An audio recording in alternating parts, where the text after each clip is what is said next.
Here's what actually happened. The foundation of all money. I'm really mad that what difference does it make, right? What Stop. The deregulation of the industry is obviously going to cause more of that industry. To lubricate the trust connection between people until they have enough. Yet we could still look at biological reality and determining who's a female, even if there are. Why don't you denounce feminism the same way you're denouncing capitalism? If you don't... For something to be objective, it needs to be verifiable. And you can't verify... If I make a claim as a political pundit, it is true that I definitely could be wrong. Yeah, you're promoting, right? Ideology is the main tenet of politics, right? This is my ideology. But... So, 2015, anyone go back and watch the footage. The first GOP debate... Cool, Robert. Oh, that? With a crowbar, you say?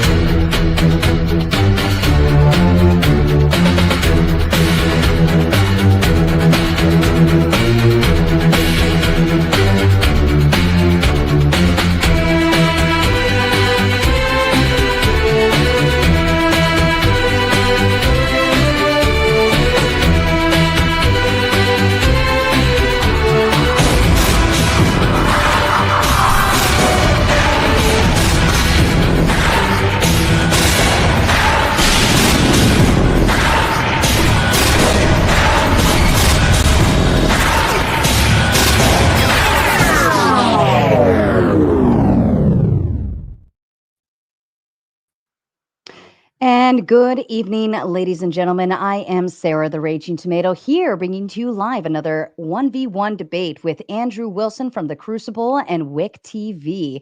Tonight, we're going to ask the question, is Christian nationalism better generally for society than the progressive status quo? My apologies on the tardiness. Andrew, would you like to begin with your opening statement, please? Yeah. So first and foremost, let me point out that Whick won't really have much to say during this debate except her jar opening and boxing match nonsense trolling because he's a fucking idiot. So let's get this out of the way right now. Yes, one time I couldn't open an olive jar. And also, yes, Whick will let you beat the shit out of him for money. Both of those things are true. Now to the meat of the debate. There are two positive claims here. Whick claims that the progressive status quo is superior to Christian nationalism, which is hilarious. So we'll start with what Christian nationalism is. Christian nationalism, or Christian populism, is the belief that Christians should be the dominant force in society, in both government and the social order. It proposes that a population needs to be moral, and the government, which is in charge of them, needs to be a moral government, which means they adhere to Christian ethics and the teachings of Jesus Christ. At its root, Christian nationalism is claiming the country was really only ever meant for a Christian ethics-based population.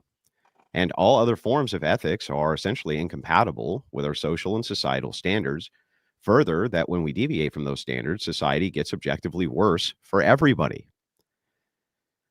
Its main causes are the protection of life, the movement towards moderate isolationism, the removal of foreign wars and interests, creating a system which moves towards propagandizing the public, towards cross-generational and nuclear family.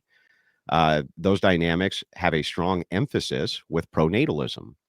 Abolition of homosexual marriage and transgender propaganda, abolition of abortion, abolition of the promotion of degeneracy and pornography, abolition of feminist propaganda, which encourages divorce and breaking up families without needing to show any cause, abolition of anti-national propaganda in schools, the elimination of usury, the elimination of NGOs and dual citizenship office holders. The list here actually goes on and on, but I think that that's plenty to start with. Now to the progressive status quo ideology, and in no way in this opening am I able to make this completely comprehensive. But progressives believe in an idea of egalitarianism and equity based around mostly perceived victim status using a lens of intersectionality in order to make determinations of who deserves what. The ideology is a mix of postmodernism philosophy with a little bit of Enlightenment principles thrown in for grounding. That's the most charitable definition I can give, by the way. The status quo for them would mean Instead of attempting to fix family units and passing divorce reforms, that instead we simply continue a program of mass migration, keep numbers up, rather than incentivizing Americans living here to have children. Entry to pornography for girls to get fucked by as many men on camera stays set at 18. Porn use stays an enshrined right under their interpretation of the First Amendment. Trans propaganda continues to be proliferated in schools, and children are lied to and told men can be women and women can be men. Socially alternative family units are glorified over nuclear and cross-generational families due to their perceived victim status and lack of equity. Prostitution continues to be pushed for as a legitimate female profession and pushed by progressive think tanks and LGBTQ ideologues. Any standardization of language in the nation will be treated as racism because of the lack of equity in this ideology. Suffrage will likely need to be expanded to as young as 16, which we see in the European progressive model right now. It's already happening. Abortion becomes an enshrined right for all women as part of this ideology because women are also a victim class who don't have equity with men. Marriage takes the form of alternative values being just as legitimate, and a man and woman, all alternative forms of marriage are going to have to be under progressive ideology equally protected. I don't see why that wouldn't include polygamy, which there's already mass movements for, or why that wouldn't include multiple, partners in marriage. If you allow 2 men to get married, I don't see why you couldn't allow 3 men to get married or 4. The list here goes on, but for the sake of time, I will just list some of the problems the status quo has that Whick here is going to defend as being good for society. Let me address most of Whick's pathetic objections up front. He will say, which form of Christianity? He just needs to remember he's at the mercy of the same question. Which form of progressive or liberal ideology? Acting as though because Christians debate social and political issues, we don't have many unifying ethics would be just as absurd as me claiming progressives don't. He'll say that Christians fought wars with each other. So what? They also fought wars with Soviet secular Russia under communism. Also, this claim is silly as it pretends secular nations won't ever fight wars with each other. He'll claim life is better under progressive ideology, but he's actually just conflating that with technology. He'll also argue that Christians will shut the door behind them, creating authoritarianism as if progressives can't be authoritarian or change the Constitution to their liking, which they do all the time. In fact, Whick is at the mercy of every single criticism he will make at Christian nationalism for his system. Let's start with a thing that he was criticizing recently, which is blasphemy laws. Progressives have their own dogma for blasphemy laws. What they do is they shadow ban people from participation in society when it suits them. If they can't change laws, for instance, you said what we perceive as a racial slur. In many Western progressive nations, you can actually go to jail for that. In the USA, for wrongthink, progressives will deplatform you as a person. That is their form of blasphemy laws. Now, I'll wrap this up. I'll wrap it here because there's plenty of meat here on the bone, and I don't want to gish gallop forever. I want to make sure that Whick has plenty to go after, but he can see I have plenty to go after as well, for the sake of fairness. But as I wrap it up, remember that Whick can't just prove that Christian nationalism is bad. He has to prove progressive ideology here is better. That's his claim, that the progressive status quo is better than Christian nationalism. Now, he can say Christian nationalism is, quote, dog shit, which he said. Fair enough. You can make that claim all you want. But just proving that Christian nationalism bad doesn't actually prove that the progressive status quo is better. Whick wanted to make sure that what he wanted to have was what's called an interrogatory or interrogatory debate. The idea here is he wants to interrogate the position without ever defending one, which is fine. And there's a time and a place for that as well. This particular debate, we outlined it as him taking the affirmative that the progressive status quo is better than Christian nationalism. My affirmative is that Christian nationalism is better than the progressive status quo. I don't think you'll actually see Whick do anything to defend his system here, especially not in his opening statement like I just did, because he can't. He can't defend it. The progressive status quo is basically indefensible. And we'll see as we go through this that he'll back away from almost essentially each progressive stance, which is there. So with that, I'll yield the rest of my time. Good luck, Whick. You're going to need it. Thank you, Andrew. And Whick, over to you, please. When Satan tempted Christ, he offered the Savior all the kingdoms of the world. Christ rejected this, eschewing secular power and focusing on God. When he fed the 5,000 and the crowd sought to take him and make him a king, he hid from them, again, eschewing secular power and focusing on God. When Christ stood before Pilate, he told him, "My kingdom is not of this world. If it were, my servants would fight to prevent my arrest." Time and time again, the great exemplar, Christ, denied secular power and rulership over politics or nations, but instead focused on God and the kingdom of heaven. Nationalism rejects the example of Christ, seeking to fuse church and state in a way that is antithetical to the Christ teachings. You simply cannot have a Christian form of nationalism. Today, my opponent's task is to prove a couple things. First, that the Christian nationalism is better than the progressive status quo, and that nationalism can, in fact, be Christian. A tall order. Progressivism is simply this: a philosophy and reform movement that promotes social, economic, and political change in order to advance the human condition through social reform. It first cropped up in response to societal upheaval during industrialization and pushed for labor rights, public health, democratic reforms, etc. The abolitionist movement pre-Civil War was a progressive movement. Progressives have often protected Christians. In spite of attacks by certain hateful progressives, which I strongly denounce and oppose, churches are still able to preach and operate fully protected under the liberal order. Progressive courts and judges have often upheld the rights of Christians. The ACLU has defended Christian churches time and time again, including in 2015's Reed versus Town of Gilbert. Progressive judges side with Christians to protect their speech, such as in Vlaming versus West Point School Board in 2023. It was progressives and liberals in 1964 that instituted Title VII of the CRA, the Civil Rights Act, which ensured Christians can observe religious practices such as the Sabbath and religious holidays without job loss. Globally, progressives in the European Union pushed for humanitarian aid and diplomatic protections for Christians in conflict zones, such as supporting the 2023 UN resolutions, aiding Christian minorities in Nigeria, where Boko Haram killed over 2,000 Christians. Now, we must look at Christian nationalism to compare the two. In 1942, B.J. Vorster declared, and I quote, "We stand for Christian nationalism, which is an ally of National Socialism. You can call this anti-democratic principle dictatorship if you wish. In Italy, it is called fascism. In Germany, National Socialism. And in South Africa, Christian nationalism." B.J. Vorster would later go on to become the Prime Minister of apartheid South Africa. My opponent will perhaps protest, claiming, "Oh, but of course I don't mean that sort of Christian nationalism." I will simply remind you, dear viewer, that Andrew Wilson for a time went by the nickname of Big Papa Fascist. In 20th century, nationalism in all its varied stripes has led to horror and death. 92 million are estimated to have been killed, a deadly ideology second only to communism. In many cases, nationalism has sought to place nation above all other concerns, whether it be individual or the family. In addition, if my opponent believes we are in a progressive status quo, he must contend with what will be needed to get from here to there, what the transition will look like, how that will affect society and the lives of people in it.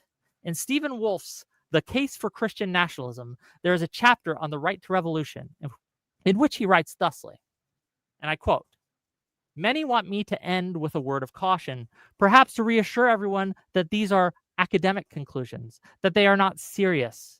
Instead, I'll say this.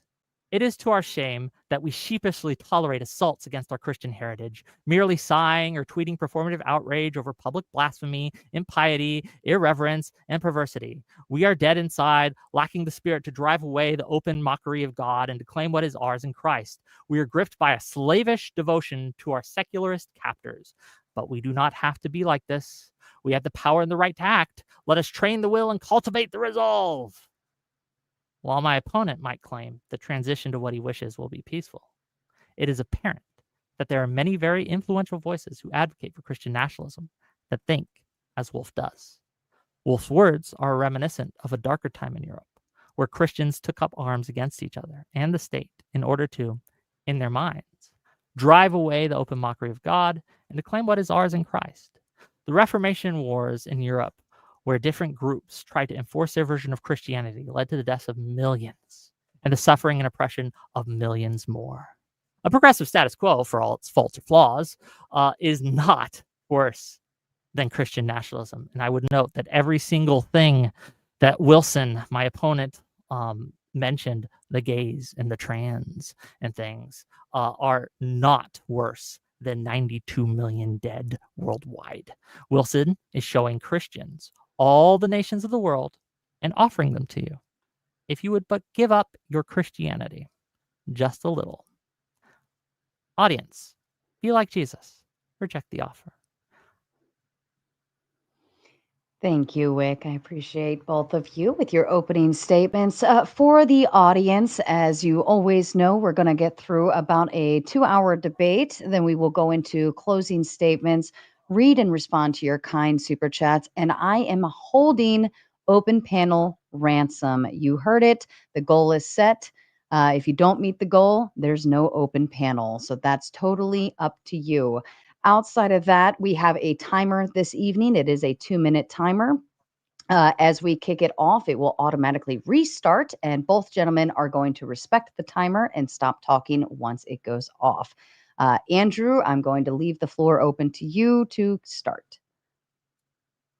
Yeah, let's start by addressing some of Wick's points here. The first, he points out, look at all of the death that happened under nationalism, right? And he tries to loosely tie that in with Christianity, even though most of that had nothing to do with religion, had to do with resource politics more than anything else. On top of that, let's just point out that progressive abortion policy had killed more than every single war in history combined. All wars in history combined, the progressive policy of abortion has killed and eradicated more human life than that. How could that objectively be better? Whick says himself that he's a Christian. I don't know if he's anti-abortion or not, or at least he has some sort of Christian values, I would assume, something like this, I think I heard, but I don't know if he's anti-abortion. But he has to reconcile with the fact that the latest stat that I saw was somewhere around 20 to 25% of Gen Z isn't even here anymore. Why? Because they were aborted in the womb. Well, Christian nationalism makes it a point to go after this and enshrine the right to life. Right? The whole time Whick is sitting here telling you about all of the wars of the 20th century, which had nothing to do with Christianity at all. Zero, in fact. The Japanese most certainly weren't Christians who were attacking us. They were attacking us over resources, right? These were Buddhists, Zen Buddhists. And by the way, Christians were on defense there, and they were protecting the world from imperialism. What the fuck is this guy talking about? On top of all of that, let's just point out a few other things. He says, well, the having this trans ideology that's still better than Christian. How is that better than Christian nationalism? Then whatever the modern proposition for Christian nationalism is, which I just gave you what mine is, right? How is trans ideology better than any of the things that I stated? In fact, any of the things I stated as an agenda, what's the refutation for any of them, Whick? Okay, my turn. Okay, great. So, my debate opponent, Wilson, ignorantly declares that the wars of the 20th century, Christianity was involved in any of them. Again, I would remind you that the South African apartheid regime was Christian nationalists. They were Christian nationalists. They massacred over 20,000 people, right? Like, this isn't something that is just nothing. You can't hand wave this away. Nazis promoted positive Christianity.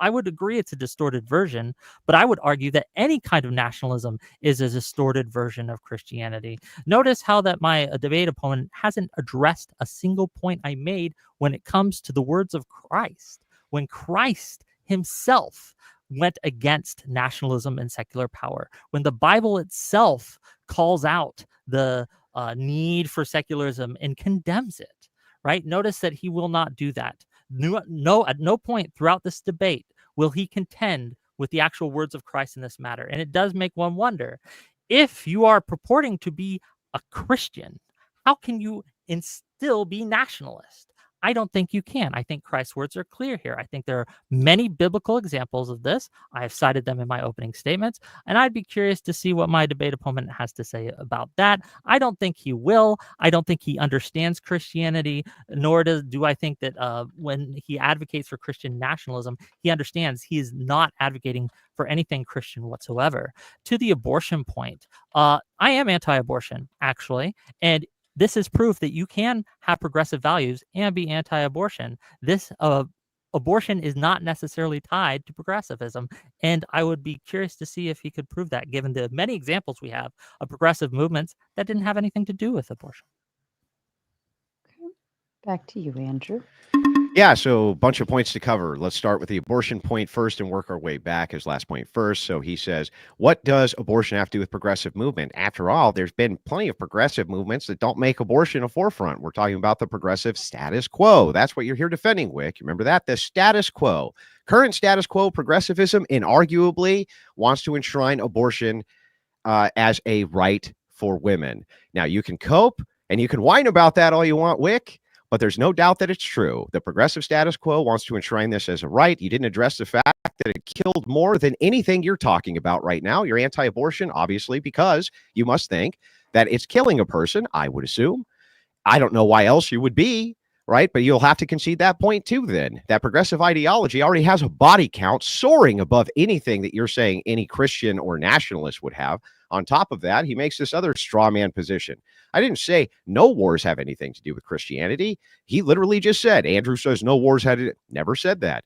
I just pointed out that he unjustly, or unrightly at least, went ahead and said that all of these European wars had something to do with Christianity, and they didn't. They mostly, the focus was not. And then he brings up Nazi Germany as though that had something to do. That was not a war about Christianity. It never was a war about Christianity. It's absurd to even make the claim. Nobody would tie those things together because those two things don't go together. Now, remember, the progressive status quo that he's talking about, Whick just contradicted himself. I'm not for abortion. Must mean because he thinks that abortion is killing a person. So can Whick please reconcile how it could be that he's attributing this massive body count to Christian nationalists when he knows that progressive standard ideology wants to continue to rack this body count up, and it's Christian nationalists who are standing opposed to it, not the progressive, not any progressive. Notice the dishonesty of my opponent. I admitted that the Nazism was a distorted version of Christianity. What I tied the deaths to in the 20th century, and if he had paid attention, he would have known this, was nationalism. Because again, remember, there are two parts to Christian nationalism, and my opponent has to deal with both. The Christian aspect of it, which I think is incompatible with nationalism. Again, notice how he didn't address a single point on scripture in the words of Christ. It's not very Christian of you, sir, first of all. And second of all, the second portion he has to deal with are nationalists or nationalism, which nationalism absolutely played a major role in the deaths of the 20th century. And to deny it is just to deny history. Is to reveal yourself as ignorant of such. Again, if we want to go with specifically Christian nationalism, I will once again point out to you the apartheid of South Africa, which again declared themselves Christian nationalists, and the founder of that, the prime minister of that, which again ran the country, showed that, yeah, it was friends to fascists, friends to nationalists, friends to all these things, right? When it comes to abortion, again, if we live in a progressive status quo, Roe v. Wade was overturned. Obviously, you can get rid of abortion in a progressive status quo. The progressive status quo does not necessitate abortion. And the proof for that, the very clear proof of that, is the removal of Roe v. Wade, right? The rescinding of that by the courts. That absolutely is something that can happen in the progressive status quo, because it has. And again, we have historical examples of progressive movements that have existed within nations that have banned abortion. Again, trying to tie abortion to progressivism just doesn't fly. It doesn't work. We have too many examples where it's not the case. And Andrew, to you. So let's start with this. As far as scripture goes, I'm not here to have a theological debate with Whick on what he believes scripture is. He's not a Christian, and so there's no point in doing that. What's the point in having a scripture debate with an unbeliever? There's no point to that. So I'm not even going to bother. That's not what this debate is about. We can use whatever his objective standard is for what is good and bad. I'm fine with that too. We don't even need to utilize the standard for Christian ethics. But him saying that I need to quote the Bible at a bunch of unbelievers is silly and has no bearing on the issues that we're talking about currently as proposed by Christian nationalism, which secularists can get behind, even if they're not Christians, just because they prefer the ethical standard. Not only that, let's point out, he says, well, look what happened with Roe v. Wade. That's because of right-wingers. That's because of right-wingers and Christian fundamentalists who have been fighting against that for years. That had nothing to do with the progressive status quo. It was the opposite of that. The progressive status quo was Roe v. Wade itself. That was the fucking status quo. And they want to bring that status quo back. And it's absurd. This guy's lying through his teeth. He's pretending that it wasn't Christians who didn't spearhead all of that, because it was. It was Christians who spearheaded the war against Roe v. Wade, which he just admitted that this basically is child murder. The body count is way higher than anything that he can point to under nationalism, most certainly Christian nationalism, and then finally under nationalism. So what? You have the same thing with kingdoms, countries. Anytime you have groups of people who congregate together in large tribes, they kill each other over resources. That has nothing to do with nationalism itself. He would have to state that kingdoms and empires and things like this weren't killing each other long before the rise of the nation state, which is absurd. Of course they were. And no, those weren't always religious wars. In fact, many of them were resource wars. Progressivism hasn't stopped any of that, by the way. Whick, to you?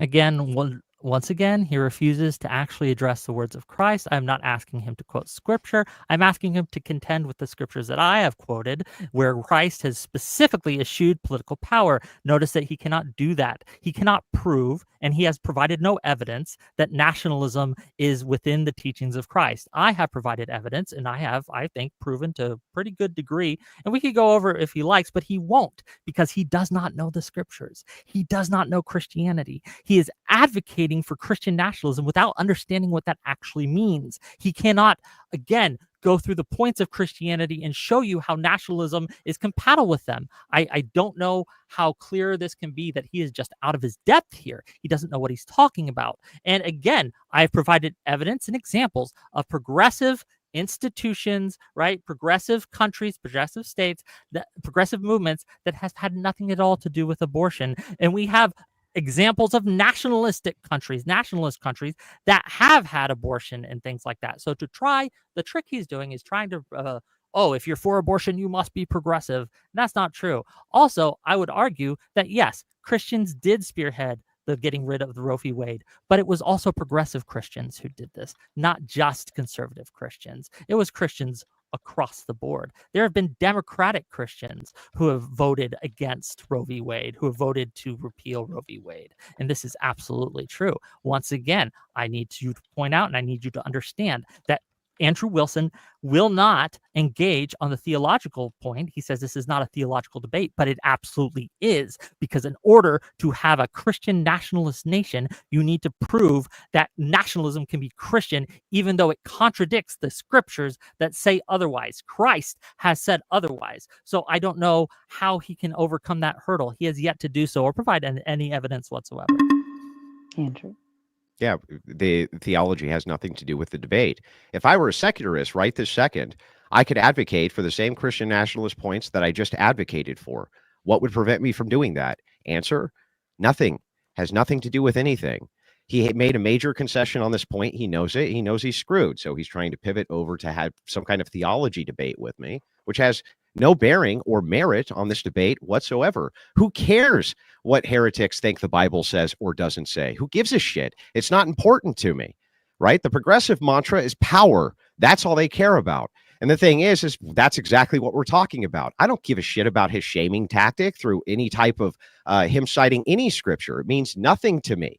There's no fruits of the Spirit there. Worthless to me. Anything Whick says about the Bible, completely worthless. It's already poisoned the second it comes out of his mouth. No reason to contend with it at all. He just doesn't want to contend with the points.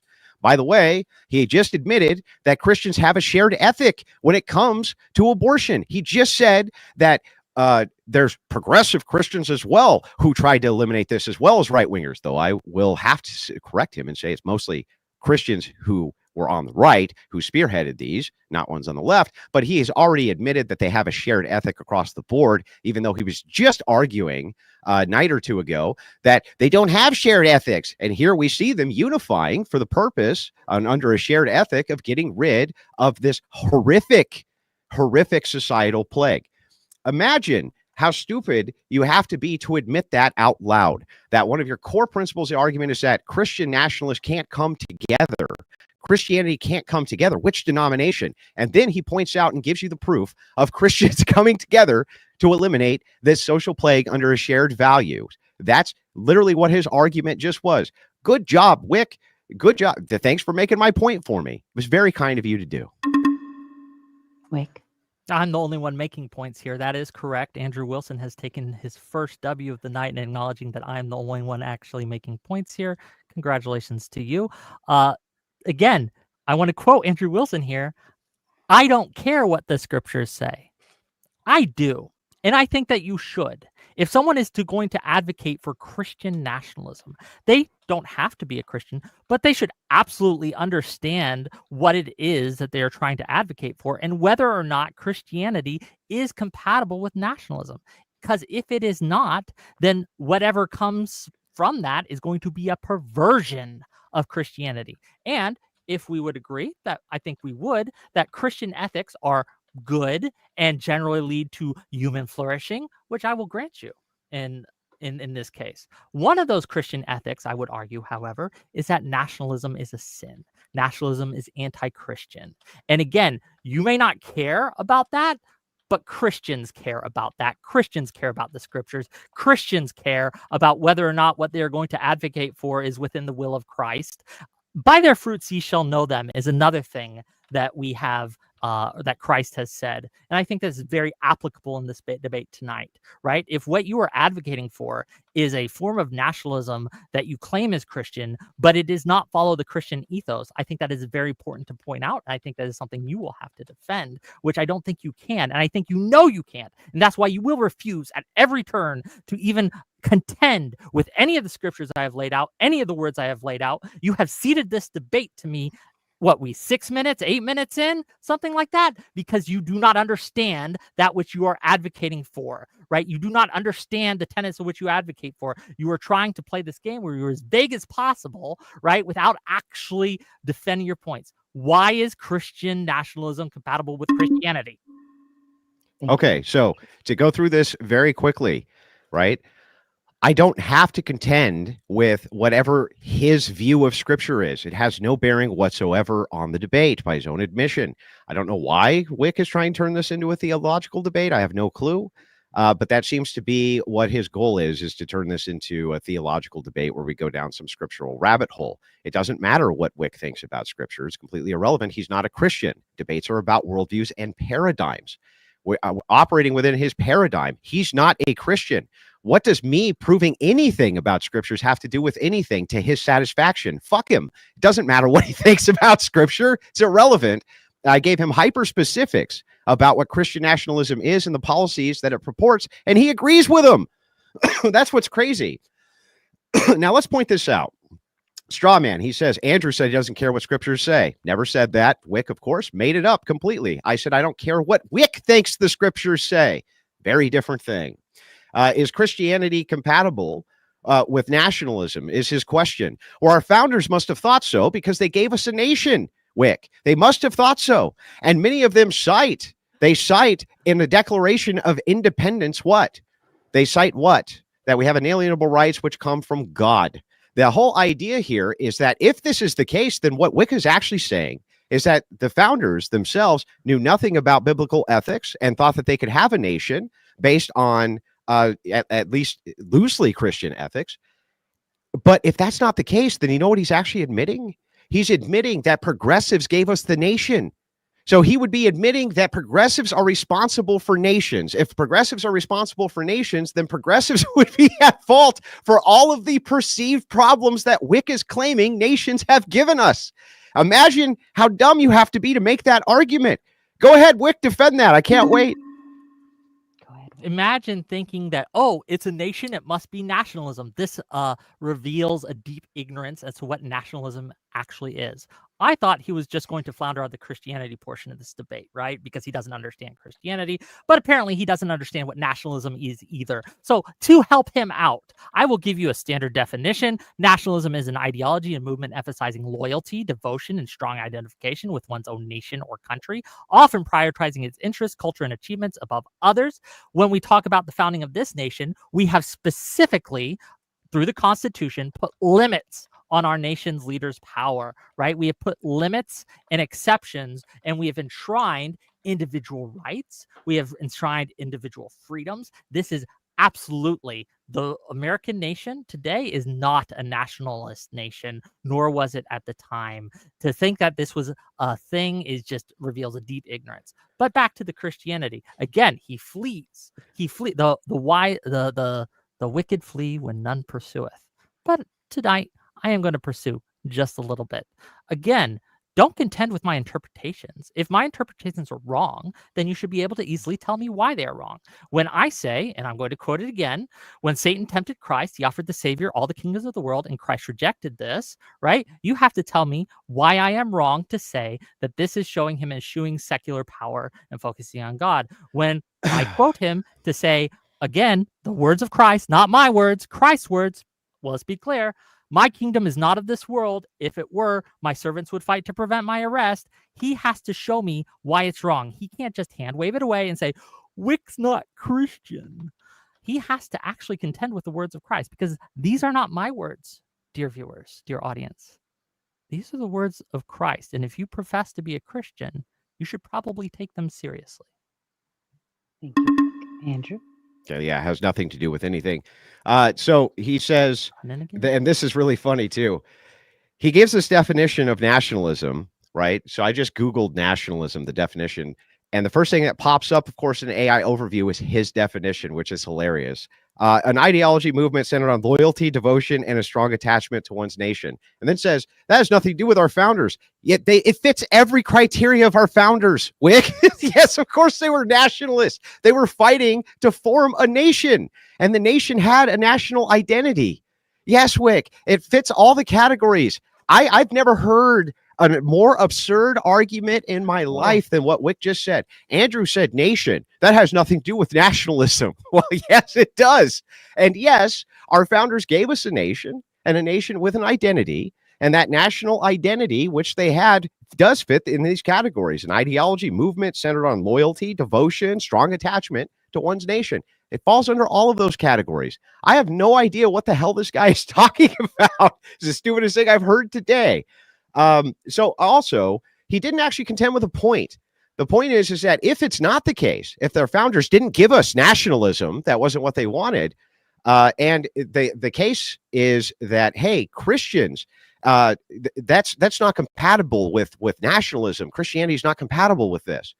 Then he would essentially be saying that Christians who formed nations got this wrong, right? It was actually the progressive view that gave us nations, and the nation is the thing he hates. So I don't know how he could reconcile these two issues. How do you actually reconcile the issue that under your worldview, it would be progressivism that would give us nationalism and not Christianity? They just got it wrong. Right? They just got it wrong. And it was actually the progressive view that we needed nations. And so we got nations, the thing that you hate, because progressives gave them to us. And so therefore, all of these things would be at the lap of progressives, right, Whick? Go ahead. My opponent here seems to think that all nations are nationalist under his version of the word. Oh, it's a nation. Nationalism. Nation is in the word nationalism. They must be the same thing. This is probably the most baby brain take I've heard. Well, honestly, I thought you were smarter than this. This might be worse than the two they debated on Monday. This is crazy. Again, what we were given by the founders is a liberal democracy. It was a liberal world order that has been founded. The nationalists fought against the liberal world order in World War II, right? These are not the same thing. Simply because someone something calls itself a nation does not make it nationalism. That is just the most idiotic thing I've ever heard. And again, reminder, he has not yet addressed a single point I have said about how Christianity and nationalism are not compatible. He has yet to prove that. And that is one of the tasks he must do. In this debate, he must prove, or he at least must provide a strong argument for, that nationalism and Christianity are compatible, when I have posited and made the positive claim that they are not, by providing evidence, and my evidence is the words of Christ himself in the scriptures again and again and again. One of the reasons they crucified Christ, one of the reasons the Pharisees and Sadducees rejected Christ, was because they thought he was going to establish this nationalistic thing. They thought he was going to come in as their Messiah and overthrow Rome and be the king, be the strong man, be the machismo guy. And when, again, Christ rejected that and said, no, my kingdom is not of this world. My kingdom is in heaven. Again, he's sighing because he's cooked here, right? He cannot contend with this, right? It's just a very strong point. So once again, just to reiterate, not every nation is nationalism. I hate to tell you that. And again, please address my point about Christianity. Andrew? Yeah, so let's just make this simple. So under the idea of sola scriptura, sola scriptura, I can have any definition I could ever want for what these words mean, and could just say, the Holy Spirit told me to disagree with Whick on this point and that he's wrong. There you go. There you go, Whick.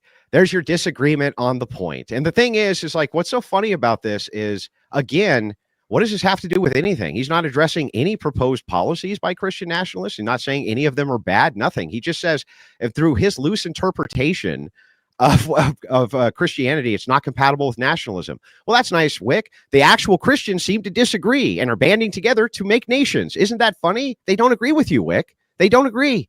And so the thing is like, under your liberal status quo framework, you don't have any basis for which to tell them that they're not allowed to do it either, Whick. You have no basis from which to even go at them, except to say, well, I disagree. I disagree with your interpretation. Who cares what you think about it, Whick? Also, moving back in to this idea, I didn't say that nationalism is the same, but yeah, you're going to have a nation to have nationalism. Yes, that is the case. I promise you're going to have a nation to have nationalism. And also, I just point this out, under World War II, America, what part of his nationalist kind of spreadsheet there for what he said nationalism was, does America not fall under? A single thing in your definition that World War II America didn't fall under for your definition of nationalism that you just gave. One fucking thing, Whick.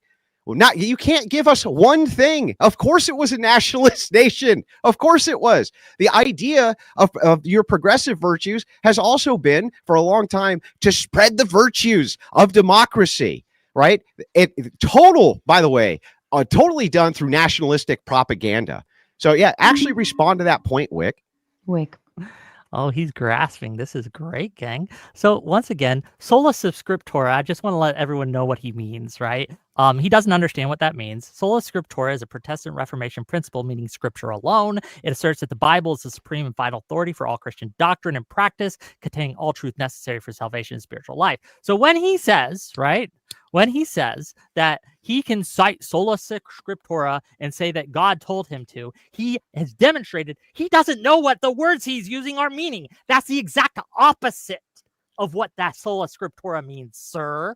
Sola scriptura is when you use the Bible as the sole word of God, scripture alone, which I have done, sir. So when you cite sola scriptura, I could just say divine revelation gave it to me. You are using the word incorrectly. You don't know what you were talking about. And again, when we talk about what is America, and you say America is nationalist, that is just not true. It is not backed up by any historical data. It is not backed up by historical fact. My claim is that, again, and I think I've proven it through the Constitution and by citing the limits on national power which exist in the Constitution from its founding, right?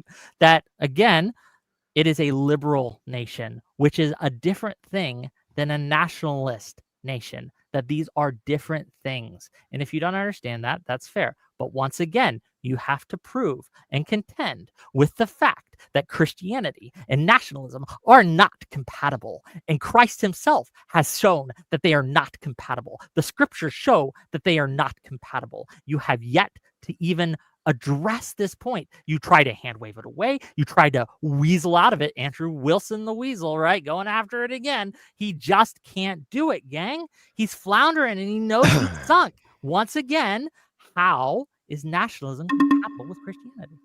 Andrew? Yeah, so Whick the weenie again can't help himself, goes out of his way to beat a dead horse. If the entirety of your proposition is just that you believe that the Bible says that Christianity isn't compatible with nationalism, that's great, Whick. I'm glad that you believe that. Christians, by and large, don't seem to, or we wouldn't be discussing Christian nationalism, would we? Also, I'd just like to point this out when he brought up sola scriptura.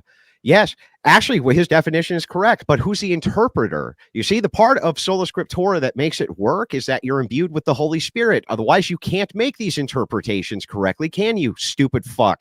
This is the problem with arguing with a guy like Whick.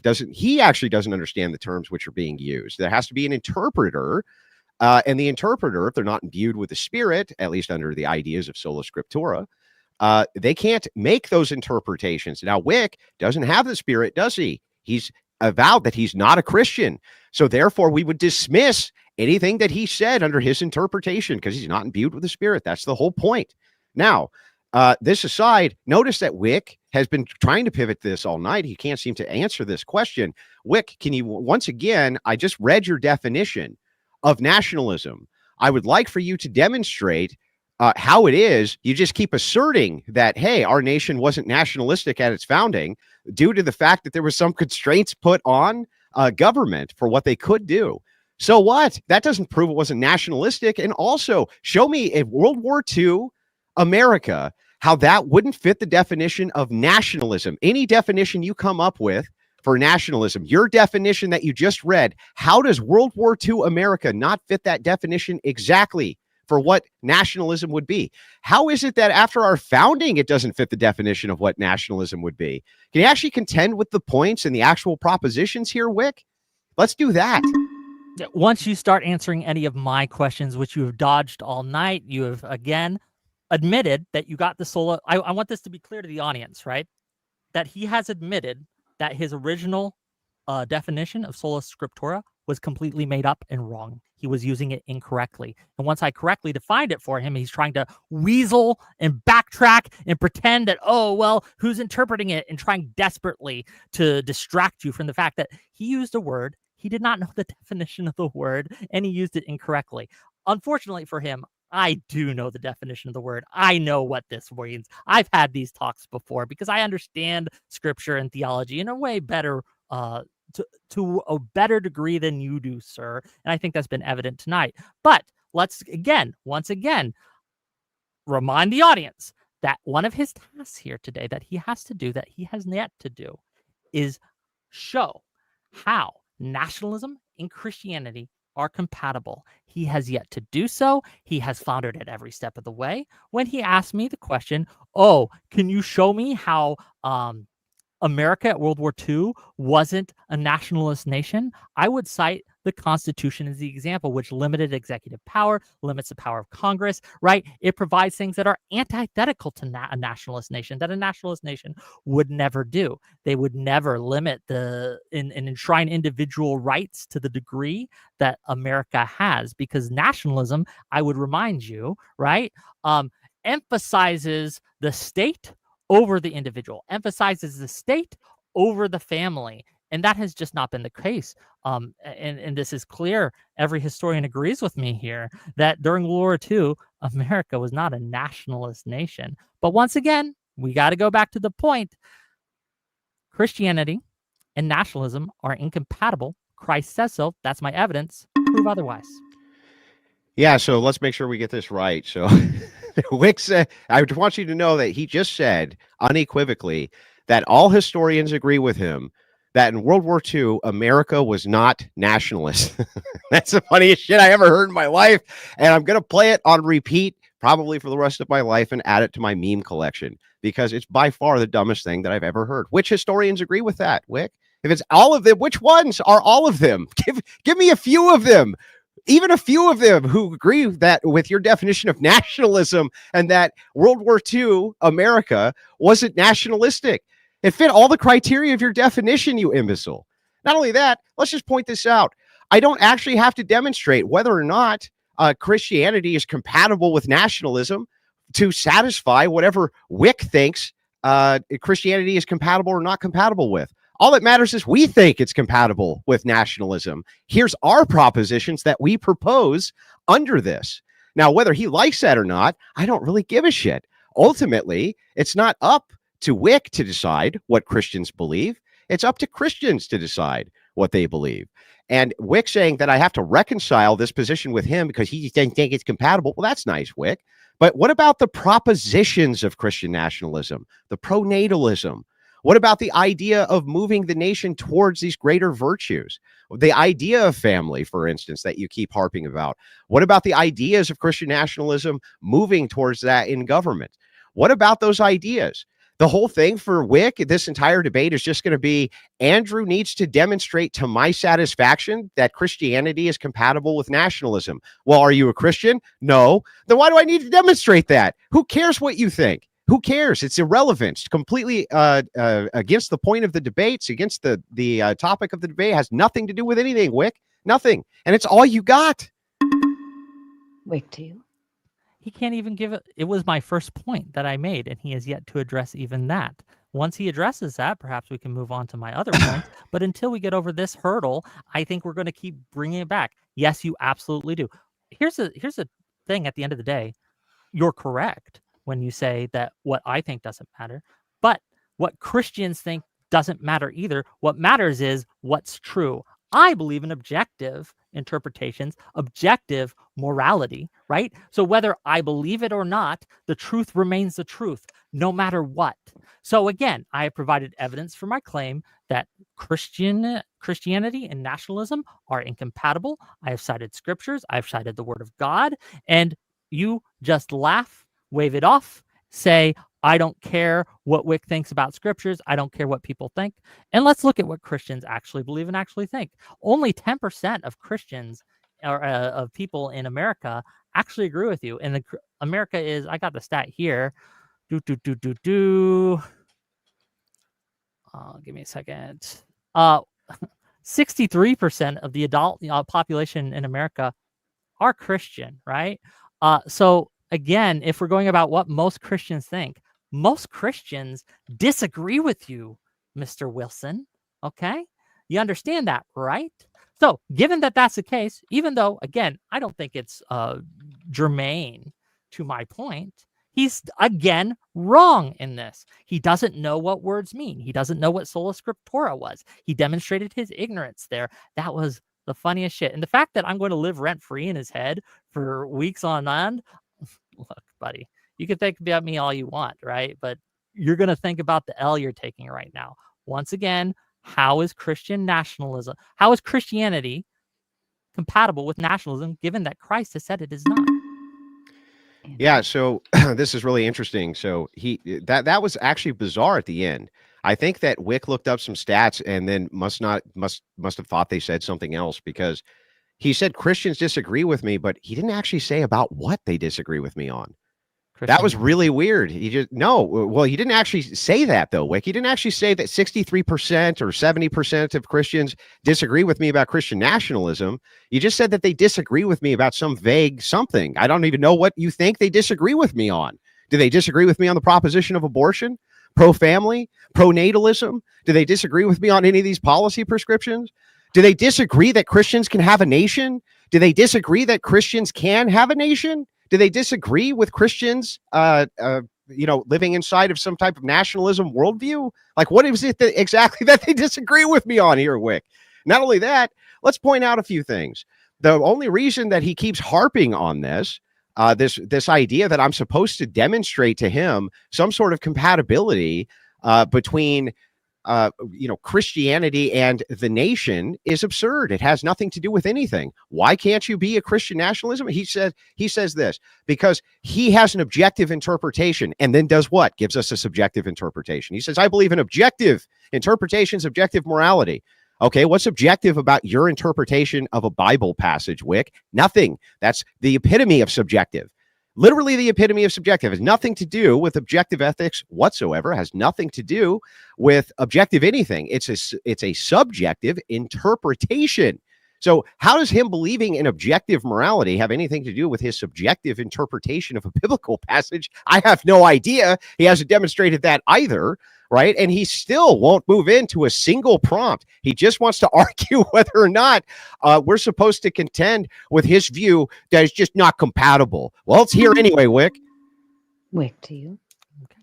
So again, notice that his complaint was that when I said that Christians disagree, that I didn't specify the prompt again, even though in the context of our conversation, we were absolutely talking about Christian nationalism. What did you think I thought they disagreed with you on? Your fucking beard? I don't know. We obviously can use context clues and inference if we're being good faith, which frankly you aren't, but that's okay. I knew this going in. Again, 63% of Christians of Americans are Christian or self-identify as Christian. Only 10% are Christian nationalist, meaning most disagree with your interpretation of what Christian, most disagree with Christian nationalism just in general. And again, I am claiming that the objective interpretation of these scriptures that I have cited is, as I say, that Christianity, okay, is incompatible with nationalism. If you disagree, that's fine, but you have to provide evidence that that is not the case. I have provided positive evidence showing that it is, when again, I'm going to quote it, Christ himself says, my kingdom is not of this world. If it were, my servants would fight to prevent my arrest. And I would again point to the time where, again, Christ fed the 5,000 and the crowd sought to make him a king.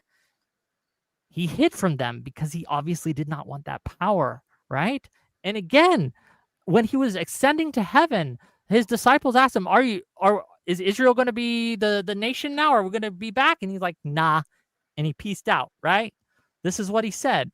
Okay? It's not for you to know the time nor the place or anything like that. So if you think I'm wrong about that, that's fine. Contend with it. Provide evidence that I am wrong. Andrew? Oh, Lord have mercy. Okay. Here, just to humor Whick, because he'll just never stop yammering about this if I don't, even though it has nothing at all to do with any of the points which are in contention, whether or not he's satisfied with if Christianity is compatible. Let's just take a look. Historically, most Christian populations have been ruled by kings, and they were coronated by the church, Whick. Okay? By the throne, altars the historic standard. We have the Byzantine Empire, longest-lasting empire in history. Double-headed eagle signified. The Byzantine Empire ruled as a Christian nation. Now, they didn't have the same concept of a nation state then, right? But almost all of this, all of the historical standard shows kings being coronated as Christians, the crowns being coronated by the church, especially in Europe. I don't know what the fuck you're even talking about, this idea that it's not compatible with a nation. Are you just saying the nation state? Jesus didn't want nation states. He just wanted kingdoms with kings? Like, what are you even fucking talking about?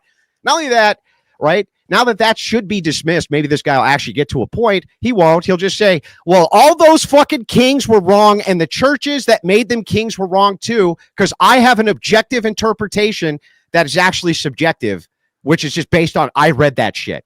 So here's what Whick says. I read this, my subjective interpretation. Jesus didn't want anybody in charge of any nations, no Christians in charge of any nations, even though the entire history of Christianity is kings being coordinated by the church, who is saying that they had a God-given right to rule.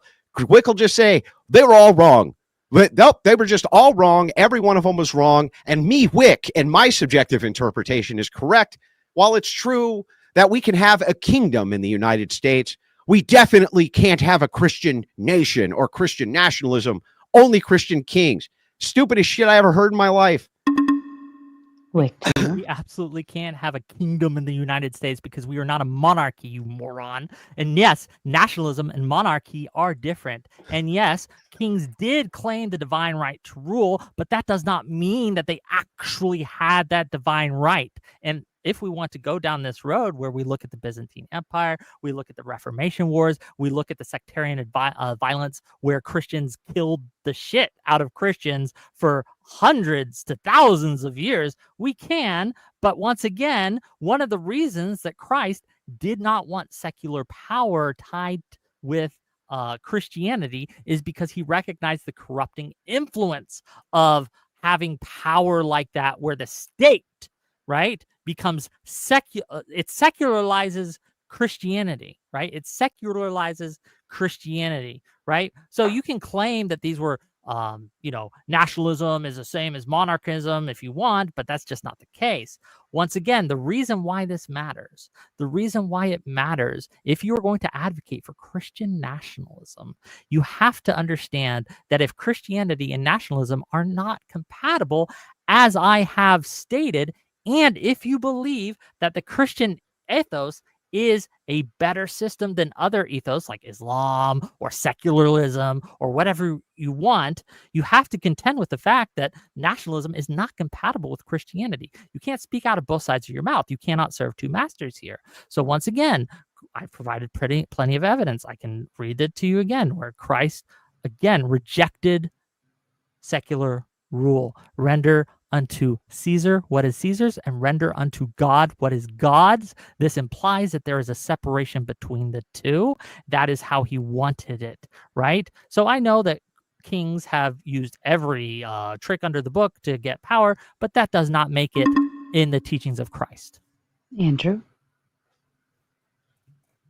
Are you muted? Oh, you might be. Sorry. Yes. Yeah, so all Whick actually just said there, he just affirmed my entire position. He just said all of them were wrong.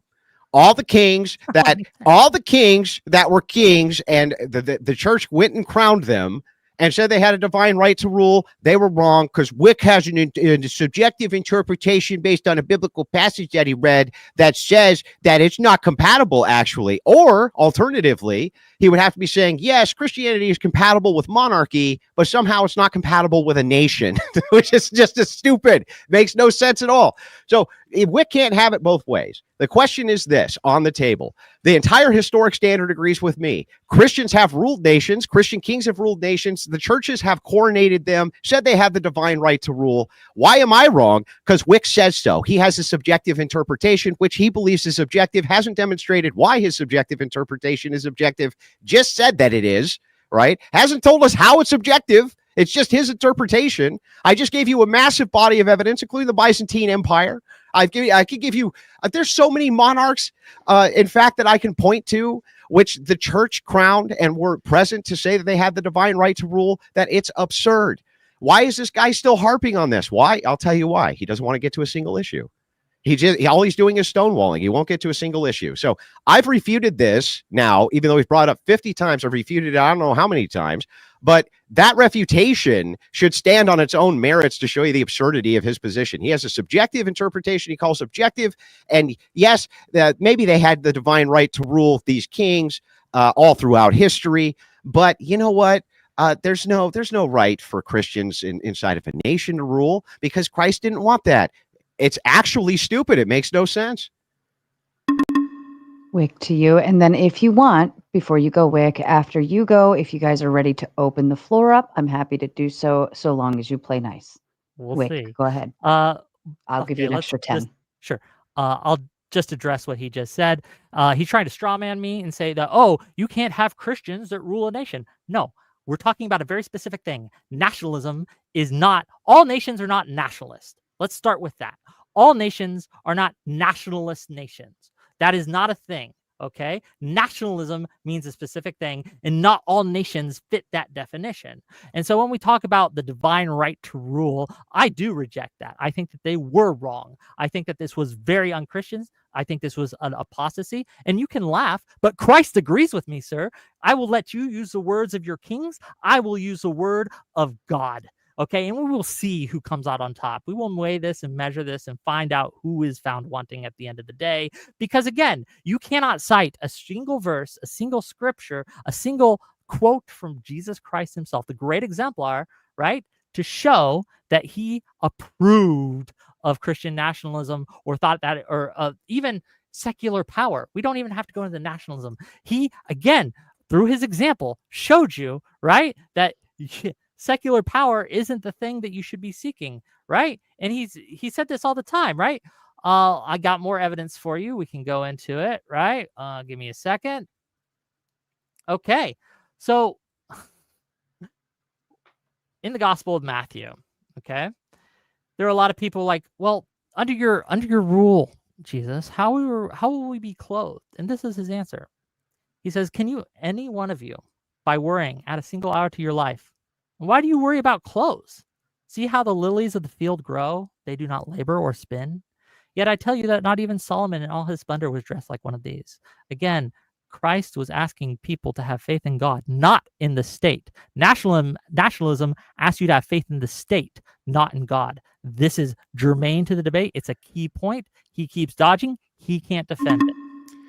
Not only did I not dodge, but I went ahead and showed the massive body of evidence and made the prediction correct that Whick... I apologize, Andrew. I was going to open the floor up if you're both. No, I want to keep the timer. Of course he does. Of course he does. What you've done is stonewall, Whick. You won't actually engage in the debate. This is the only way to get you to engage. All so right. thing is, I'm going to restart it. Go ahead. Yeah. So the thing is, what's really interesting here is that I did offer a massive body of evidence which refutes what Whick is saying, and what he said instead is they were all wrong, just like I predicted. I don't believe in the divine right of kings to rule. Oh, no. So let's go to this. Let's go to Romans 13. Let everyone be subject to the governing authorities, for there is no authority except that which God has established. The authorities that exist have been established by God. Consequently, whoever rebels against the authority is rebelling against God, and has instituted, and those that do so will bring judgment on themselves. So the thing is like, what I have no idea where Whick is getting this idea. It's just a stonewalling tactic, so he doesn't have to get into the issues. Now, I've addressed this over and over and over and over and over. I'm going to move in to the progressive mantras now. Now, Whick can just bring up whatever he wants from here on out, I guess. If he just wants to harp on this for the rest of the debate, that he doesn't think that Christianity is compatible with nations and national rule, that's his business. It's his time to do with what he wants. But I'm actually going to address the issues of progressivism, which is what he's supposed to be here to defend, not his stupid ass interpretation of what he thinks the Bible says. He never, by the way, told you how his subjective interpretation was objective. He never told us how it is that all these monarchs were wrong, that all the Christians who did that were wrong, except that he considers himself the ultimate authority, which is exactly why I stated sola scriptura earlier. See, I don't do sola scriptura, Whick. That's what's so funny. I used it in order to give a demonstration. Right? But the Orthodox don't believe in sola scriptura. Never have. I've had so many of these debates on sola scriptura, sola fide, all of it. Right? You think that you are God, right? You think that you can interpret this even absent the Spirit, which is insane. That's the most anti-Christian thing I've ever heard. But I've given you the evidence now. So it's up to you. If you want to harp on that, you can, but I'm going to move into your progressive bullshit. I have been baptized and been given the gift of the Spirit, first of all, right? I consider myself a lapsed Christian, if you will. So L on you there. Funny that you have to hide behind the timer, because you know that when you strawman me, I can't immediately correct your position, and you try to gish gallop and try to get away with a lot of lying and bullshit, which you often do. Let's take Romans 13. I'm glad you finally quoted some scripture here. So under this thing, saying not to, again, let everyone be subject to the governing authorities, for there is no authority except that which God has established. The authorities that exist have been established by God. So if you believe we live in a progressive status quo and you rebel against that authority, are you not going against the word of God, sir? Isn't Christian nationalism, when it does not exist in America, but instead we live in, as you say, a progressive status quo, is that not going against Romans 13, sir? I think the clear answer, right, at this point, is that you do not know your scripture. You do not know what sola scriptura means, because you used it incorrectly at the beginning of this debate, right? Where you tried to say that, oh, you using scripture is an example, right, of I could just counter it with sola scriptura, where I say we have divine revelation. It was the complete opposite of what sola scriptura meant. Once again, you have not yet contended with a single point I have made. You, again, have the burden of proof here, where you have to prove that Christianity and nationalism are compatible, given the evidence that I have given you over and over and over again, where they are not. We agree that some forms of government can be more compatible with the Christian ethos than others. My argument is that nationalism is incompatible, and the evidence I give are the scriptures I've cited and the words of Christ that I have used. We can get rid of this stupid timer anytime you want, but you're not going to. I would be agreeable to say that we all agreed at the hour mark we would take the timer off. I'm not taking the timer off. He'll filibuster. Of course he's not. He never does. He's a little fucking coward. He will filibuster and stonewall. We'll never get to anything. So I'm going to get to the points now. I reserve the right to put the timer back up, but we all agreed at the hour mark we would go back into open. We can try it, and then if the filibuster starts happening, then we can put the timer back. Keep the timer. Otherwise, this guy will stonewall and we'll never get to anything. So to address a few points here, the first one is, again, it's just some subjective interpretation. I don't care. What I'd like to know is how the timer, to be clear. What I'd like to know is how. Hold on. Oh God. The moderator gets to decide these things, correct? Yeah. The thing is that Whick likes to spurg out and stonewall. Just keep the timer. It's been going so well. It has been going well. I am agreeable to that. All right, here's what we're going to do. We're going to keep the timer on for now. Maybe the last half hour, we're going to let it rip. Okay? We're going to let it rip. Last half hour. So you guys got about 20 more minutes. Graciously concede to that. Everybody agrees? He needs the handicap. Okay. I get it. Mm-hmm. Yeah. So anyway, so this whole debate has been stonewalled over nothing, over a subjective interpretation that Whick has of nothing. Literally a subjective interpretation. He's never told us how it's an objective interpretation. He said it was, but he's never told us.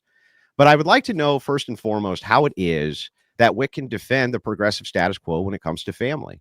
How is it that progressives are giving us a better standard for what family is, other than the Christian ideal of family, which is one man, one woman under marriage? That is the ideal family unit. And that's what we're supposed to be moving towards.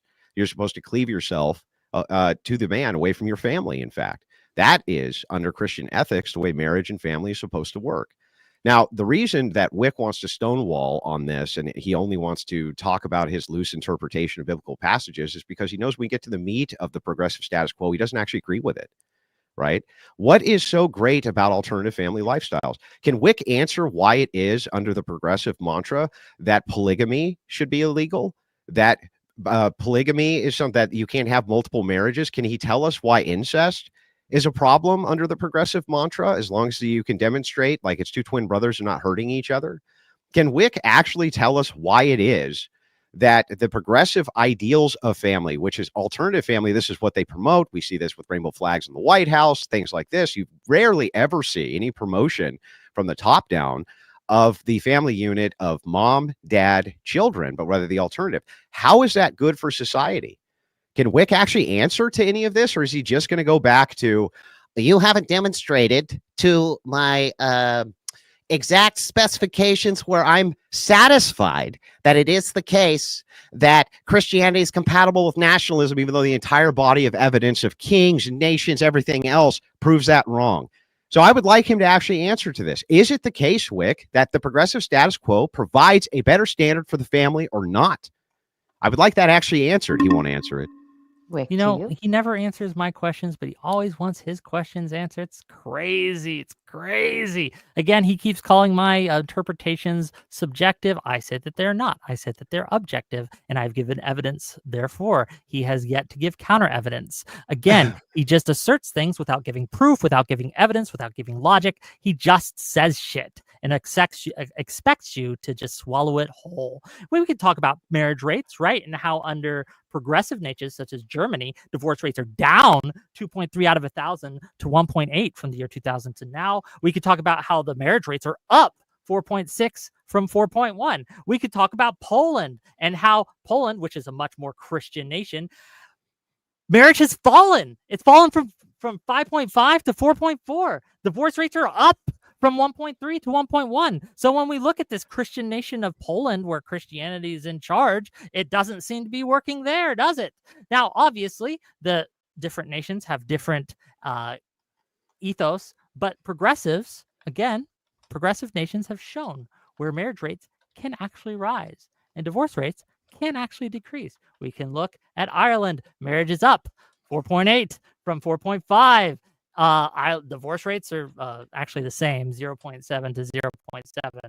But at the end of the day, again, I just want to remind everyone that one of the things that Andrew Wilson has to do, and he has yet to do, is showcase how Christianity and nationalism are compatible. He keeps mentioning kings. Kings aren't nationalism. There can be kings in non-nationalist nations.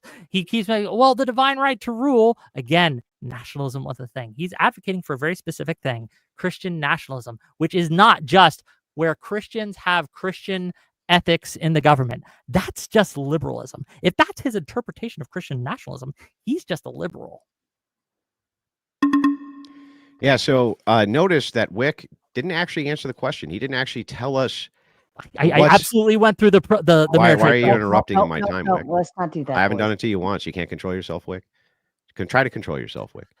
I'd like my time reclaimed, please. I'm going to go ahead and reset the timer. Go ahead.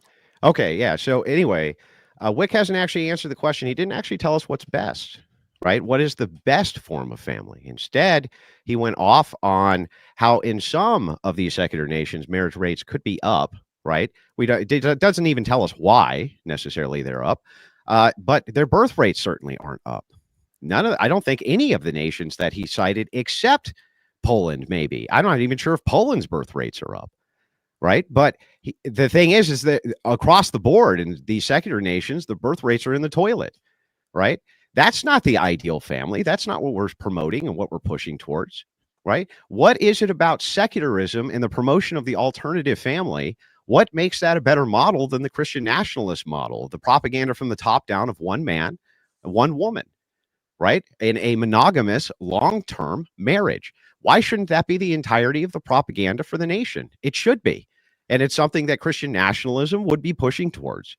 Whick still has not actually given a defense of any of the progressive ideology here. He didn't actually tell you why it's good that we go after and promote alternative family lifestyles. He only said that in some places, marriage rates are slightly up in the same places where birth rates are highly down. So this is the thing that cracks me up about this. It's like, is he going to actually contend with these points? Is Whick actually going to contend with the fact that he can't demonstrate a better family unit than that? Or he can't show why it is under progressive ethics, where all alternative family lifestyles are equal to a monogamous long-term lifestyle between heterosexuals, how that would be better. Why wouldn't it be better to use the propaganda the other way on behalf of the Christian nation? Why? He can't fucking answer because he knows it's the best model. So instead, he just obfuscates, talks about nonsense, has nothing to do with anything.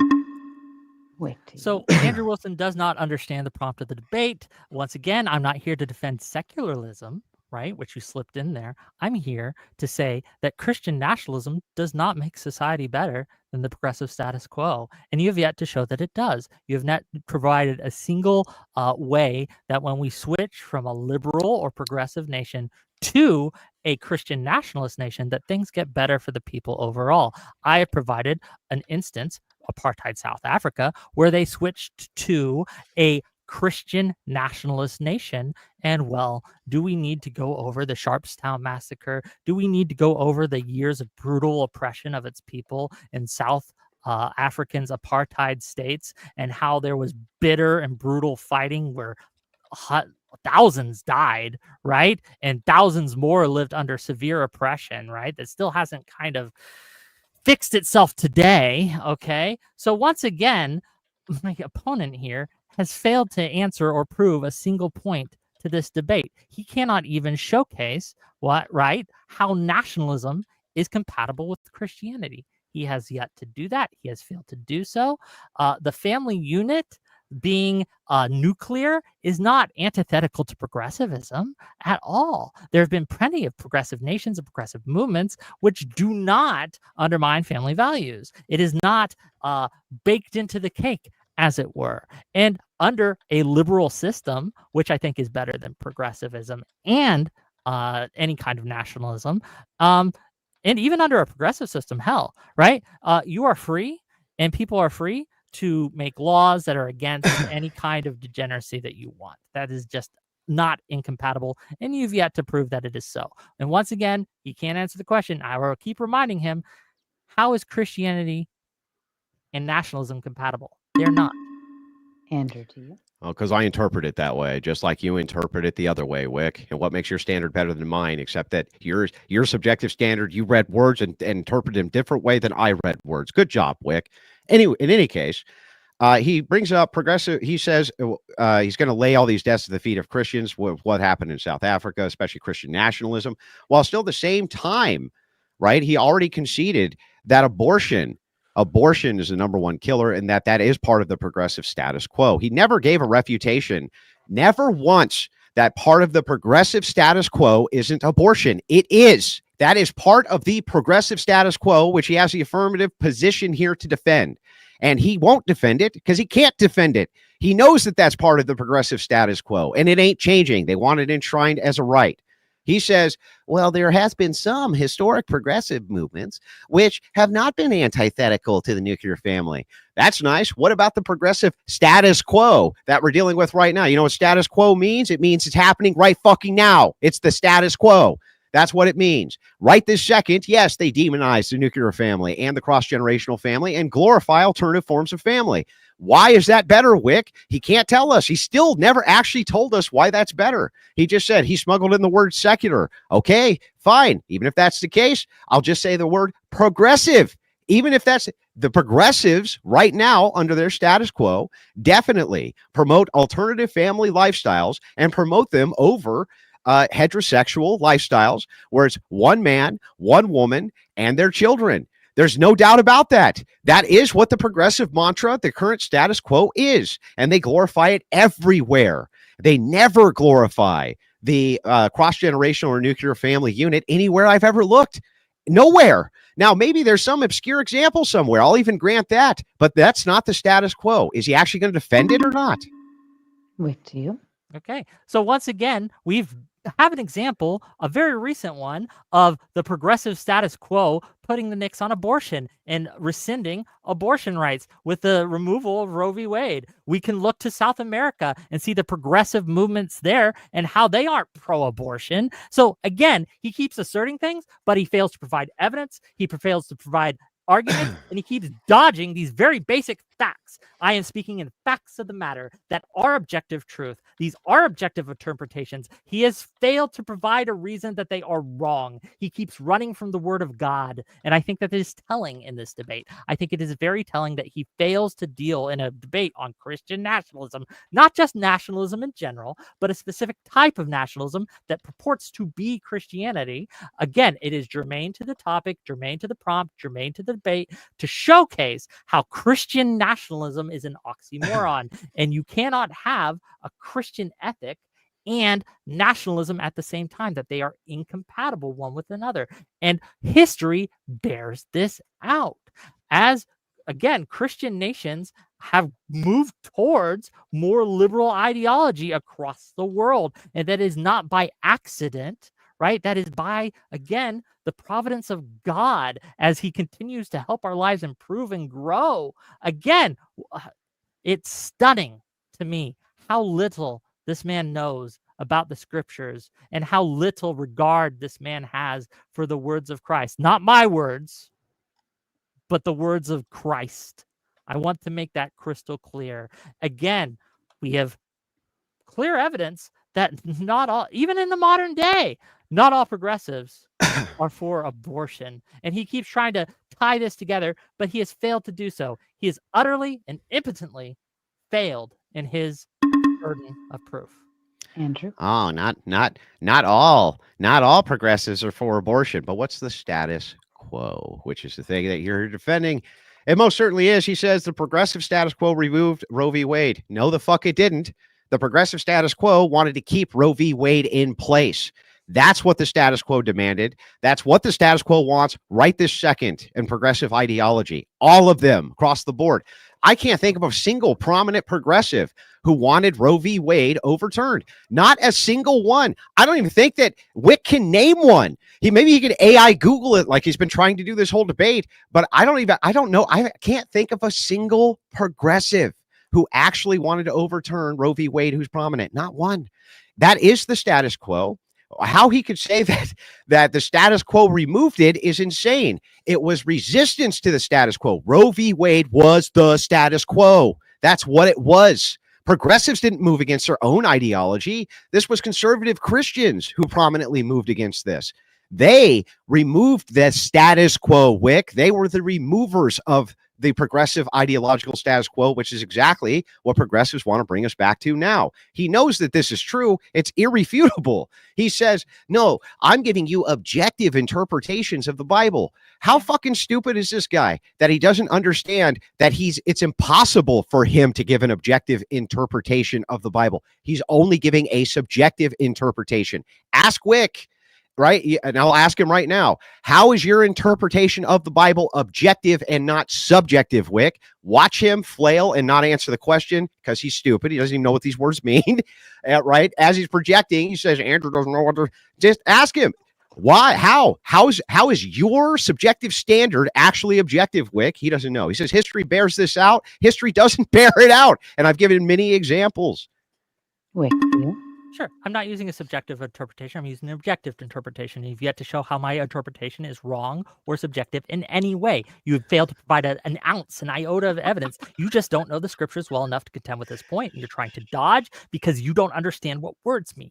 You don't understand what sola scriptura mean. You use it wrong to try to get a dig at me, thinking I would be ignorant to the term. And once I corrected you on this and showed you that you were just dead wrong and using it in the opposite way that you thought you would, you scrambled, weaseled, backtracked, and you continue to do this. Oh, if you can't think of one single prominent progressive, okay, that, yes, I could think of several in my local politics. You wouldn't know their names. I'm not going to dox myself by revealing these specific ones, but I can also name me, right? I'm pretty prominent. I'm here debating you. I have a sizable following on YouTube. I have a sizable following on Twitter. I would thought, Roe v. Wade needed to be overturned because we needed a better replacement for it. Ruth Bader Ginsburg agreed with me, right? She said at several occasions that this was based on weak law and we probably should do something about this, right? Again, when it comes to abortion, to say that all progressives want abortion is just not true. And once again, if you are claiming that the status quo we have right now is progressive, then under the status quo of progressivism, we were able to rescind abortion rights in a way that you would like, right? We have, for the last 5 years, saw the erosion of abortion rights under the progressive status quo. Obviously, this is possible. I am not and have never been against Christians advocating for Christian morality. That is not Christian nationalism. However, Christian nationalism is a specific thing, one which, again, you have to actually contend with.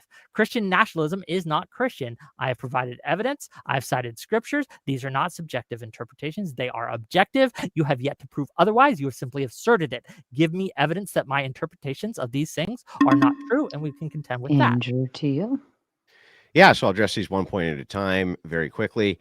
He can't name a single prominent progressive. He says local progressive that I know, though, and then names himself as a prominent progressive, even though the local dive bar in my one horse, one stoplight town gets more traffic than his channel. He's not a prominent progressive, right? Working for Progressive Victory doesn't make you a prominent progressive, Whick. That's insanity. Let's just point out, too, how stupid this guy is.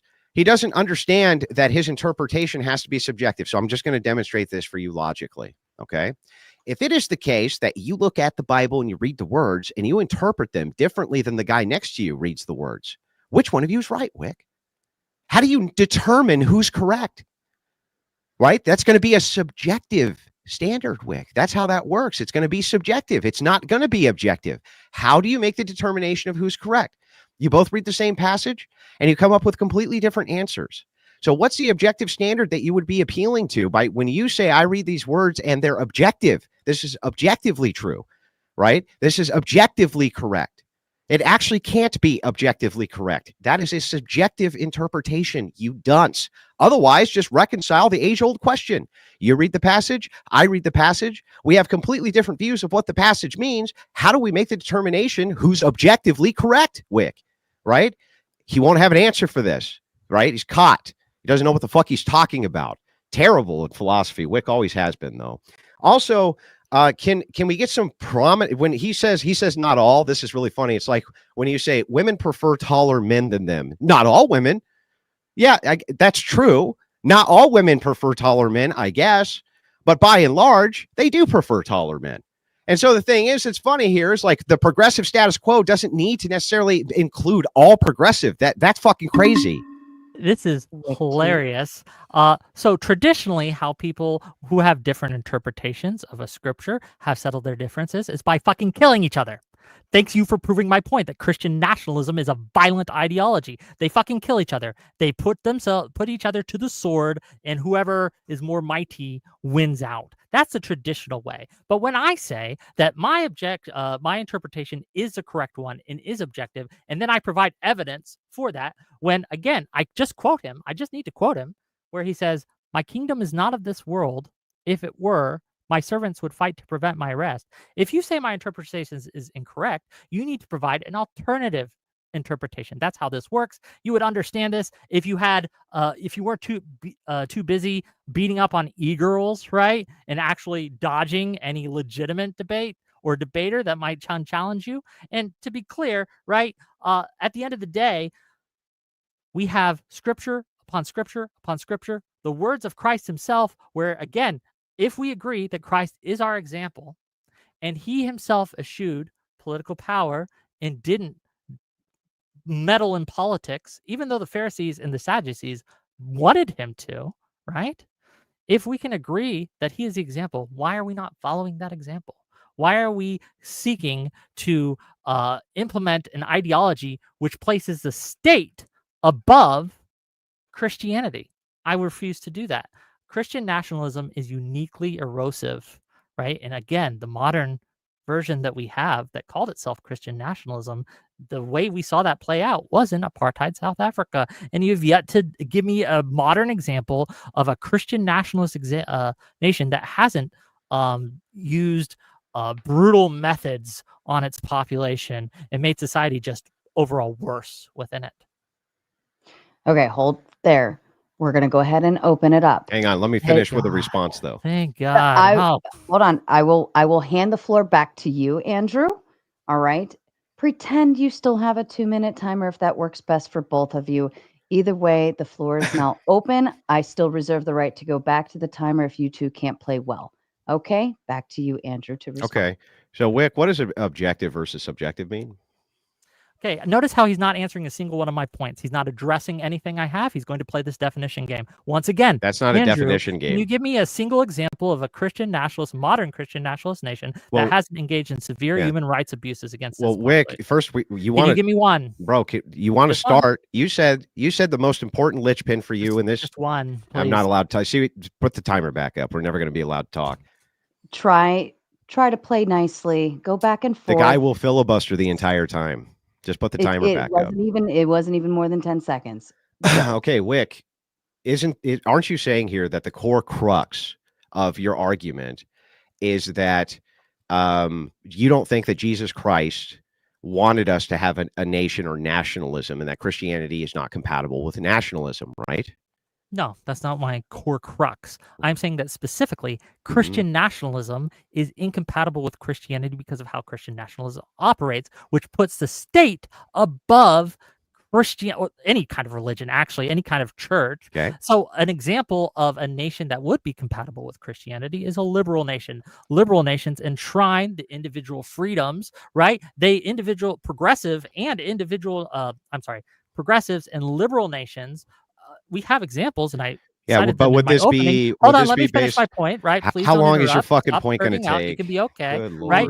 So again, just filibustering the entire time and stonewalling. I haven't spoken for 30 seconds. You can't even hold. I just want to get to the crux of it, Whick. Jesus not your Christ. prattle and gish galloping. Out. Calm down. You'll get your turn, Cupcake. Don't worry. This guy. Okay, you keep interrupting me, but try to stay calm. Okay, I know. Just answer the fucking question, Whick, with yes or no. At the end of the day, is your interpretation objective or subjective, Whick? Liberal nations are compatible with Christianity because liberalism protects Christianity and does not make it subservient to the state.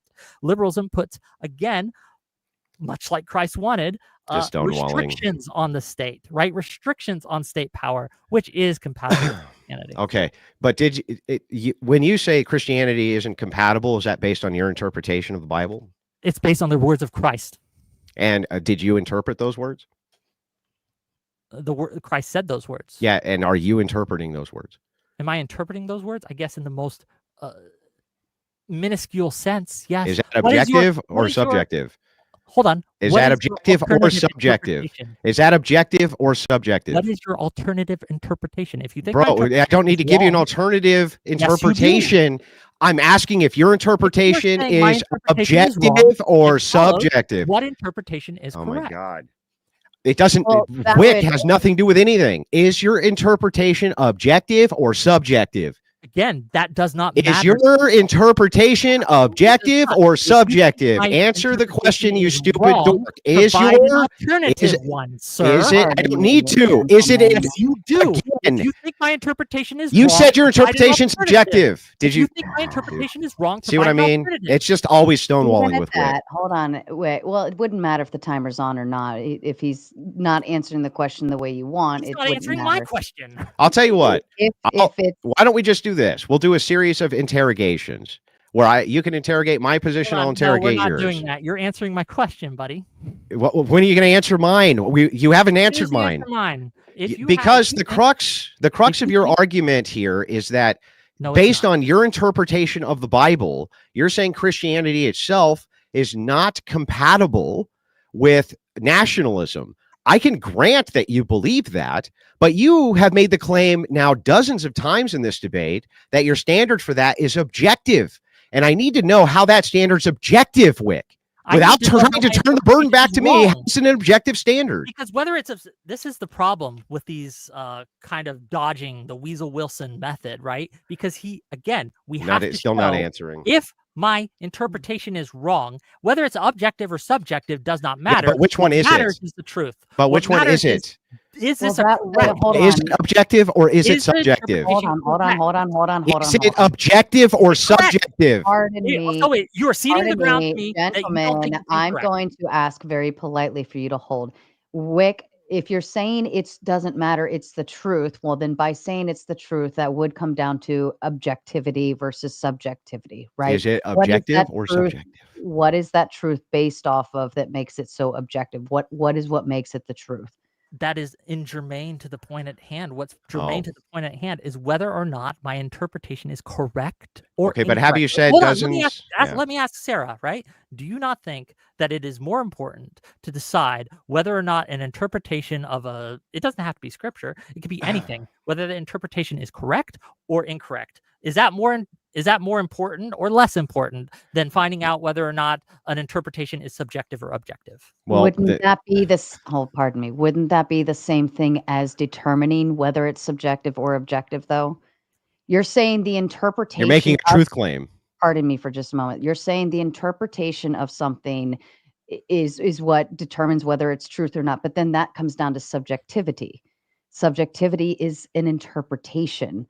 So what you're saying is essentially subjective and not objective. You can't say it's truth and then say it's up to interpretation. I'm not saying it's up to interpretation. I'm saying it's objective, and I'm saying that this is my correct interpretation objectively. How is it objective, though? Wrong. Hold on.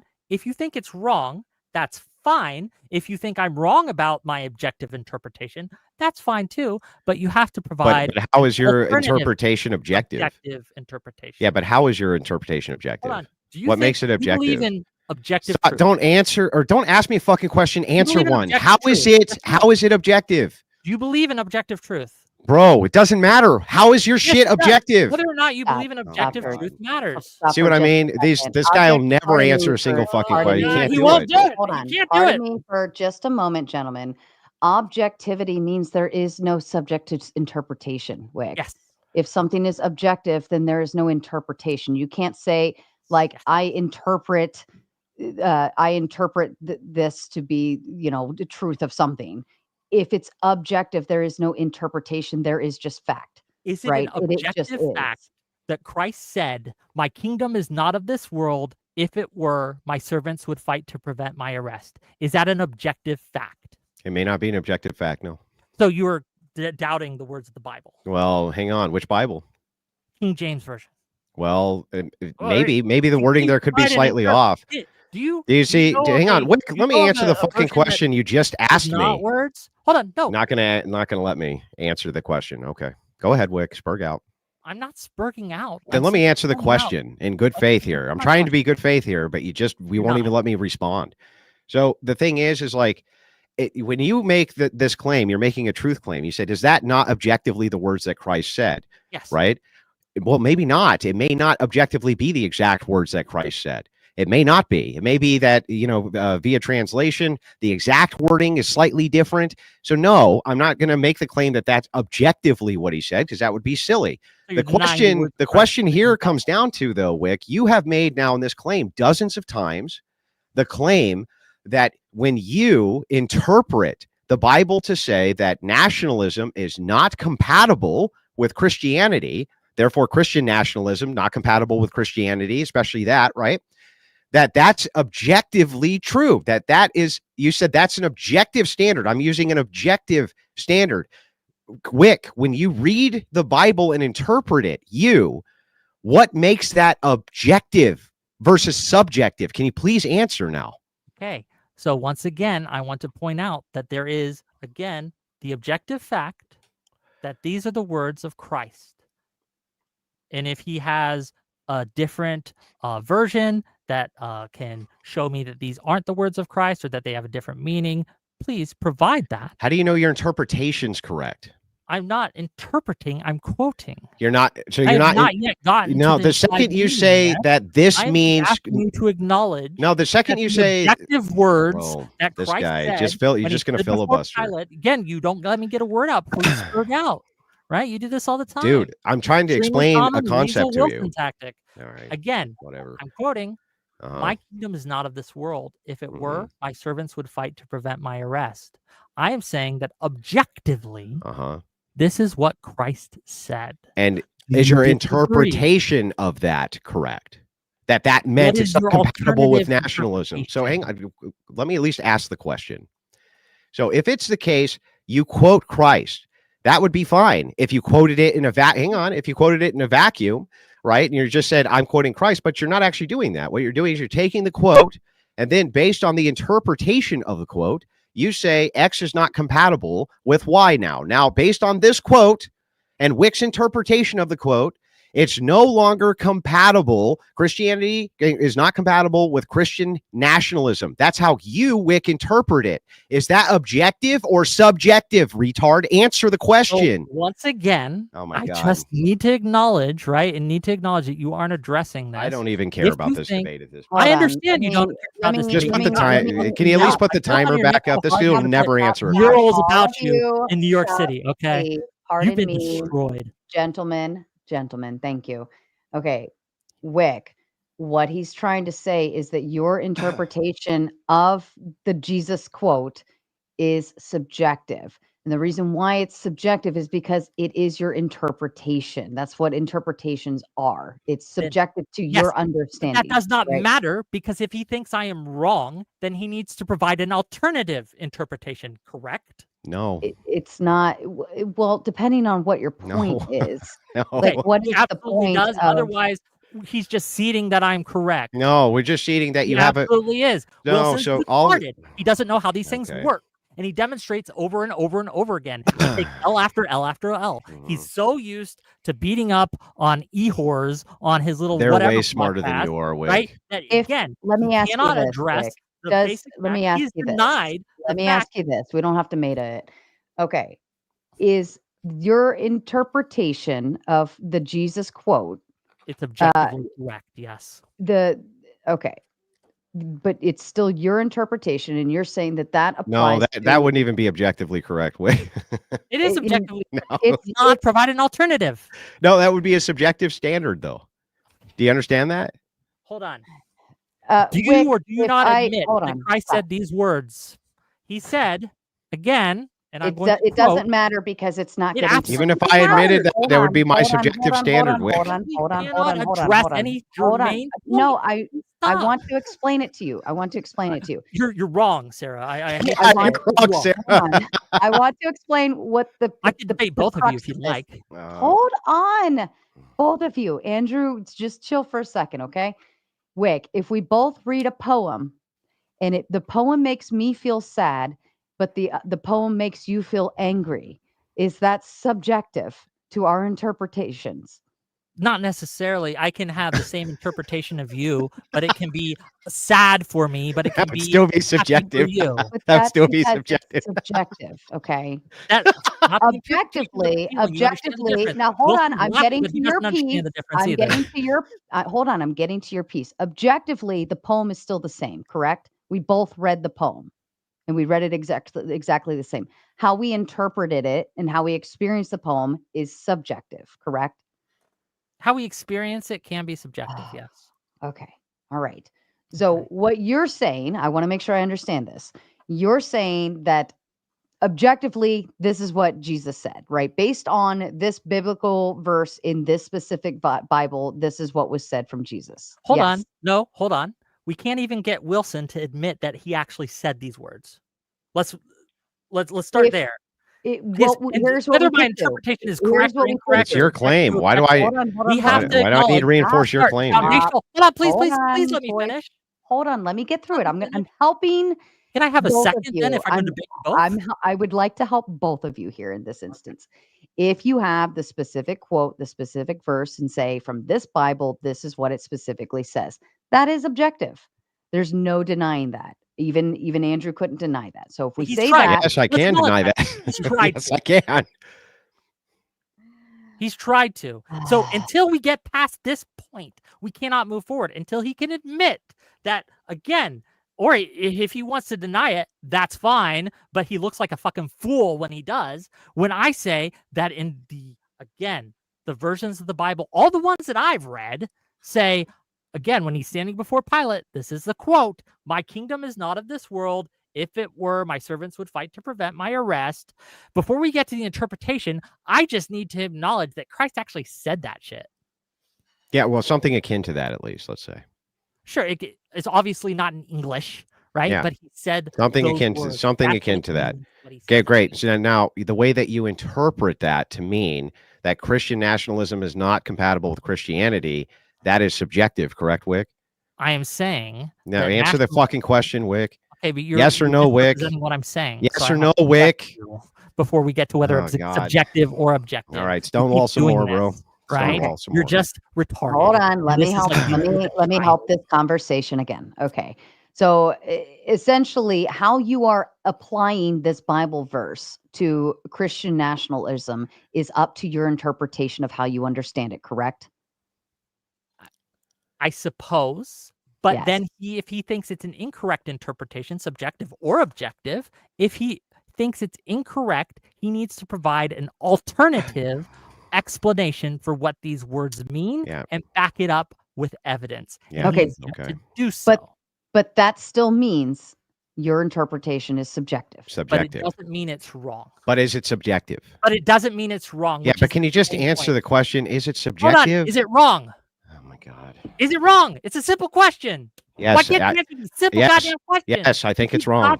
Okay. Yes. You think it's wrong. Why? Yes. Because Why is it wrong? I don't see any evidence in You the don't quote. know? I'm literally trying to answer the question. So I don't see any evidence in the quote that you have provided here that would lead me to believe that Christians can't be in charge of nations. That's insane. That's not what I'm saying at all. Then what are you never saying? That a Christian can't be in charge Then of a what's nation. incompatible But you are about Christian arguing for nationalism and which is not Christianity? A Christian being in charge of a nation. What's Unless you- incompatible? Hold on. Biden was Christian. He Then was what in makes charge it of the United incompatible, States. Was we Wick? a Christian nationalist nation under Biden? So then what makes it Yes or incompatible? no? So then what makes it Hold incompatible? on. Yes or no? Yeah, but were we a Wick. Christian nation under Biden? Because you just said that I claimed, which I never did. You're lying, okay? That Christians can't be leaders of Then nations. what makes it And if incompatible? you are saying that that's Oh, what good makes Lord. Christian nationalism, I am asking you a direct question because Biden was a Christian. Yes, under Biden, Will that we wouldn't a be a Christian nationalist nation. No. in the No, United that's States? not a Christian Obviously nationalist nation not. under Biden. No, of course Obviously not. not. So So in anyway, that yeah, case, got it. whether or not, Mhm. right, this has nothing to do with Christians can't lead nations. I never said Then what's that. fucking And incompatible, implied Wick, for the that 300th time? quote here means that he does not concern himself with these things, but Christian nationalism does. So what's And that makes it incompatible incompatible. between Christianity and Because Christian? nationalism puts Wick, let the me finish nation the over question, the state. dude. I'm answering your damn How question. do you know? I haven't even asked it yet. So, Wick, what I'm asking you specifically is this. What is the thing you think in that quote that would is incompatible with Christian nationalism, but is compatible with kings? What? What is it? What is the thing? What is the threshold breaker here? Christian nationalism subordinates and secularizes Christianity in a way that monarchy may or may not, right? Some monarchies did, some monarchies didn't. What do you mean secularize? Secularize, I mean, it puts Christianity as a subservient to the state, that the state is the one. What do you mean it's subservient to the state? Correct. It will. Well, wait, how would Christianity be subservient to the state rather than a synergistic relationship? How would it be a synergistic relationship? Yeah, so the same way that it what used to be between the Roman Catholic Church and kings, there was a synergy between the church and the state.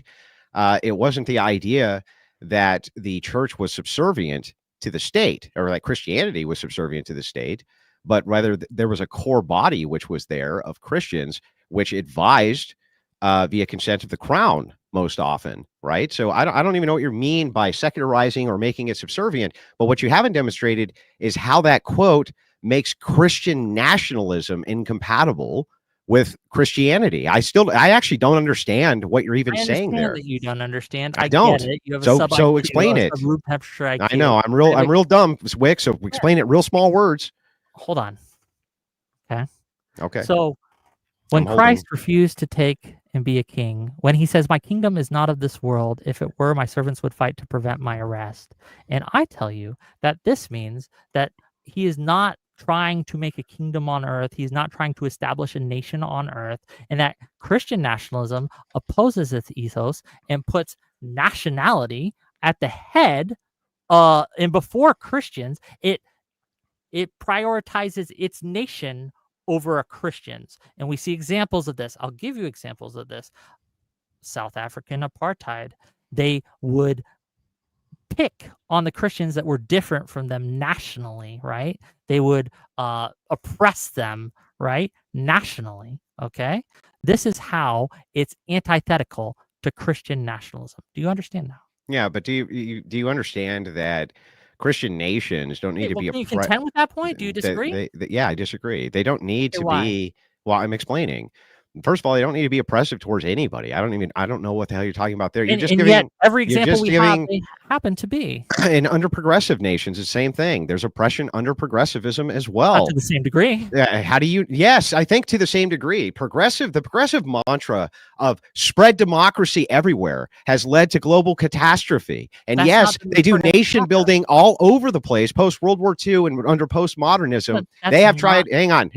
They have tried to spread their poisonous ideology fucking everywhere. And don't pretend that they haven't. Don't pretend that under the progressive status quo, we're not the policemen of the world and that we're not highly, and that we're not highly oppressive. You're not talking about progressivism. Hang on. You're talking about liberalism. There's different. Oh, okay. I see. So the progressive mantra then, in this case, I would say progressives. And the idea of postmodernism is that all democracy needs to flow everywhere, and that if there's no democracy, you're oppressed. In this case, what's really funny is you're talking about a nation, a policeman of the world, and saying that they're not oppressive, which is insane. But most importantly, you haven't demonstrated anywhere here in this Bible passage how this excludes men from ruling nations as Christians and how that would be incompatible with the ideas that I put forward for Christian nationalism. You never did demonstrate I am not that. arguing that, nor was that in the prompt. That then what is incompatible here? That people do bad things sometimes? Again, if you just think Christian nationalism is Christians leading nations, congratulations, you're a fucking liberal.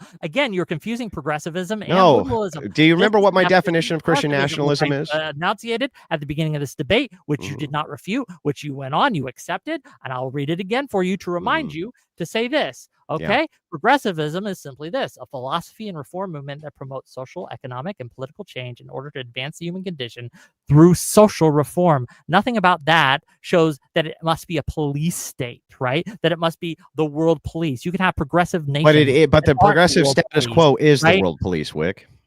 What? The progressive status quo is the world police.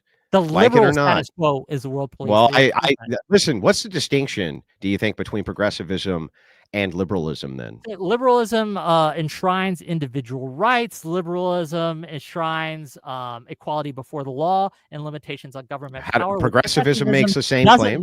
Hold on, let me answer your goddamn question.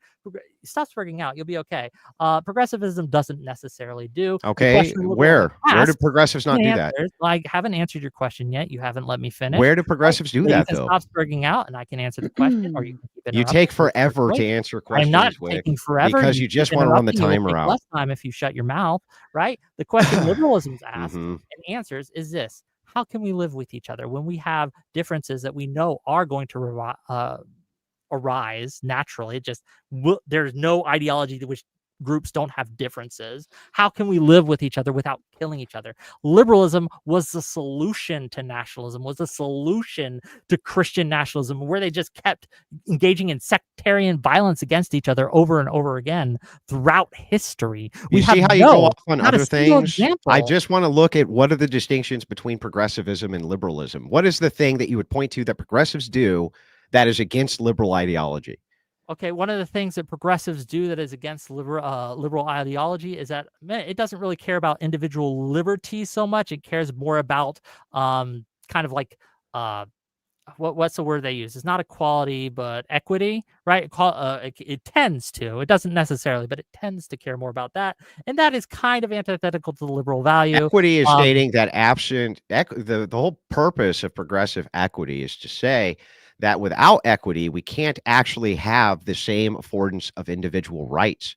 That's what their whole position of equity is, Whick. That's not actually drawing a distinction between liberalism and progressivism. You don't understand so do you not think that there is a difference between? Yeah, what's the point? I'll explain it. What's the point of equity?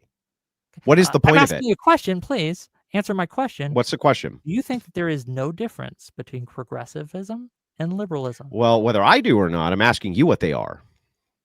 Okay, it's germane to the subject on whether or not you think there is a difference. Well, it's not, and I'll tell you why. Because what you claimed here was, listen, Andrew, what you're talking about is liberalism, not progressivism. And I said, well, if that's the case, then it's not germane for me to ask you then, what is the distinction here between these two ideologies? You bring up equity as though, and then say that that's somehow contrary to individual rights, but it's not. So I don't know what you're talking about again. Yeah, obviously equity is contrary it can be contrary and often is to individual. Give me an example.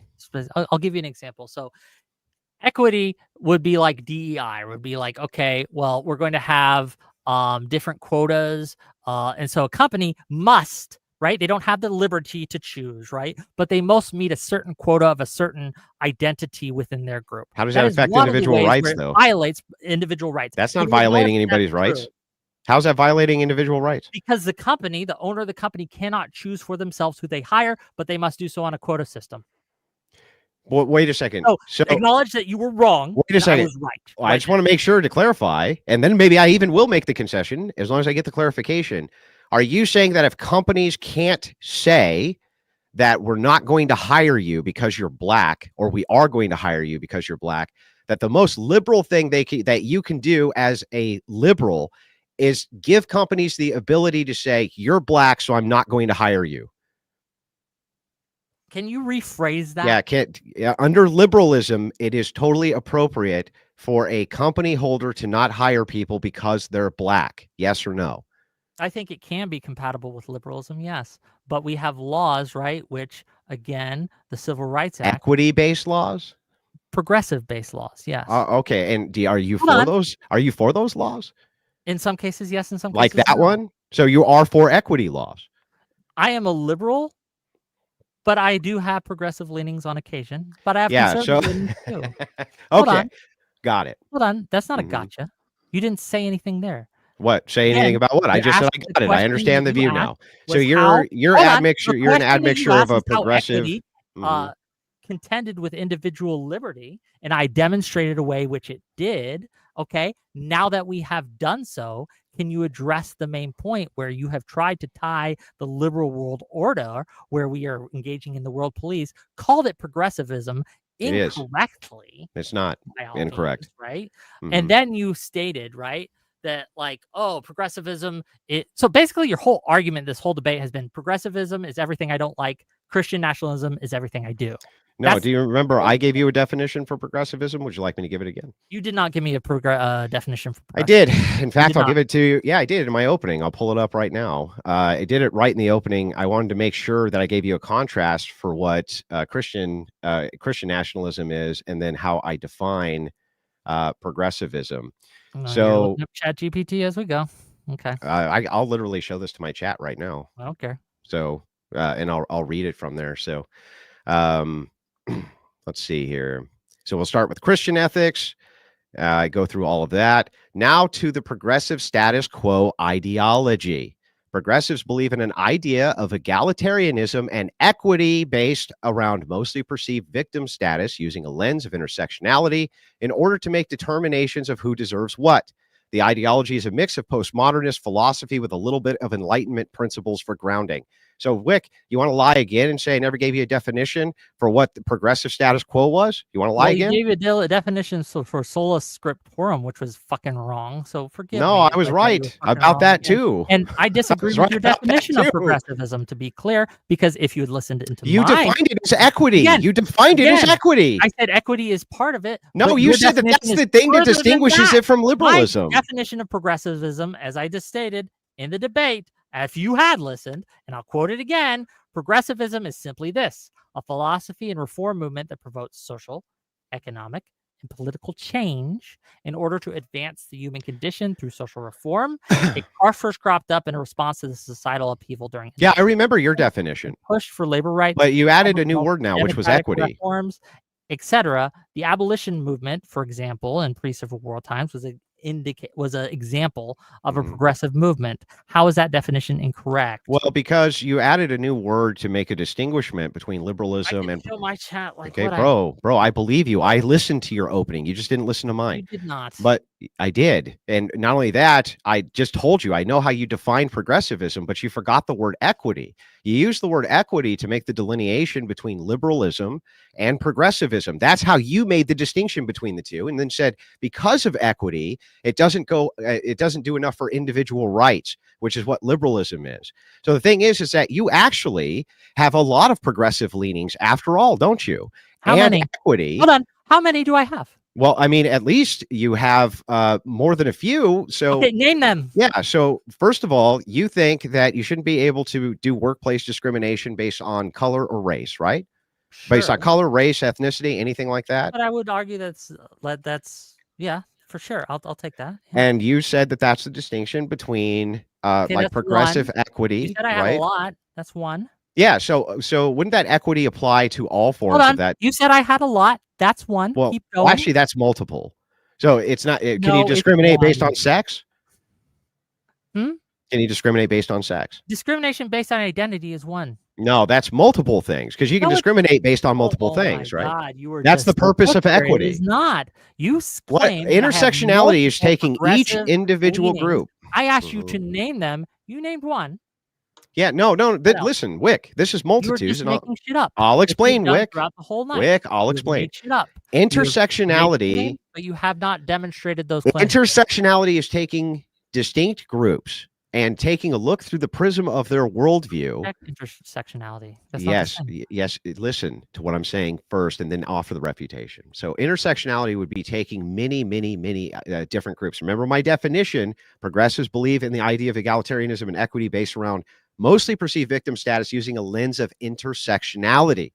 The idea is you're taking different groups and you're saying these ones you can discriminate against based on the perceived injustices, these ones you can't, et cetera, because it's saying who's in charge. In this case, is the least oppressed. In this case, usually is white people, right? Though now they're looping Asians in with that, I guess. But usually that's how they do it. When you're talking about equity, when you're talking about equity, you think I'm an intersectionalist? I think so. I think okay, well, I'm not. Well, but you are though. No, I'm not. Yeah, because why then why is it that people shouldn't be able to discriminate based on the color of somebody else's skin if they don't want to hire them? You understand intersectionality. What that means actually is when we say, look at these two groups, one has more identity markers and is therefore more oppressed than others. Yep. That's not why I reject or why I accept the ability not to discriminate against skin color. Then why would you want specific laws for specific groups? Of intersectionality. Then why do you want specific laws for specific groups? You have claimed that I'm an intersectionalist. Yeah, I'll demonstrate it. You've yet to demonstrate it. If I may, Whick wants laws which are specific to individual groups based on how badly they've been oppressed in the past in order to not discriminate against them. Yes, he's an intersectionalist. Yes. I just have to step away and go grab some medication for my daughter. I'll just be 2 minutes. If you could just play well for 2 minutes. Thank you. Back to you. We'll try. But yeah, you've misidentified things this entire night. You say that we were, the American Revolution was national, or not the revolution, but we were a nationalist nation. We were a liberal nation, sir. And the evidence I've given you of we were a liberal nation is because we set up a constitution which restricted the authority of the state, which a nationalist nation would not do. These are the different things, right? And again, nationalist nations did do this that. Whole debate, I'm not done. The sola scriptorum fuck up you did, where you didn't know what it meant and you got it exactly the opposite of what it actually meant, and I had to correct you. And now we're talking about intersectionality, right, which you do not understand, and you have again attributed to me incorrectly and have yet to prove that's true. Yeah, so the idea here that's really bizarre to me is you say that in nationalist nations they put no restrictions on the state. And the reason that this wasn't nationalistic, not to the degree that liberals do. So what's the threshold breaker? What do you think the threshold breaker Don't ask me, answer. No, I'm asking if you think that. Bro, it's just so bad faith, Whick. Just answer the fucking question, dude. I asked you specifically. Yeah, you do this thing. You said why won't you answer any questions? Again. Come on, dude. What's the threshold breaker then? If it's the case, what do you think it is? Why would it matter what I think? It's your claim. Okay, the reason we have a liberal nation in America. I don't need a history lesson. Just tell me the threshold breaker. Well, that at least I don't need to give you a specific threshold. I have to showcase that whatever my threshold may be, it does include the amount of restrictions that the nation of America, right, the United States, have placed on its government. And I would give to you the Bill of Rights as the example. So whether or not I would accept less restrictions or more restrictions does not matter to my point. My point here is that, at least in this case, it's enough restrictions on the state that makes it a non-nationalist nation, that a nationalist nation would necessarily have less restrictions. Yeah, but how could you ever demonstrate this? So your whole idea here is just to say the United States of America is not a nationalist nation because there's constraints put on the government. Bro, my turn. Because there are constraints which are put on the government, but nationalist nations have constraints which are put on the government all the time. You just say, well, not as much, as though that tells. Hang on, Whick, let me finish the question. You said you made a claim. Defend your claim. Let me finish the question. I'm not making a claim. I'm asking a question. Whick, stop stonewalling. Let me finish the question. I'm not stonewalling. You made a claim. Then let me finish the question. Just let me finish the question. You defend it. Which restrictions? Just let me finish the question, Whick, and then you can do the spurging. I'm not spurging. I'm asking the question. The question is really simple. If it's the case that you're just saying there's constraints put on the government, I bring up nationalist nations have restraints put on the government too. You just say, well, not as much. Okay, oh my God. Let's talk about Benito Mussolini's Italy. Let's talk about Franco's Spain. Both had tons of restrictions which were put on the government, including from Franco and Mussolini themselves. Hold on. Which ones? What are those restrictions, please? Oh, well, let's start with the idea in Italy. So what they tried to do is corporatize the body of the state, which was they were corporatizing business, right? They put tons of restrictions on trade organizations and the way that the government could interact with trade organizations in general. You're correct. They put restrictions on trade organizations. No. And the way the government could. So what was happening is the government was awarding these ginormous industrialists these massive contracts. And they put in all sorts of restrictions. Can you chill? You chill so I can at least explain. You're just in a cursory way. You're just reading AI, and I know you are, Whick. You don't know what you're talking about here. You're just wrong here. About what? Okay, did or did not, again, under Mussolini, that they subordinated the Constitution to the authority of the state. Yes, that's true. Okay, exactly. So that's true here too. What makes? Hold on. That is not true in America. It is true here. Hold on. The Constitution is not subordinate to the state in It's America. not. Who is the chief law enforcement officer to execute all laws in the United States? You know who gives them that power? The Constitution. Well, the Constitution doesn't exist in a bubble. It exists as a correlation of people who interpret it. So the thing is like, look, the thing that's really funny here is all you would be doing is saying the president of the United States, if he makes an executive order, right? He makes any type of executive order, he would be just as controlling, I guess, or just as nationalistic as Mussolini if he gives an executive order saying you're not allowed to do whatever this thing is. That would only be true if the state could not overturn those executive orders, which they have on multiple occasions. The Constitution has provided a check on the power of the executive branch and provided a way for the SCOTUS, the Supreme Court of the United States, to put a check on that power by being able to overturn executive orders by the state. So wait, so the only distinct when you claim that I just want to make sure I got this right. So checks and balances means not nationalism. You will let me finish, right? Your claim go ahead. here was specifically that in America our Constitution is subordinated to the will of the state. You are just incorrect, sir. They're the enforcement arm. The state's the enforcement arm. The state is the enforcement arm in the United States. Subordinate to the will of the state. Our Who's it subordinate to the will of? Who's it subordinate to the will of? The people. What? The people don't enforce the Constitution, Whick. The state enforces the Constitution. In the United States, in America at least, the state is subordinate, and checks are put on the state by the Constitution. Yeah, and enforced by the state. Yeah, but they're enforced by the state. Yeah, but they're enforced by the state. So it's still subordinate to the state. It's the state governing the state. That's retarded. It is wrong. Well, then who's governing it except the state? If we have in the military, right? Yeah.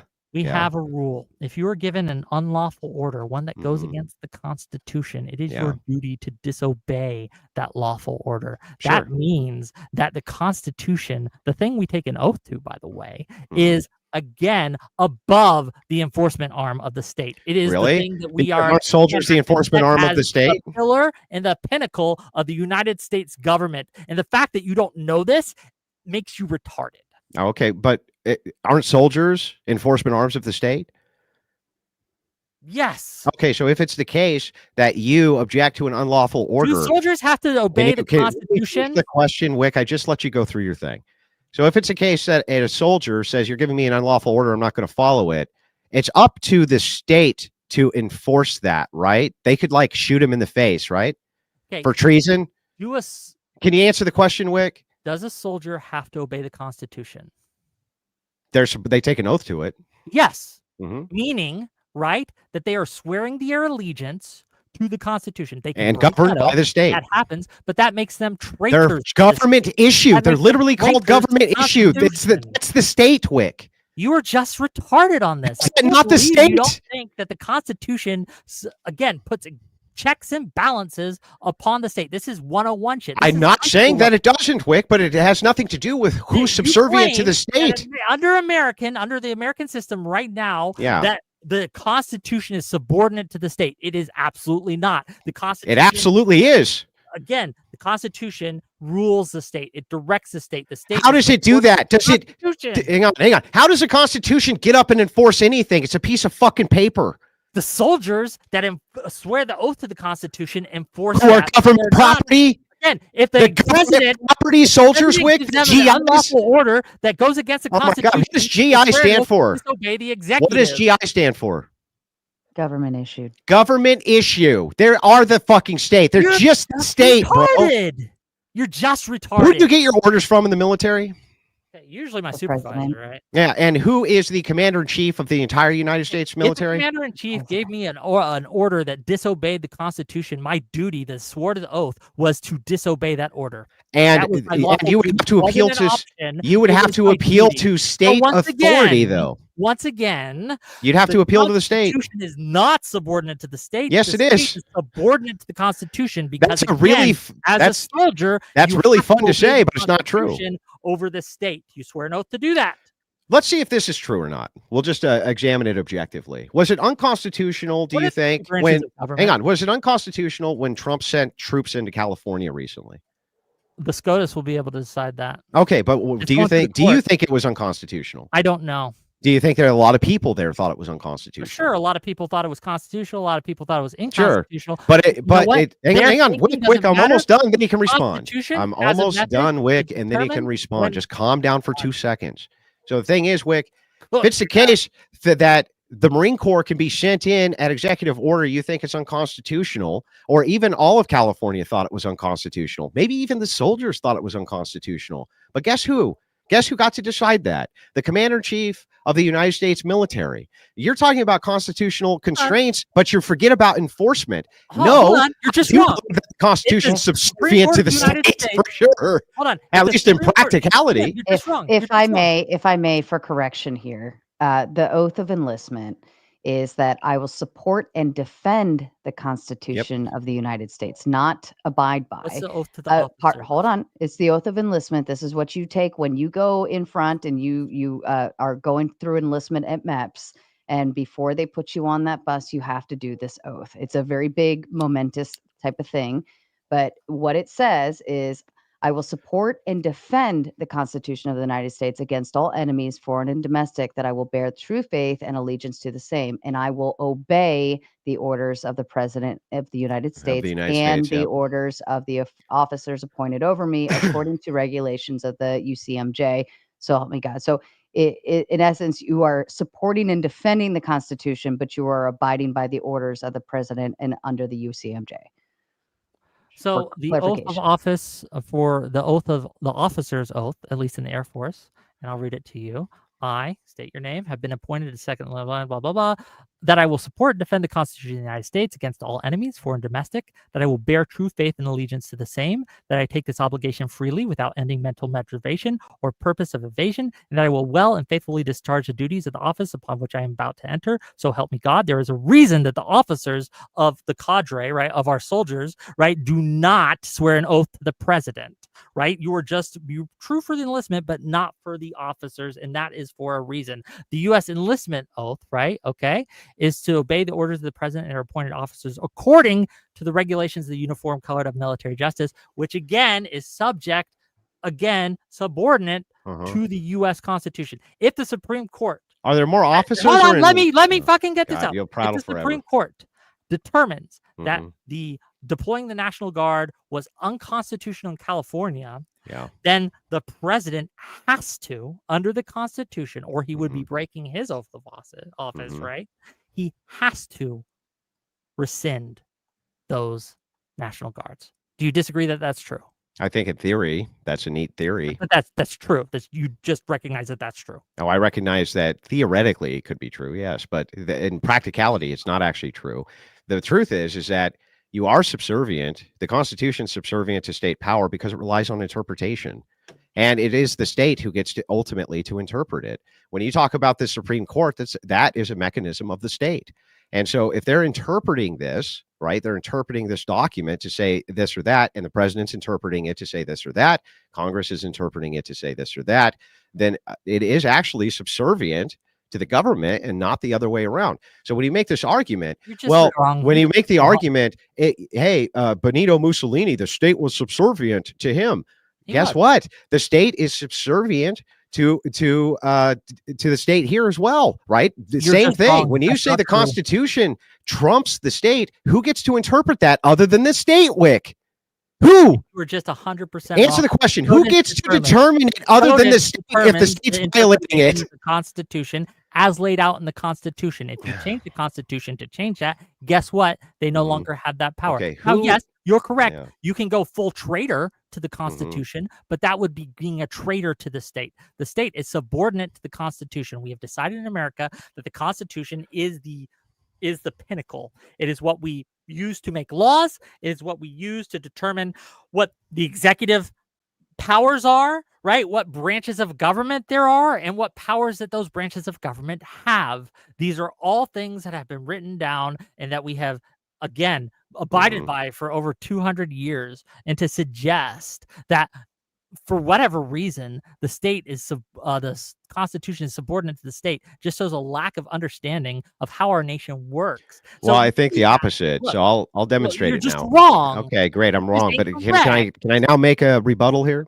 So the thing is, that's really interesting about this, Whick, is that all you have to do to give me a refutation here is tell me who gets to interpret the Constitution other than the state. Who actually gets to do that with the power of law other than the state or state officials? The reason that you can't tell me anybody else because there isn't anybody else, which makes it for all practical purposes, the Constitution is a slave to the interpreter of the Constitution, in this case, the state. Yes, it is subservient to the state, and it's the state which enforces it based on their interpretation. Same fucking issue you would have with Mussolini, Whick, you fucking idiot. Just not true, and you're a baby brain. It's just not true. Great argument. Then tell me who interprets it. Hold on. It's not the state. It's a specific portion of the state, which is subject to the So the checks and state. balances of the other That would be the executive state. branches within the state. It is The state. designed. It is designed The to have state. this tension within the state and to put restrictions.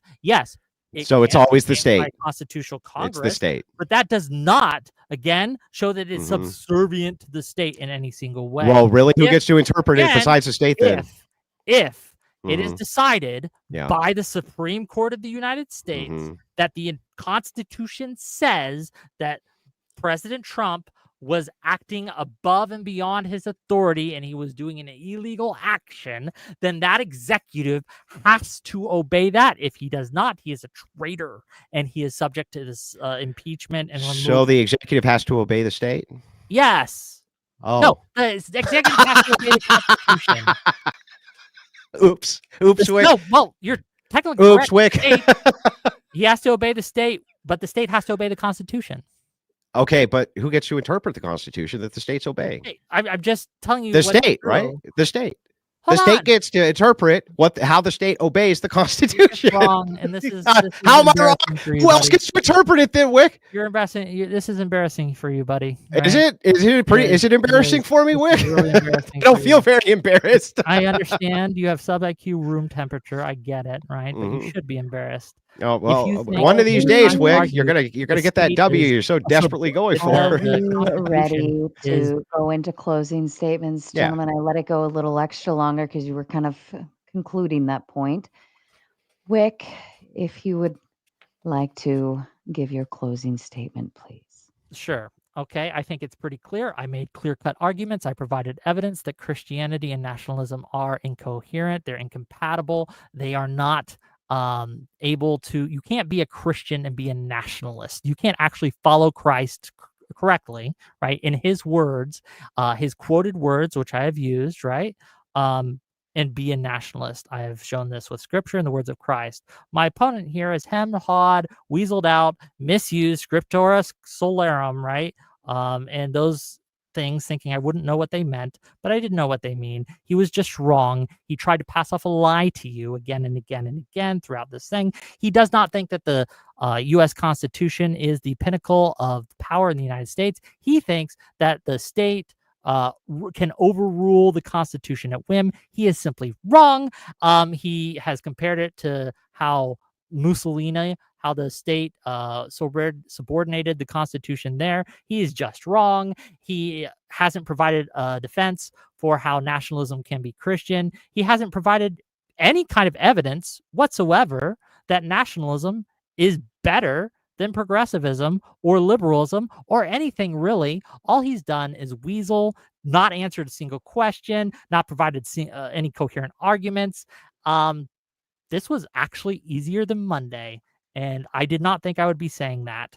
And it's, again, I'll just close with this, as I did in my opening. I'll read it.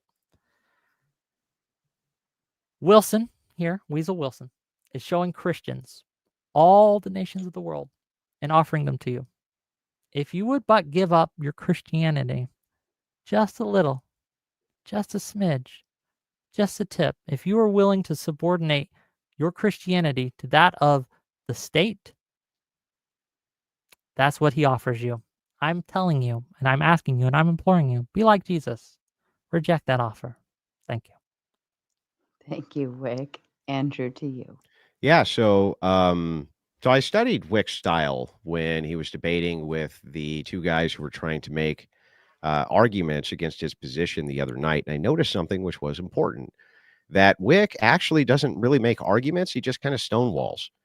And so what I did was I requested a timer.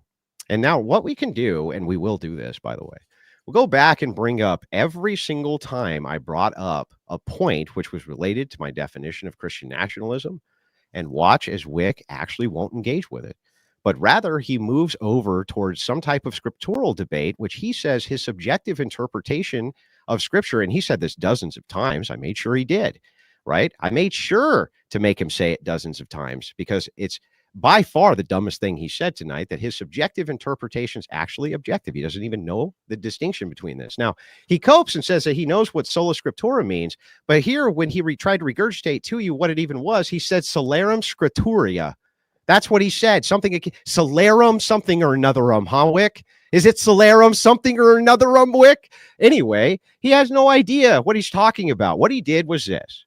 He, when I said sola scriptura, he Googled it real quick and then said, oh, I know all about it. Doesn't know anything about it. Has no idea what the solas are or what the Protestant interpretation is, how they're interlinked with interpretation, which is why I brought him up, right? Which is why he said solarum scripturius numbness. He has no idea what he's talking about.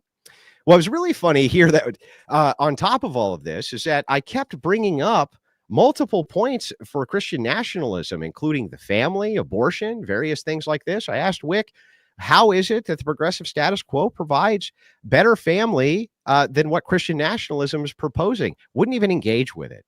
Wouldn't engage with the abortion question. Instead, he just looked at isolated instances of where Christian done bad thing and then said that has something to do with Christian nationalism based on his loose interpretation of scripture. He also makes the claim that, well, Christianity is incompatible with nationalism, however, it is compatible with kings. And then, as I predicted when I told Whick, what you'll do when I give you all the examples is just say they're wrong. No, I won't. So I gave him all the examples. I showed him all the kings. I showed him the Byzantine Empire, gave him all of the evidence of all of these various places where Christians ruled and ruled through their ethical system. And what does Whick do? They were all wrong. He's right. Whick is right. He's interpreting it correctly because his interpretation is definitely objective and not subjective. Refuse to engage with almost any point of the debate. For the future reference for people who are debating Whick, just remember that this is a good idea to remember this tactic, that when you're dealing with stonewallers, all you have to do is ask for a time debate. And the reason you do that is because then they can't stonewall. They actually have to contend with the points. And if they don't, they look really fucking stupid. This wasn't a debate about Christian theology. This was a debate about the proposition of Christian nationalism and whether or not the progressive status quo was better than that.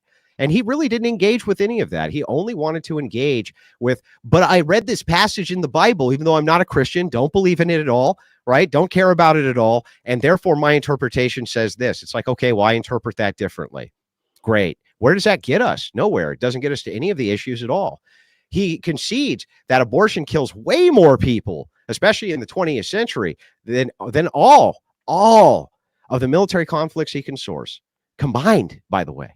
He concedes this and still says that the progressive status quo is better, even though he believes abortion is murder, and then tries to gaslight you, the audience, and tell you, actually, the progressive status quo is what got rid of Roe v. Wade. That is the most absurd thing I've ever heard. The progressive status quo was Roe v. Wade. It was Christians and Christian coalitions which moved to get that struck down. And it was only when Trump put Christians in the Supreme Court that they were able to even reinterpret this. So it went back to the states. The progressive mantra and status quo right now is to enshrine abortion as a right. That is uncontroversial.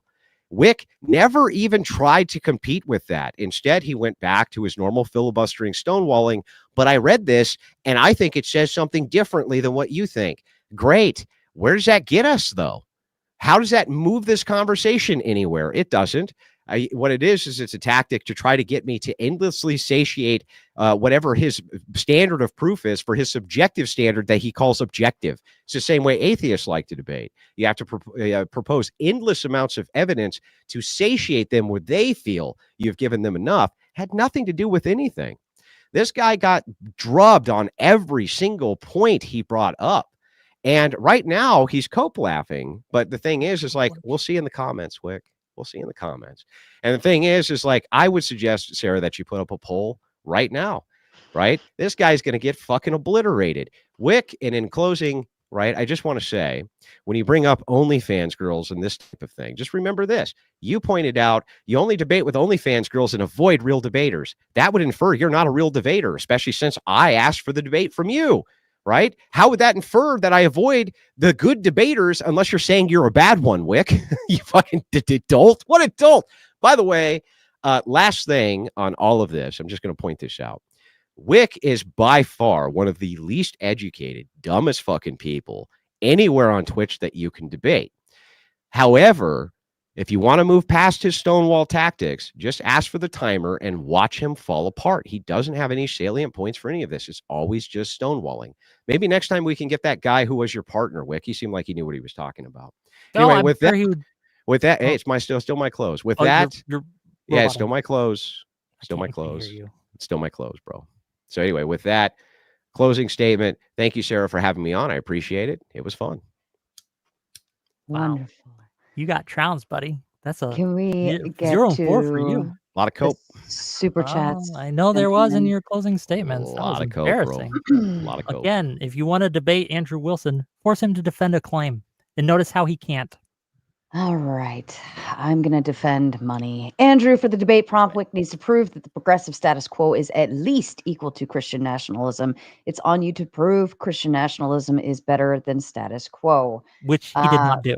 For some of you were able to watch over on the other live streams that there was a issue with who was affirmative, negative, whatever was going on. Essentially, whether you say yes or no, you still have an affirmative claim in some degree, whether it's to say that it's just not, or this or that, or so on and so forth.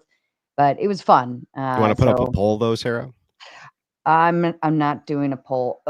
My daughter's having an issue right now. If you guys could just take the reins, I'm gonna deal. Just bear with me. Take your time. Family first. Here's the thing, right? I'm willing, and I'm going to showcase this on my channel. I think it's a good example of how to deal with your dishonest debate style. I think the fact that you lied about what sola scriptorum is, and your counter to me is, "Oh, you mispronounced it once." Sola as if that was a big with an M W when you got it. You just mispronounced it again. Wrong at the beginning. Mispronounced it again. Just funny. This is it's just sola scriptura. It's so not amusing. The projection at play, right? No. It's so amusing, the projection at play. A lot of cope still with. Right? Where it is a lot of cope from you, sir. And it's frankly embarrassing. You thought I was a bad debater. You were fucking wrong. That's why you wouldn't remove the timer, right? Even though we agreed to after. Why would a timer rules when you're losing? Why right? would a timer clear that you were losing? Why would that make you a bad debater if you asked for a timer? Hmm? Why would that make me a bad debater if I asked for a timer? Because you agreed to one set of rules at the beginning of the debate, and when you found out you were losing, you tried to say, well, no, we got to keep the timer on because, oh my God, I'm getting crushed here, and I can't let him off the leash. No, we tried it without the timer, and you did exactly what I predicted, was filibuster. That's it. That's all you do. I didn't filibuster. You're just a stonewaller. Fully answer a question. You just kept interrupting. Bro, by the way, if that's the case, why wouldn't you want the timer? Because I thought it was funny that you did. Oh, I see. So yes, it was I funny interrupt to too me. much, but you don't want the timer. To me that you get Got it. crushed like this and you try to change the rules mid-debate because you know you're getting crushed, you recognize you're getting crushed, or you're recognizing that any objective observer of this debate will say, oh, damn, Andrew doesn't know about Christianity at all. Literally, after that whole subjective debacle, bro, that's really bad. You denied the words of Christ. That's crazy, bro. Wick, you agreed with my position on that. I don't know what you're talking about. I did not. You did. Again, I said not those exact words. You said, yeah, not those exact words. Remember that, Wick? Do you remember? Do you think? Do you remember, Wick? Why do you have a selective memory? Is it because you lose debate so often? Do you think that is germane to the point? Do you think that? Yeah, I think the versus. If you keep saying it's objective, it's well. Do you know what pedantry is, sir? Pedantry. Yes. Yeah. You're a pedant. That's what you are. Oh, great. Got me, Wick. You're a pedant. Yeah, because you keep making claim over and over again, and I hold your feet to it. I'm curious. All right, I don't give a fuck. You're Googling that shit right now. Okay, Tard Wrangler says, for the record, I'm a Christian nationalist, but shit, let's at least have a basic command of the English language. Hall Long Nate says, calling it now, Wick will scream Spurging in 5 minutes. Well, he didn't. Thankfully, I will give credit to both of you. You both respected the timer. It was a pretty respectable debate overall. So thank you to both of you for doing that. I appreciate it. Galactic Contradiction says, Wick TV is a poppy poop head. Like I'm fair enough. Poppy? Like poppy poop head. Maybe it was a poopy poop head. Are Muslim nationalist Christians just an internal critique? Short Wick. You said all nationalism stems from Christianity foolishly. I never said that. That was never a word that came out of my mouth. I did kind of have a question though. Like if you're gonna use the Bible, right? You utilize the Bible verse to say that Christianity doesn't belong in government, right? Is that my understanding? That's not the claim, right? And this is the shadow, or not the shadow, the straw man of the claim. I think that if you want to argue, if all you are arguing for is I want more Christian leadership in government, I want to go towards more Christian ideals and ethos. We have a name for that already. It's called liberalism, right? Under a liberal order, you can do that. You're free to do that. Christian conservatism is another name that you can call it, right? Compassionate conservatism, all these words for it, right? But what it isn't is Christian nationalism. So again, it's a very specific thing. It's not just Christian nationalism isn't just there are Christians in government. It means entirely more than that, right? Yes. Isn't nationalism like an influential, like this is how we start creating our rules and so on and so forth? Like, well, the idea, Sarah, for Christian nationalism would be that Christians were the dominant force in government, began changing laws and even sections of the Constitution to suit Christian ethics. This is the idea behind it. Same thing, by the way, that progressives do. They've changed and amended the Constitution many times. While Wick is saying is like, if that's Christian nationalism, that's liberalism. It's like, yeah, well, we'll utilize liberalism so that we can move in and get our agenda moved to abolish liberalism, because liberalism lets us do that. Wick, we're going to exploit your system. It does not actually. It does. It not. But it does. But Wick, you were quoting the Bible, correct? I was. But see, like, how can you utilize the Bible in that essence without utilizing it over the people in general in all directions, right? Like for AB, for gay marriage, so on and so forth. Like, if you're going to use it for one thing, don't you have to accept the entirety of it? Yeah, but my argument wasn't that progressivism is Christian, right? Like, that wasn't my argument. My argument, again, it's just really clear that in order, right, James says it best. I'll just quote him. Give me a second. Here Somebody send it to you just now. Wait. For whoever keeps the whole law, and this is James chapter 2, verses 10. For whoever keeps the whole law and yet stumbles at just one point is guilty of breaking all of it. So again, I'm not here to prove that progressivism is Christian, right? It's not talking about the laws of the land. Hold on, let me fucking finish. When Christianity, right? And hold on, that was absolutely not talking about the laws of the land. Clearly, you don't know what you're talking about. I just said that. I just said that's not. I just said that. That's not talking about the laws of the land. You dumb fuck. Of course not. I never suggested it was. What law are you violating by being Christians in the government and changing the Constitution, Wick? What law are you violating, Wick? What law of God? I never said that was violating a law of God. Sarah was asking me a question on why I use. That's what her question is. It is not. I'll bet you anything it is. You are Watch. straw manning the shit out of me. It is okay? because you're using this one thing and you're saying, well, Jesus said this, therefore, like you can't do that because Jesus said so. But then Well, if that's the case, disagree well, hold on. with that? But then Jesus also said a lot of other things that you're not applying as well. Because they're not germane to the debate. Like if we were debating on whether or not trans ideology was compatible with the scriptures, we could have that debate, but that wasn't Okay, but that would be we're like talking about specifically. Just let me finish. okay, Specifically, let Christian me nationalism. let me compare that then. Let me compare what you're saying right now. If you say, "Hey, look, the word shit in the dictionary means this," right? And then Andrew says, "Okay, but the word ass means this in the dictionary." And you're like, "Well, I don't care about that part of the dictionary. I only want to know about this part of the dictionary, and this is the only one I'm using in this argument." Like that's what you're saying right now. No, what I'm saying right now is that the germane topic was, again, Christian nationalism, and whether or not, and my argument throughout was that Christian nationalism, if we believe that Christian ethics and Christian morals are superior, which I think Andrew does, or at least claims to, and I kind of believe myself, right? Then we have to see, are Christian ethics and morals compatible with nationalism? And that was my argument, that it is not. And But never demonstrated it. I Not did once. several times. Where's the just pretended demonstration? I didn't. You misquoted what sola scriptura What meant. part of nationalism is it incompatible with, though? The subserviating of Christianity, right, to the state. That is not something that Jesus wanted, right? Well, how is that any different than what secularists do when they like remove the Ten Commandments and things like that? Right. So, but even at Progressives do the same shit. What I'm saying is, if you're going to take what Jesus said here and apply it based on the rules of the land, right, to government, you're going to take well, Jesus said this, therefore Christianity can only have this little section of government. They can't have Christian nationalism because of what Jesus said. There's a Well, wide. then I'm going to take everything what I'm Jesus said.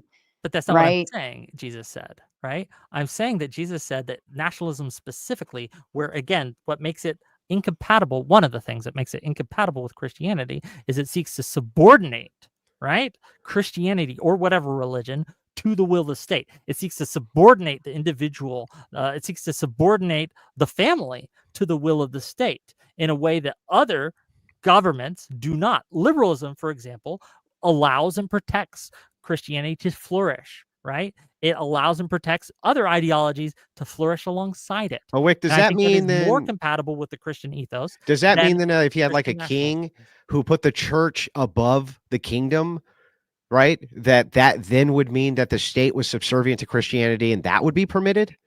I don't think that the kings, a king that might do that, perhaps, but we weren't arguing about monarchies here. We're arguing about nationalism and nationalism. But what about a state which said, hey, we're going to put the nation first, but the way that we do that is that we're subservient to the church and then the state. Could they do that?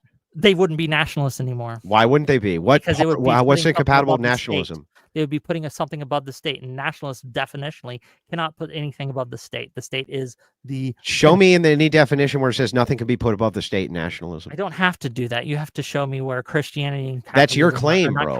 So you just made it up. You just made it up. You made it all up. I'm not making it all up. Show me where nationalism, any definition says, the state has to be in charge of it has to be on top. Has to. Show me any definition that says that. Hold on, I can give you examples after examples. Of just show me a definition. That have done that. Yeah. So what if they have done that? Hold on. Why is that an entailment that they must? Give me an example of a Christian nationalist nation in the last, let's say, 100 years that hasn't done that. Yeah. Well, I can't. There aren't any. Of course, because ipso facto, there aren't any Christian nationalist nations. Naturally, whether they claim it or not, lead to the state being at the pinnacle and everything, including religion. Wick, that doesn't make any sense, man. The evidence that I give you for that, but that makes no sense. History. Well, isn't that Wick, look. Hang on. I'll show you how silly this is, Wick. Like if I say, Wick, name for me a secularist nation in the last 100 years. That's purely secular. Purely secular. What's your definition of secular? No belief whatsoever in God. USSR. They had no belief in God? No. They were an atheist nation. Okay. There was a separation there, but the people there still had an Orthodox church that the communists killed, right? A secular nation. They're all secular nations? China and purely secular? I don't think Russia currently is. Are you allowed to be a Christian in China? I don't know if you actually You are. Check. You are. Hold on. Are you? Yes. You can be a Christian in China. Are you allowed? Is Christianity allowed to be practiced in China or preached in China? Christianity allowed to be. The answer is yes, Whick. Yes, you can be a Christian in China. Oh my God. Okay. Foreign clergymen may only preach when invited by state-approved religious institutions. Even then, all message must receive prior authorization, meaning that, again, the state is able to control the religion. Right? So they're Christian nationalists? Hold on. I would consider they're secular. The USSR. So what you're saying? So hang on. The USSR said that essentially it was a tool used by the ruling class to maintain power. While religious beliefs were never officially outlawed, the state used various tactics to suppress religious practice and influence. So it doesn't. It was a secular government for sure. Yeah. Okay, but the thing is Whick, I just got to ask this though. Why isn't China Christian nationalist, even though they prioritize the state? Is it just because they don't prioritize this? They don't call themselves Christian nationalists for one. They don't call themselves that. So that would be the requirement. Is that the requirement? One of the requirements is that if you're going to be a Christian nationalist nation, you have to say you are. You have to announce it. You have to announce it. Declare it. Yes. So if you have one of these, do you think you'd be a Christian nationalist nation without? Whick, what I think is irrelevant. I'm just asking so that I can figure this out, so I can get these definitions correct. So if it's the case, then Whick, that you have a nation which declares that they're Christians, right? And they're informed by the church, and they raise the church up above them in a hierarchy.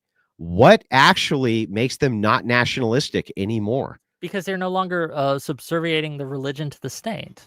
Why would that need to be the case for you to be nationalistic? How do you demonstrate that's what nationalism is? The state is the pinnacle. The state is at top. Everything is subservient to the state. Individual, family, etc. The state is, again, the top, the leader. Then can you demonstrate for me that nationalism means there can be nothing held above the state? Can you get, again, you got to give me an example of where it has. Why do I need to give you an example? I just want a demonstration. My argument is that regardless of what they say, I'm just looking for a definition here. Be the case. Do you agree with me that there's historic definitions? You continue to. Yeah, I'm just looking for a historic definition that says that. Provide a single example of how I am wrong. I'm asking you for a historic definition which states that nationalism means that the state must be put above everything else. Counter definition, whatever that may be, shows to be the case. If my argument, which it is that Christian nationalism of any kind means de facto that eventually, maybe not at the start, but eventually everything will be subordinated to the state. And I show you example after example, this is the case. And you say, no, it's not. And I ask you, can you give me an example of how I'm wrong? And you fail to do so. I win the point. Okay, I just want to make sure just real quick, Whick. Just want to make sure I got total clarity on this. If the state puts anything above the state, then it is a nationalist state. No, the opposite. The opposite? Yes, if the state puts anything above the state, it ceases to be a nationalist state. Then that would require the state has to put itself above everything to be a nationalist state, like I said, right? I think that's the end kind of thing. Yes, that's where it goes. So can you name for me a state that doesn't put the state above everything else? The United States. No, the United States puts the state above everything else. Yes. We enshrine in our Constitution individual liberties where the state cannot, again, it's the Bill of Rights. The state cannot infringe on my ability to call you an F slur, right? They do it all the time. They do it all the time. They cannot. Yeah, they do it all the time. I can sue them and I will win in court. So does this mean that, like in Australia, if you could be arrested for saying the N-word, that's a nationalistic state now? No, it means that you can't, and they will overturn that arrest, right? And if you are saying no, you can. You can. If it were the case that you could be arrested in Australia for saying the N-word, if you could be, would that now be a nationalistic state? Of course not, right? Then what? So this is my problem. You saying that you have rights which are afforded to you, which are enforced by the state, still seems to me like the state is the ones on top. What is the United States putting above itself? What? Again, individual liberty. I can go. It doesn't put individual liberty above itself. Burn this flag. I can say that I hate the United States, and the government can't touch me. Yeah, but that's not putting your right to do that above the state itself. Yes, it is. How? It absolutely is. How? It is saying that the state cannot prioritize itself and its health above my individual liberty. It does it all the time, Whick. It cannot. It does it all the time. It puts its own above you. When they are taken to court, they lose. No, they don't always lose. They absolutely do. Oh, yeah, like the COVID lockdowns, that was putting your health above everybody else's, right? The COVID lockdowns and mandates were overturned by the Supreme Court in many cases. When Biden tried to implement national mandates, the Supreme Court stopped him. Okay, wait a second. Okay, so just acknowledge that you were fucking wrong there. Wait, how is that the state, though, not being the decider of those priorities and not you? Because the state is, again, showcasing that it will subordinate its will to the state. Right that is enshrined in our Constitution for individual liberty. It's literally, all it's doing is one part of the state is governing another part of the state. It's still putting itself before you, isn't it, Whick? No, it's not. Then is the president is the president of the United States listening to you, or is he listening to the Supreme Court? Listening to the Constitution of the United States. No. He's listening to people who interpret the Constitution, right? He's listening to people who interpret the Constitution. Yes. Yes. It's not adhering to the Constitution itself, right? It is adhering to the Constitution as interpreted by the Supreme Court. Yeah, all you're doing is saying that the state itself executive has influence on who the state governs the state. Of checks and balances. Yeah, but again, that's the state governing the state, Whick. Hold on. Rules is written. The Constitution has a set of amendments which cannot be violated. They're violated constantly. We are enshrining the right to the Second Amendment to bear arms. We are enshrining the right to free speech. You mean that right to bear arms, which is heavily restricted? Subject to cruel and unusual punishment, right? We have a host of amendments that say, hey, the state cannot come in and violate your right to do these things. This is just true. This is just basic. This is 101 stuff. Whick, can you own a gun in prison? Hold on. When you go to prison, you give up some of your rights. And who makes the determination that you have given up your rights? You don't give up all your rights in prison. You know that. Right? But who makes that determination too, Whick? We pass laws, but laws can be overstructured. Who passes those laws? Do you think who passes them, Whick? Hold on. Do you think prisoners have the right to free speech? Can the state prevent a prisoner from speaking his ideas? Yes. That is not true. That is okay. Then why do they read all their mail? That is not infringing upon their free speech. Well, yes, I think it is. If the case is that you have the freedom of press and you have the freedom to write letters, you have the freedom of speech, right? If I write a letter and you can intercept that letter and prevent it from going out, you've restricted my freedom of speech, Whick. Yeah. Not in any meaningful sense. Yes, in every meaningful sense. If I could just block you from sending emails, am I restricting your freedom of speech and you don't want me to? Is your argument that someone being in prison, and having some of their rights rescinded, that a normal but by who gets to rescind them, means that the state can subordinate anyone's at any times freedoms? You're just wrong. No. My point here is to say this: that even if the state, there are certain times and cases where the government legally cannot infringe upon your rights. I don't acknowledge that. Here, I'll tell you why. Well, you're just wrong. I'm going to tell you why. I'm going to tell you why. We have hundreds of years. I'll make a concession. I'll make a concession. In theory, it's supposed to work like this, but in pragmatic reality, it actually doesn't work like this. So the government, what the government actually does is this: they're the jury, the judge, and the executioner, right? What happens is they make the arrest. It's a government official who does that the entire time you're in state custody. You're in state custody when you're in prison. The government determines which rights you can have and which ones you can't. You become state property. This is the case, by the way, right this second. The government can indeed come and infringe on your rights, and but when you say legally, you don't get to make that interpretation. The government does. Another branch of the government is going to interpret whether or not that's legal. The Constitution does, right? The And Supreme Constitution Court can't has do been that. given The people authority interpreting it have to interpret do that. But we can impeach Supreme Court justices, right? There are checks and balances to this. Who can impeach and them? therefore, Who the can impeach idea- them? The executive, or I'm So sorry, not you? executive, So not Congress- you. Congress can, Not the legislative. voter, My not the people. representatives can. So the We government live in can. your democracy. So the sir, government, the a state representative again? democracy, So where I all of can your appeals are to the advocate that state, my Whick. government overturn and impeach All the of your Supreme appeals Court. for security and freedom are to the government, you dope. And you say the government's not putting its interests first. My Of course it is. Of Because course the it is. government has agreed and they've signed a contract, and we have a system. What where contract did are they sign? referring into the Constitution. What they take contract? oaths of office. That's not a contract, Whick. It's an oath. Yeah, that's different than a I contract, think Whick. oaths are binding. They're not contracts, Whick. Are And they by the way, binding? that's not a contract, though, Whick. Are they binding? So what? It's not a contract. And no, they're Are not they always binding? binding. No, they're not always binding. These games, No. are they binding? Can Yes you or be no? arrested? Can you be arrested for breaking your oath? Yes, you can. Okay. So show me the last time somebody was arrested for breaking their oath, Whick. Let's see. Yeah, you better hit that Google machine real fucking I hard. gotta have That's right. the last time someone was arrested for breaking their oath. Yeah, because it It's like hardly ever happens. If you break your oath in the United States military, you go to jail. Well, it depends on how bad you broke it. You are Right. punished in some form. Nah, not always. Are we ready to move on, gentlemen? Right? You can be an oath breaker in the United States military and not get punished at all, right, Whick? Because you don't get to make that determination, do you? The state does. The state gets to make the determination as to who gets punished, who doesn't. The You're state all has to follow all the you do is Constitution. appeal It to the has to. state. What's really If it funny is doesn't you're follow like, the it's not Constitution, it is nationalistic, but straightforward. the To state as a whole. governs the If state. a specific part of the state rebels against the Constitution, it is in conflict with the state.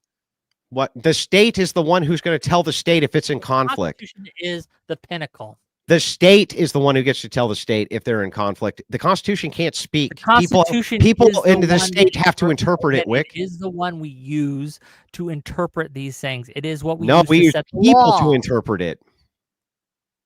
We use people to interpret the just Constitution. Stupid. Who can interpret the Constitution except people, Whick?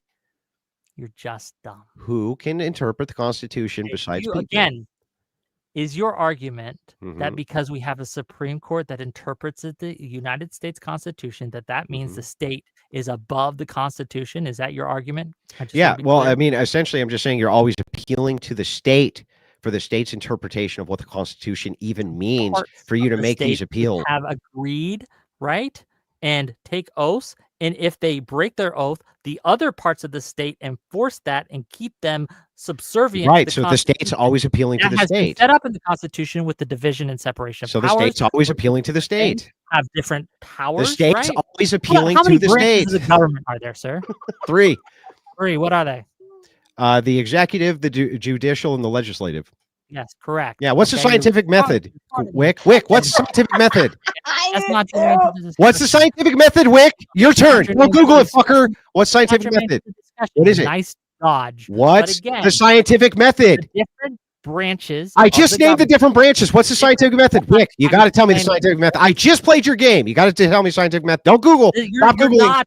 This is What's not scientific germane. method? What's the This is not scientific germane. method? This What is it? Not germane to the topic. You're not going to hawk up. answer. What's the You're scientific dodging. method? You're again. I'm You going confused down me a with logic Jim Bob path because one of your here. stupid chatters. Trying One of to- your stupid chatters found out that Jim Bob made that mistake with erudite and somehow confused it with Hold on. me, you fucking twat. Hold on. My You chatters stupid didn't say. fucking I twat. just think you're as stupid as Jim Bob was. Yeah, stupid twat. That really bad You on you, know- didn't it? That You really know who's backfired on you. not A stupid. little F slur. You know who's who not tries stupid. The really people hard that to be a send big money. man. What, the F You slur? can't- They- You dodge to a both of boxing. you, I didn't punch. dodge any of would it. Answered. very much- I answered, very bro. much like to read the super chats, gentlemen, if you don't mind. I love you both. I love you both, but it's time to move on. Nate says you can't tie the deaths of AB to progressivism, but you can tie the deaths of Mustache Man to Christian nationalism. Make it make sense. Rachel says no major Christian church in history holds that only secularists have the right to govern. Scripture is not up for Wick's personal interpretation. We had Christian empires for hundreds of years. Mick 12 just sends money because I like that. How Long Nate says Wick cannot argue against the Orthodox interpretation because he doesn't care to investigate it. He's going off what he can read from anti-religious books. I quoted the Bible, the New Testament. Anyone can quote the Bible, though. I mean, anyone can just say that. That's what I'm saying. That was kind of my question. Is like you're kind of like it. I mean, cherry picking at its finest, but like you're utilizing what you want out of it to make the argument, but then you have to take the whole thing with it. If my argument is wrong, then surely there would be scriptures saying so. Which were read to you. You did not. You yes, I did. Romans, okay. Yes, not only did I, but you never demonstrated how this would be incompatible with Christian nationalism. You just say there's a subservience of Christianity to the state, and Jesus wouldn't want that or something. You're just making shit up as you go, Wick. Directly quoting Jesus Christ, but you run. Yeah, but you misinterpret what that means because you're dumb. Because you're not a Christian. You don't follow fucking Christ. Wick, the only one who's not a Christian here is you by your own admission. I follow Christ. Yeah, the only thing that you couldn't follow anything. You can't even follow an argument. You don't even know the words of Christ. You don't even know what he says. Fuck. No, I don't. Are you gonna Google it real quick, Wick? Google it. You Google it real quick, Wick. Hold on. Again, you can't even. You can't even acknowledge the words I read. The word I read. The James version of the Bible were the correct words of Christ. You agreed. You agreed with me, Wick. You agreed, stupid. Do you understand that you agreed? Yes, you did. You said you're right. It could be different wording. You're absolutely right about that. That's what you said, Wick, because you're dumb. The meaning of the words, how are they substantively different? That's not what you asked, though, was it? Yes, it was. No, it wasn't. You understand. Which is why you agreed with me, Wick. Every objective observer. So why you agreed with me, Wick? It's because I'm right. What was the Bible verse again while you guys are arguing? Can you tell me what the Bible verse is? Let me know when I'm supposed to feel embarrassed. And by the way, thank you for making thank you for making me thousands of dollars tonight. By the way, Wick, I do appreciate that. By someone you thought was a bad debater. You got a bad debater, and you got fucking destroyed, and it was easy, Wick. You're stupid. You guys can get back to arguing. I just wanted to know what the verse was. What was the verse numbers and stuff? Which ones? The one that you used. He's gonna Google it. No, I have it in my opening line because I quoted these things. Okay, so the Matthew 4:8 through 10 was the one where, again, the devil took him to a very high mountain. The first one I did. The John 18:36 is when Jesus said to Pontius Pilate, "My kingdom is not of this world. If it were, my servants would fight to prevent my arrest by the Jewish leaders, but now my kingdom is from another place." And then on Luke 10:27, oh, that's not one I used. Sorry. I had a bunch. Okay.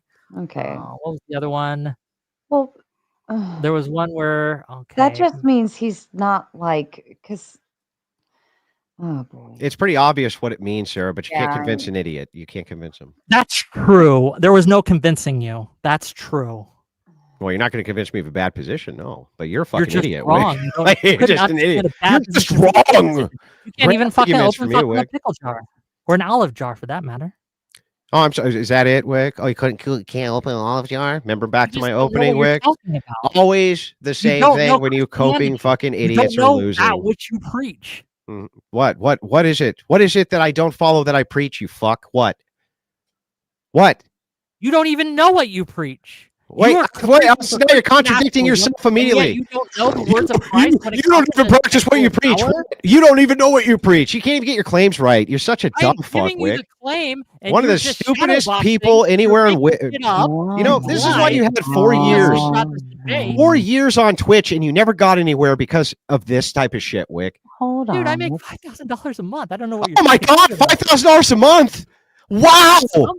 Wow, $5,000 a month. Holy shit. Well, that's pretty good. I'm proud of that. Yeah, and how much of that used to come from Progressive Victory when you sold out to an NGO? 1,000. Yeah, I'll take the pickle jar and keep my fucking integrity while you follow troons around. You've never had integrity, not once. You don't even know what integrity is, you fucking scumbag. You have no clue. You sold out to an NGO, Wick. You sold out to an NGO.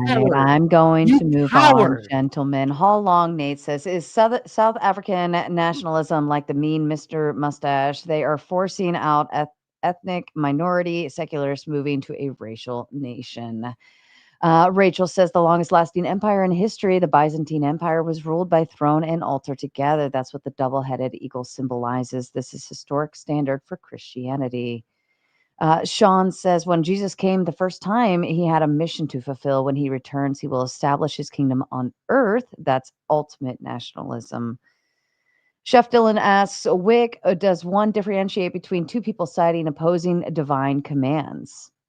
Oh, well, it depends. Sola Scriptorum would say you look to the direct Scriptorum interpretation again? of Scripture. There's no other interpretation possible, right? You don't get divine revelation. There's other interpretations where it comes from a divine revelation. There's interpretation, or there's the theory where it comes from like the prophet is given this, and we follow the prophet, like God talks to the prophet, which speaks to the apostles, which speaks to the priests, etc. Right? There's several different ways, right? And this is a problem with Christianity in general, is that it tends to, when they do have these disagreements, how does one differentiate between two people citing opposing divine commands? Traditionally, they killed each other.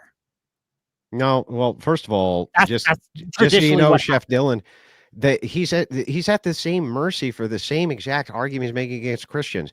How do progressives and liberals make these determinations? The same way Through the Christians do, Constitution. through consensus. No, well, the Constitution. How did the Constitution get there Hold on. in the first Liberalism place? was the cure for the Stop, Wick. sectarian My turn, Wick. violence. Calm down, Wick. You understand that The historically, thing is like when it's asked of Wick, what we're trying to demonstrate is that he has to have a subjective interpretation, even though he thinks it's objective because he doesn't know what he's talking about. But the idea here is, how would you be able to tell which one is correct as the observer, right? Wick says, well, Christians can't do that.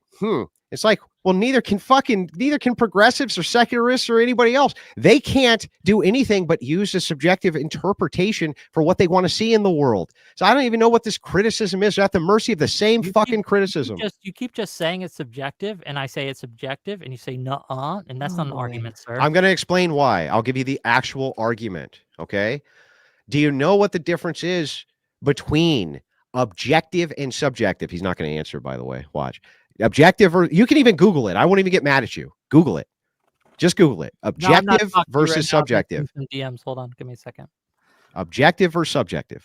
Again, this doesn't matter. I don't care if it's objective or subjective. I care if it's correct or incorrect. Okay, but those are truth claims, and is truth objective or subjective? A truth is objective, sir. It's objective based on objective morality, objective truth. Yeah, but what are you basing those things on? What are they grounded in? I'm not doing this definition game. It's not. That's not definitions. I'm asking. This is an no. This is an epistemology. I'm because you guys just keep dick measuring. I'm just asking about epistemology. You're grounding it in your this whole time. Oh my god, you're grounding it in your interpretation, which makes it subjective. That's why. Correct. That's why it's a problem. But then, in that case, there is no objective interpretation of the Bible. Yes, from your view, that would be correct, dummy. Okay, but that's not my view. My view is that there is an objective interpretation. Grounded in what? Grounded in the words of Christ. Yeah, but that's just begging the question. You're just saying the same thing. It's true because it's true because it's true because it's true. Grounded in.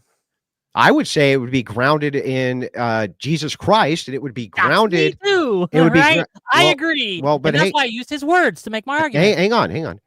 But the epistemology itself, for making truth claims, I would say that Christ would be a requisite, and God would be a requisite to make any truth claims, any epistemological claim that would be necessary. Would you agree with that? Hold on. I'm not. You're just repeating what I've been telling you this whole debate back to me. Okay, so how do you ground it? Objective words of Christ are what you use to make these interpretations. But that's a different claim, Wick. Objective words of Christ. No, that's a different claim. Playing word games. No. You're asking about a standard of truth. How would I derive objective truth? And I tell you where that's grounded. Oh, boring. But what you're doing right now is you're making a subjective claim. You've been making this claim over and over again. You have to tell me, why is it when you interpret this, that's objective? Interpretation, then you have to answer, how am I incorrect? You have yet. No. I don't. Though, Wick. Do. I don't. I'm not even asking you that question. There's no correct or incorrect. Hold on. It's not about correct or incorrect. Hold on. I am objectively correct. You're not. I am, Sara. Hold on. You are correct. Stop, please. I'm really tired. There's no correct or incorrect based on an interpretation, because that's your subjective interpretation. Now, if we talked about like the objectivity of gravity, for instance, right? Like we're not interpreting, we're just scientifically proving that gravity exists. Like it is objectively true, right? We can prove it. There's no objective would be Wick, objective would just be like without a mind. So if you were to say a tree is objectively real, you would be saying that absent human minds, this would still be the case. And so, hang on, subjective. Hang on, Wick, stop. 5 seconds, Wick. 5 seconds.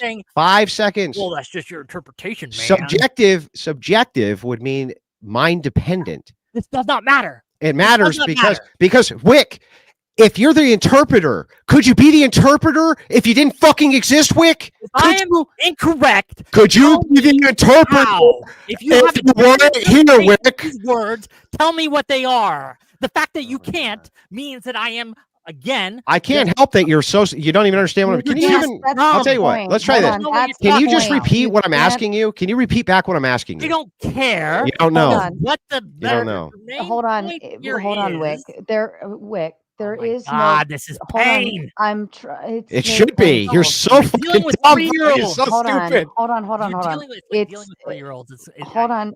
There is no correct or incorrect that he can give you if it's just simply based on your interpretation. That's what he's saying. I would love again. I'm going to take it back to the. Who gets to decide my interpretation is correct? You do. Hold on, please, Andrew. You're not helping. Hold on, Wick. Again, let's go back to the poem. You read a poem and I read the same exact poem as you. You get angry. It makes you feel angry. You interpret it as the poem is talking about angry shit. I read the poem and I'm fucking sad as hell. Am I able to come in and say your interpretation is wrong? Again, answer that. Hold on. No. Exactly. Hold on. No, this is important. This shows you don't understand what's going on here. All right. Let me take the emotions out of it. You view it as if the author was angry when he wrote it. You interpret it and say, you know what? These words are very angry in how they're being said. I think it's just an angry poem, so on and so forth. And I view it and I say, oh man, that poem was meant to make people feel sad. Okay. I interpret it one way, you interpret it another, but I tell you, Wick, your interpretation is incorrect. I think that he was trying to emulate sadness in this poem. Can I tell you you're incorrect? You can if you ask the poem, the writer of the poem, what they meant. It's my interpretation. It still wouldn't matter.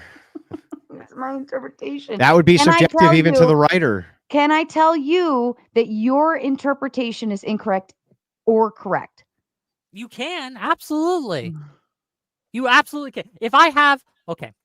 But does it make a difference? If I have a scripture and I say, the words of Christ, he says this, he means this. Mm-hmm.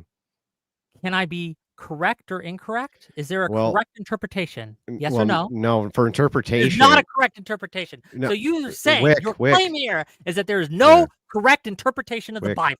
Wick, I'll explain it to you so that you understand. Hey, you're just wrong. Objective means, right, exist absent human consciousness, human mind.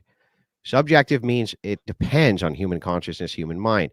Can interpretation, your interpretation of a thing, exist absent your fucking mind? Wick, stop. Stop. Wick, can your interpretation exist absent your consciousness? Is there a correct interpretation of the scripture? Oh my yes God. Or no? From your standard, no, there's not. No, from my standard, there is. No, there can't be, Wick. I just demonstrated. Then Wick, how could it be objectively true if it's dependent upon your mind? How, Wick? Okay. It's not dependent on my mind. It's not? Whose mind is it dependent on? The person who spoke the words, Jesus Christ. I see. Got it. And who's interpreting those words? Okay. Who's interpreting them? Who's interpreting them? I'm wrong about my interpretation. Provide an alternate. Yeah, but it is your interpretation, right? Provide an alternate. Yeah, but it is your interpretation. Therefore, it's subjective. Do you understand? It doesn't matter what mine is, you dolt. You have a subjective interpretation. So if you don't disagree with my interpretation is that Jesus thinks you're gay. That's how I interpret that passage. Jesus thinks you're gay. That's how I interpret it. Now, Wick, is that subjective or objective? It's just wrong. It's objectively wrong. It's objectively, but it's my interpretation, Wick. But what if it said in the Bible, Wick is gay? What if it said it in the Bible, Wick is gay? And then that's how Andrew interpreted it. If Christ in the Bible wrote, Andrew Wilson loves to take it up the butt, right? That would be objectively true. Would it not? Andrew Wilson loves to take it up the butt. That voice, Wick. You should be in a cartoon with that voice. Notice how he can't address any of my points, and he has failed to. Wick, if you don't know what a subjective or subjective standard is, we can't even have a conversation. You're so stupid. He has done so more than Peter has. Okay. When have I ever denied Christ? Taken L after L. When have I ever denied Christ? When you deny his words, you deny him. Okay. Are you 100% positive that those are the exact words Jesus Christ spoke? Yes. Prove it. Prove it's not. I'm supposed to prove a negative. Okay, I can prove it. I can provide evidence. Okay, prove it. Prove it. The words. Those are the exact words which were spoken. Prove it. Hold on. We have multiple authors, right? Multiple translators who agree upon what. Waiting for the proof, not for your bloviating. Show me the proof. Saying to me that you doubt the words of the Bible are accurate. It's your claim. Prove it. Prove those were the exact words. I only have to prove it if you disagree. And they were spoken in English too, by the way. That's how we know that they were exact words, right? Of course it wasn't spoken in English. Oh, then how do you know they're the exact words? Okay. Do you disagree that they are? The exact words then? Do you disagree that they are? Yeah, I just told you that I would disagree those were the exact words, yes. Huh? What do you think they are instead? I would say that they're not in English, so they're not the exact words, Wick. Now are they? Now are they, Wick? Now are they, Wick? Huh? Yeah, that's right, fucker. Just sit there. Just fucking sit there. Just sit there. It was a different language. They just said the same exact thing, but they weren't in English. You're a fucking joke. That's all you got, Wick. You got nothing. You just get destroyed over and over. Like what you needed is like after you guys get this all out, are you both gonna feel so much better tomorrow? Maybe like be able to have a beer together. This feels good. I feel like we're getting through something. It's a therapy session of some sort. We're getting there. Chef Dylan sends. I don't have beers with dishonest assholes. It was rhetorical. Chef Dylan sends 25 on. Yeah, right, Wick. If I met you in person, all you do is be like, "It's a pleasure to meet you. It's a pleasure to meet you, Andrew." You challenged me. You offered me $20,000 to go 3 rounds in the boxing ring with you. I gave you a date. Hey, you know what? Out. If it's the case that I'm just too cowardly to box you, Wick, why not do it for no money? I might. Shit. When? Let me think about that. Yeah, think hard. How about okay, sure. Fair enough. December what? Well, I don't want to do it during Christmas time. And you'll come out to Michigan. We'll do it bare knuckles. 15th. Bare knuckles? 15th? Bare knuckles, right? Go bare knuckles. Yes. Let's see. Do you guys want it on the weekend? Let me open up the. Let me open up. Miss Bare Knuckles December. I have to check my schedule. Yeah, check your fucking schedule, Wick. Let's see. Let's take either of the first Wick. Don't run, Wick. Either hold on. You ran. Hold on. Shut up. We're gonna say we can do it right now. Say we can do it now. Pay me. Pay me my. Now you want. Oh, so what you're saying is you're a whore. $20,000. You're saying I come smack you around for some money, Wick? You can't smack me around for some money because I'm your pimp. I'm your pimp for me to beat the shit out of you in public. Yeah, right. Wick, you're that tall, bro. What are you gonna do, Wick? Wick, you're this fucking tall. You have to be at least this tall to fight Andrew. You're this fucking tall. You welched, right? You welched. You backed. What do you mean welch? I just said we could do it. We could do it. Like a coward. You're just saying that you just want me to pay you to smack you around because you're a whore, Wick. Again, there you go. Go, you're a whore. You just get punched in the face over and over and over again. Well, I can't wait for that date, Wick. We're waiting. We already gave you a date and you chickened out. Why should How is it chickening out? I just said we'll do it. Bare knuckle, no money. You agreed. You're a dishonest man. I see. I already gave you the date. Because you want the money so I can smack you down like a whore, Wick. You know it. Whore. Backhand and then front hand. You'll do it as long as I pay you enough money, huh, Wick? You just wouldn't admit be able it. to touch me. Uh-huh. Yeah, right, Wick. You're a pretty big target. How big am I? I don't know. I would say that you probably weigh. I'd say you probably weigh somewhere 190 pounds, and you're like 5'7". That's my guess. Like 190, 5'7". You're not gonna do shit. When Wick? Like when are we gonna do it, Wick? Challenge me to a debate. I saw you open your already open jars, Wick. Money. I saw you open your already open jars. Ran away like a little girl. Wick, you just want money for me to smack you around. Ran away because you're a slut, Wick. You're a whore. Girl. You're a whore, Wick. Crazy. That's all you got. Crazy work. You just want me to pay you to pimp slap you. I think that makes me a pimp. All right, Chef Dylan came in on Cash App with 25 to say easy Andrew win. Also sends another 25 to say there's no way Wick thinks he's winning. Also to send 100 to say basic philosophy, no definition games, clown. I love you, Chef Dylan. Thank you so kindly. It sounds like you've tapped out. Let's move on, gentlemen. This is fun. Now I'm awake. This is fun. I'm going to make you both sit through this. Landon says, saying Jesus doesn't want Christian leaders because he refused a deal with a literal devil for world power is insane. Satan asked Jesus to kneel and worship him for the nations. I didn't say I didn't want Christian leaders. Oh, How Long Nate says, what's the minimum chat to count toward the goal? You failed. You all failed. I said $20 times 50 to open the panel. You all failed. Good luck. Sara, we're 47 minutes in. Can the debate begin? Wick doesn't have any points to his negative claim. Wow. And you're welcome to respond. To my negative claim, again, in my opening statement, I laid out how the dangers of nationalism in general. It's killed over 92 million. I've laid out examples of the dangers of Christian nationalism. I gave an example, the Christian nationalist apartheid state of South Africa. And again, I showed that if we believe in Christian moral ethics, we have to prove first that Christianity and nationalism are compatible. I gave evidence that it was not. And it was never refuted or even really dealt with in any meaningful way. And here's Wick's evidence, because I interpret it that way. My evidence, I don't interpret it that way. We're on exact even playing field. Chef Dylan comes in again on Cash App with another 25. Don't accuse me of a tap out. Fair enough.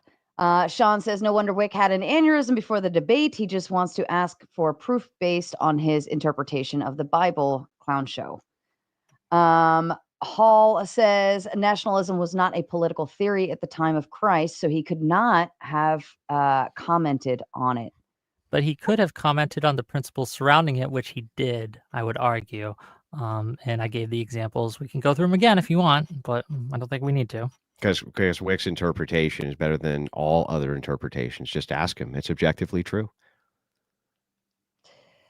Sara, the 9-minute long period leading up to go live was timeless, cordial, and polite exchange between the three of you was nothing short of epic cinema, gloriously explosive in every way. Yeah, honestly, I might have to go pull that from one of your ends and make that a clip on mine, if you don't mind. Patrick says, ask Andrew where the apostles in Acts are said to establish Christian nationalism as told by Orthodox doctrine. Yeah. So when we go through Acts, especially when we go through how you govern, we can look at the rights of kings, especially. And I literally pulled up examples of this in the Bible where it's talking about obedience to authority. All Wick, Romans, not in Acts. Wick's entire, I didn't say it was in Acts. But that's the question. Yeah, and I just responded to the question in Acts. So the thing is like, here's the thing that's so funny about this, ultimately, is that I did respond to you did not answer that question. Wick, stop talking. I did respond to what Wick's kind of criticisms here were, which all Wick's ultimate argument is that the Bible doesn't want Christian nationalism because it would make Christianity subservient to the state, even though right now in the current progressive system, liberalism would be subservient to the state. It's the same shit. It's the dumbest argument, by the way, I've actually ever heard against Christian nationalism. There's lots of good points that you could make for authoritarianism, things like this. He didn't even try. He just said, I have this loose interpretation, and this is what I think it means. And so therefore Christian nationalism bad. Fucking bizarre. It was bizarre. My interpretation was the opposite of loose. It was very specific, right? And you, again, failed to deal with even a single one. And you failed to answer that question right there. He asked you where in Acts, not Romans, They're different books of the Bible. You understand this, right? We're in Acts. We're in Acts what? You're talking about the specific establishment for what we're purveying for Christian nationalism is not established in Acts. You can just say that. I'm you can just say it's not in there. No. But no, there has to be context. Context is when you're asking for something specific to the proposition of modernity, asking how it's outlined in Acts is actually a disingenuous question. However, principles, if we're talking about principles, I would argue in Acts we have what would be considered the first ecumenical council, and then we have later ecumenical councils that came after that, which built upon how we're supposed to worship Christ and governance and these types of things. I would just simply argue that there's nothing incompatible about Christian ethics at all and Christian nationalism at all. And this. Oh, is that Is me he? or him? Did Andrew, your mic? Andrew, your mic went out. Sorry, I don't know. It's not on our end. Yeah, it's on my end. But anyway, it's fucking insane to say that, because Christianity would be subservient to the state, as though it's not subservient to the state right now. It's fucking crazy. It has literally no bearing whatsoever on whether or not Christian ethics and Christian nationalism is compatible with the teachings of Jesus Christ, and just no bearing on it at all. All right, over on the green side, the Rumble side, let's see. Ryan says Whick made 0 points for secularism over Christian nationalism. Incredibly bad faith. I wish Andrew's opponents would actually debate him instead of crumbling like cowards. Can we acknowledge that there's no secularism in the title of this debate prompt? I acknowledge there was no secularism in the debate. I'm not here to defend secularism. That's not the debate. That's not what we're talking about tonight. Yeah, you're talking about the progressive status quo. Would you agree that part of the progressive status quo in government is secularism? Do you think that we have currently stop answering question with a question? Just answer, then ask. Hold on, you've been doing that fucking all night. Just answer, then ask. No, I actually don't do that. I try to make sure not to do that. I actually try to answer and then ask. America, as you have argued, is under a progressive status quo, and 88% of its leadership is Christian. Okay, wait a second. Is it not the mantra of the modern progressive status quo that they want to have a secular government or not? Okay, what do you mean by secular government? It means that they don't want Christianity in government. They don't want it in any government things. They don't want it in schools. They don't want it in government institutions at all. They want it all secularized. Isn't that the case? No. They want God off the dollar bill, for God's sakes, Whick. Do they? Isn't really? that true? Yes, they want God off the dollar bill. Not a joke. Hold on. Who's voted on that? When has that happened? Oh, man. Well, actually, I'm glad that you asked. There has been pushes inside of courts to see if it's constitutional or not to have God on the dollar bill by a fucking progressive atheist, as always. Okay, but the Constitution, which exists under the progressive status quo, prevents that from happening? No, it doesn't prevent it from happening. It does. No, government officials may have prevented that from happening. The Constitution's a piece of paper. You need to realize this at some point, Whick. It's a piece of paper. It's the law as long as the people who enforce it say it's the law, and that's it. So wrong. Chili Pepper. Not wrong, but tell me how it could be the law of the land if nobody enforces it, Whick.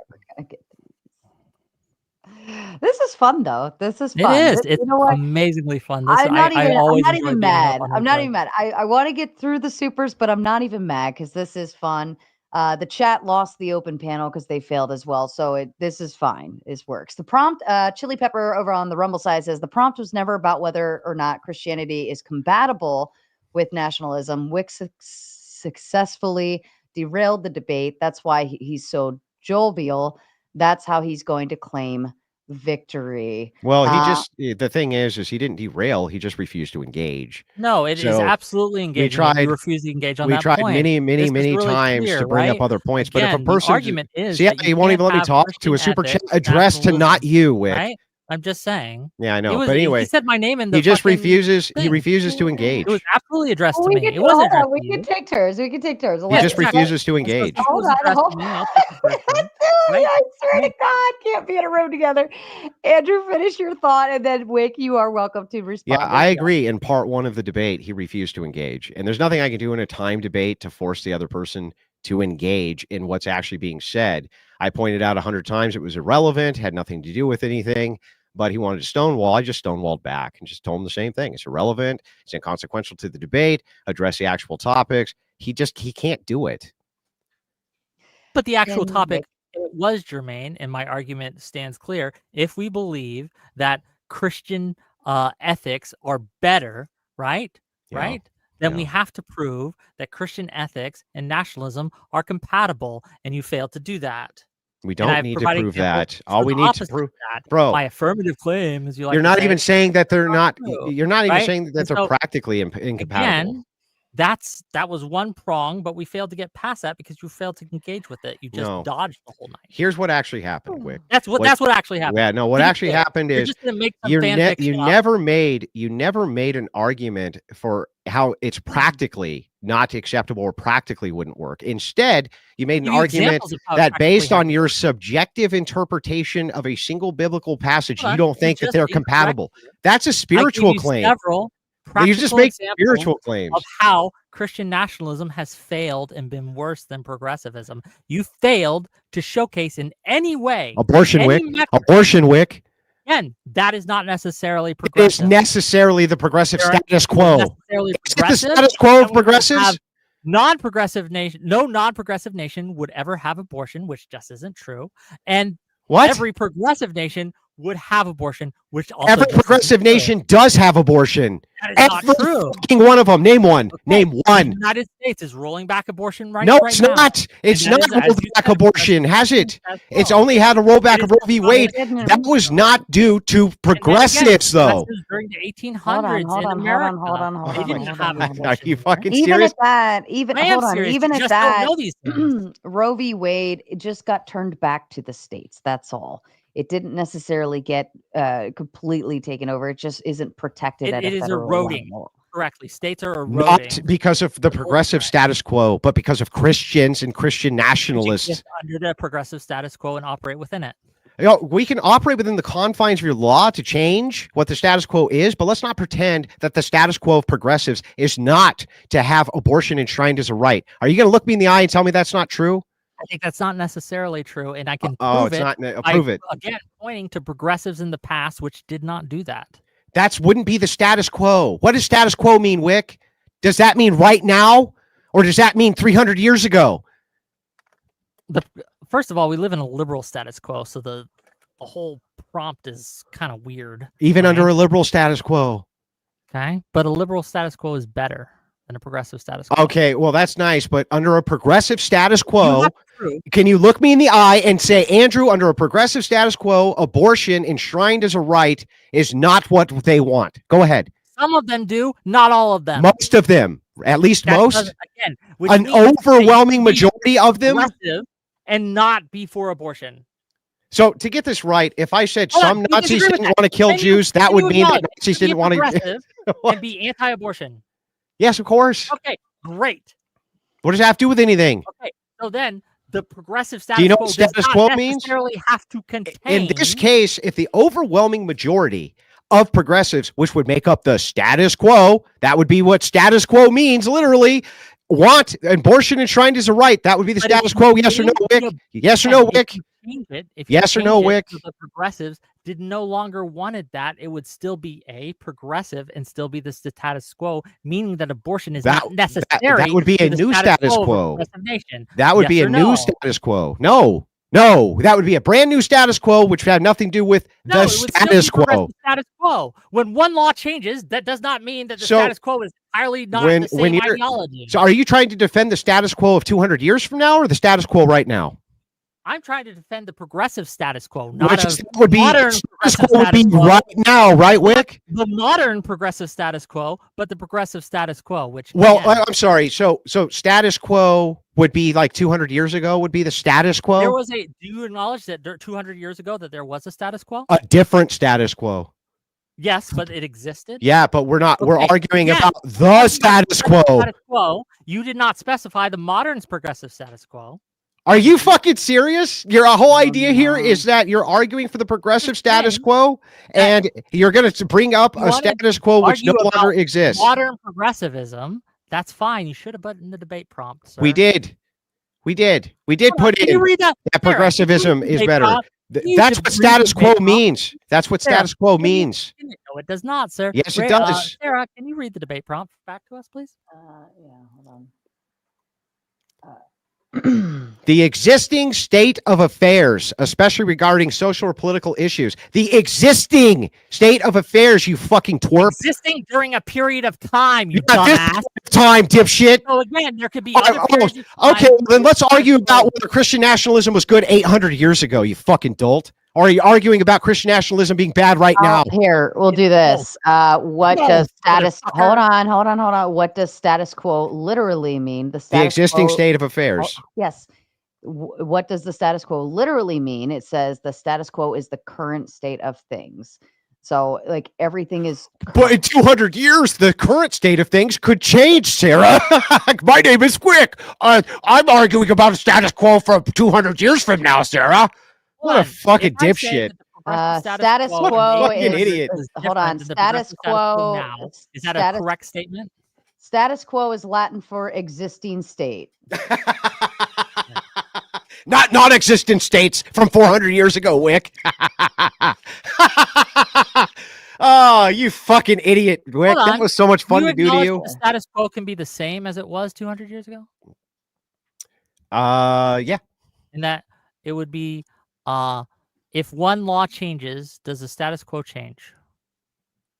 It can. It can, but not necessarily, correct? Sure. So my argument is if they change the abortion laws, it doesn't necessarily change the status quo, correct? But it wouldn't change the fact that the status quo is that abortion laws remain unchanged. They don't remain unchanged. They're being changed right now. The status quo from progressives is that they want it enshrined as a right. The current state of affairs that under the progressive status quo. And by the way, absolutely the erosion under the progressive status quo of the last 80 years, they've wanted it enshrined as a right, Whick. Anything else? And by the way, it means existing now. And that is what progressives want right now. The current state of affairs, Whick. Not all you just got destroyed so many times in a row. It was not unreal. Destroyed me fucking once. This is crazy. Whick, you didn't even know what status quo meant. Crazy, Cope. All right. Got to be one of the dumbest people who's ever existed on Twitch, Wick, and that's saying something. Are, I'm not on Twitch, dummy. Stu Pedasso over on the Rumble side. Request for the poll: should Sarah grift the neighbor for wine again? Dear God, I probably should have. Aubrust, yeah, the status quo is germane. With $20 said, didn't Jesus make the statement because if his followers prevented his capture, it would prevent his crucifixion, thus defeating the purpose he was sent to us? It was spiritual. How long? Nate says Judean not okay, African not okay, Christian no. No, I'm arguing that all nationalism is bad, but he's arguing specifically for Christian nationalism, and Christian nationalism is also bad. Question for Wick: can you show us where Christ stated that he rejected earthly kingship because Christian stateship as such is wrong, rather than just his explicit reasoning he came to suffer and die? Well, he could have suffered and died as a king, right? As him being made crowned king of a nation would not prevent his crucifixion, right? But he did, again, on multiple occasions, again, and if we agree that Christ is the great exemplar, by example, he always put a separation between the things of God and the things of Caesar or the state. Right? Is Christ the King of Kings? Separation. Is he the King of Kings? Yes. What makes him a King of Kings? What makes him the King of Kings? The King of Kings, yes. Because he is higher than the state. And so, which is why Christian nationalism is incompatible. Wait, what is he making? Well, what is he making? Christian nationalism Wick, puts Wick, the what is he? Wick, stop prattling, Christ. Wick, stop prattling. I'm what not. Is he I'm making? What is he making a reference to when he says, "I'm the king of these kings"? What are those kings the kings of? The kings of the world. Okay, got it. And so he was saying that they're bad. In some cases, yes. Which the ones? reason he removed kingship from Judea was because they were not following him anymore. The kings were subservient to him. In nationalism, they put wait, hang on. Say that again, Wick. What'd you just say? What'd you just say? I said they put the state in nationalism ahead of Christ. No, before that.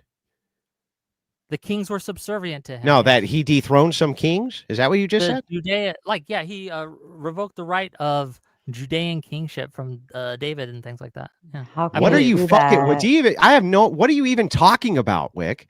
Who are the kings he's pointing to, Whick? Who are they? Who ruled over the Judea land? Well, it has no bearing on what you just said, Whick. I gotta know. What are you talking about? Who did Jesus Christ revoke their kingship of? Who? The line of David. What? This is why I say you don't understand Christianity. Please show me. I'm willing to listen. Show me where he revoked the kingship of the line of David. Go ahead, Whick. I'm all fucking ears. I'll find the scriptures for you. That's fine. Find the scriptures for me, please. Okay.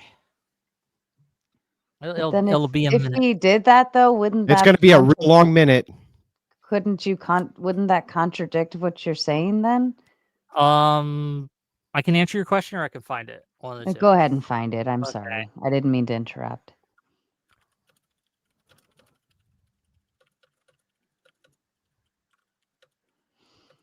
And while you're looking that up, Jesus also said, give us unto Caesar, and give unto God, which is God. If we are really supposed to believe Jesus was completely against any Christian involvement in governing, why did St. Peter set up shop in Rome? Sure. It's a Jeremiah. Okay, I got this. Okay. Oh, go ahead. Yeah. Jeremiah actually prophesied this: the coming destruction of Judah and the temporary removal of the Davidic kings because of people's disobedience to God's laws. It's in Jeremiah. You can read the book. Okay, yeah. Give me the passage that you're referencing. Give me a second. Okay. This where he revoked the line of David. He temporarily revoked rulership of Israel from the line of David. Yes. Give me the passage. Prophecies against kings of Judah is in Jeremiah 22 and 23. It's 2 chapters, and you can read them. Yeah, give me the specific passage. Do we want context to this or not? You got to read the fucking chapters. I don't want to go through the entire chapter. I want you. Lord, go down to the house. Give me the passage. Say, hear the word of the Lord. Can you give me the passage, bro? You who sit on the throne of David, you and your servants and your people who enter these gates. Thus saith the Lord: execute judgment and righteousness, and deliver the plundered out of the hands of the oppressor. Do no wrong, and do no violence to the stranger, the fatherless, or the widow, nor shed innocent blood in his place. For if you indeed do this thing, then shall enter the gates of this house, riding on horses and in chariots, accompanied by servants and people, kings who sit on the throne of David. But if you will not hear these words, I swear by myself, saith the Lord, that this house shall become a desolation. And so when did he revoke the kingship of the line of David? Book comes after Jeremiah in the I just can't wait for you to actually explain this, Whick. What do you think he was lamenting? Okay, so what was he lamenting? Do you know? I'm all ears, Whick. You're teaching me. Do you know? No, I have no idea. What is he lamenting? I know you don't know. Yeah. That's so tell me. Point. You don't understand. Tell me. You don't know the history. I'm listening, Whick. Educate me. Educate me. I've been educating you this whole time. What is he lamenting? Okay, I'm not casting my pearls before fucking swine. What is he lamenting? I've given you the squirt where the word of God. You don't know, do you? What is he lamenting? The fall of the house of David, the destruction of Jerusalem. Okay, so I just want to make sure I got this right. Jesus Christ revoked the line of the line of kings from David. Is that right, Whick? Temporarily, yes. They no longer Judea was no longer under the rule of the house of David because they sinned. Gotcha. Okay, they went against God. So this revocation was from Jesus Christ? It was from God. Okay, so you said Jesus Christ revoked the kingship of the line of David. Is Jesus Christ God? Yeah, but you're talking about Jesus as he was incarnated as a man. Okay. Weren't you? So it's during this incarnation that he did this thing, right, Whick? He was incarnated as a man during a time when this revocation was already taking place. So Jesus Christ, as he was incarnate, did not actually revoke the kingship of anybody, did he? Because if this is the case, oh my God! If this is the case, then Jesus Christ also nuked a city full of gays, right? There was no king in Jerusalem at that time that was Jewish. So it was ruled over by the Roman Empire. So he didn't revoke anybody's kingship? So you made it up? He did when he was the God of the Old Testament, when he was Yeshua. Okay, and so Jesus Christ also... I did not make this up. So Jesus Christ also prescribed that homosexuals have a wheel put around their neck and thrown into the waters, right? At a certain point. At a certain point?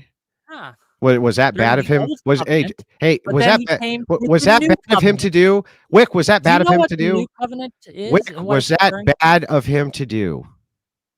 I'm not sure. You're not sure. Okay. I'm not sure. Because You're not sure. can God do something bad? That's a question. We can have a debate over it, right? You're not sure if it was bad, if that Jesus nuked Sodom and Gomorrah, was that bad? I don't know. You don't know.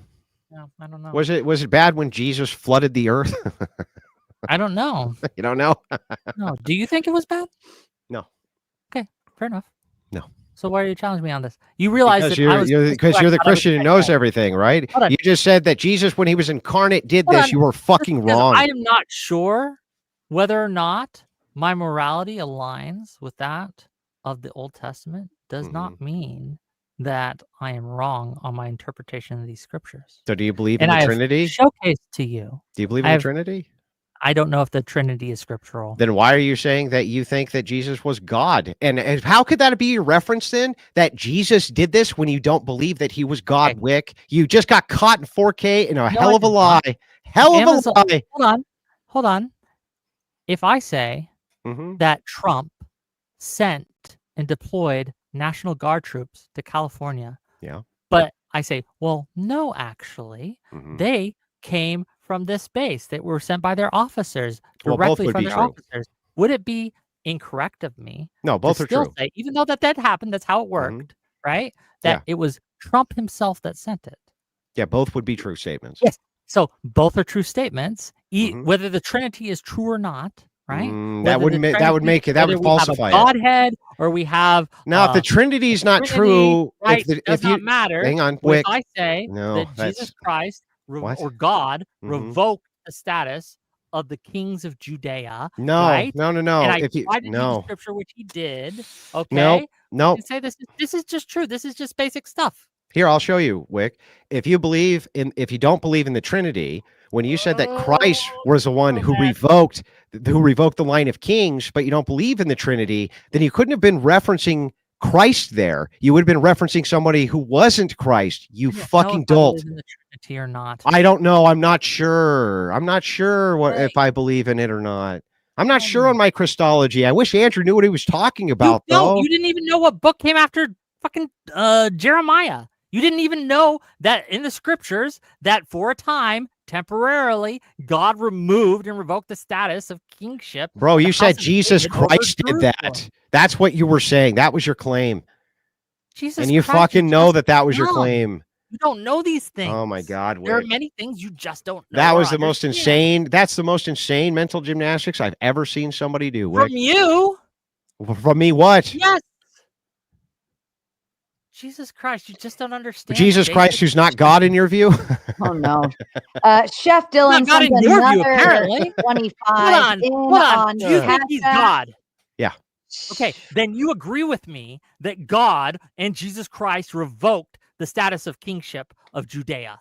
Well, not when Jesus was incarnate, which was what you were saying. That's not what I said he did. I can prove that that's what you were saying because you don't believe in the Trinity, so you couldn't have been referencing God when you referenced Jesus, Wick. I don't know if I You couldn't have. No, you said that's not what you said. You weren't referencing Jesus Christ being God in the Old Testament. You were referencing him incarnate as a man on earth. We could all see it in 4K, Wick. You were exposed, Wick. Exposed, Wick. You're just dodging here. There's no dodge. There's no dodge. Gold medal in it.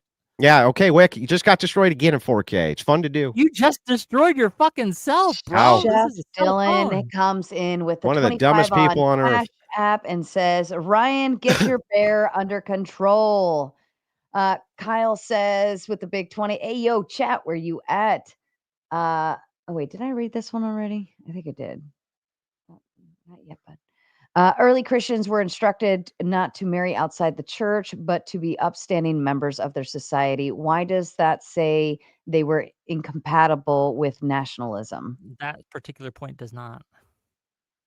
But that's not one of the points I raised. So Sean says, Wick, based on your AI overview definition of nationalism, when Jesus returns, he will be the embodiment of nationalism based on your definition. And if Andrew here's argument was that when Jesus returns, we will establish Christian nationalism, he might have had a better argument, but that's not what he argued. So fair enough. His grace. Nationalism be bad then, Wick?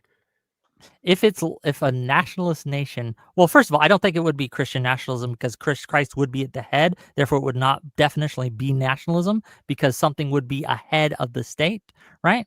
Wouldn't he be the state? Would he? Yeah. Is his kingdom a dictatorship? I don't know. It's a kingdom. Yeah, but is it a dictatorship? Well, yeah, I would say that monarchies are run differently. Is anybody going to argue with Christ? Do you think? Is anybody going to argue with Christ? You think there's going to be open rebellion against Christ? There absolutely is after the end of the 1,000-year millennium. So hang on. I just want to make sure they're going to thrash the king. Just real quick, you don't know this?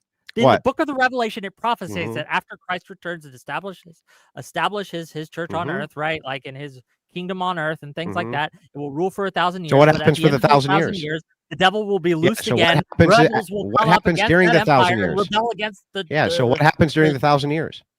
Peace reigns. Yeah, and who's in charge of that? Jesus. The head of the state? I'm not sure if Jesus just lets people rule themselves or if he's You're not sure? the direct ruler. I don't know. It doesn't specify. Who's in charge over him? No one. Oh, okay. So then he would be the embodiment and definition of the state. Christian nationalism until the millennium. I might grant that. Okay, but you would be I might grant you that. I might grant you that during the millennium we will have a Christian nationalism that is compatible with Christianity. But then my argument would be until that happens, all nationalism is incompatible. So if you have like a Christ-like guy who's at the head of a Christian nationalist state, would that be good? All have fallen short. None are like Christ. Nobody's no even one is like Christ. That's true.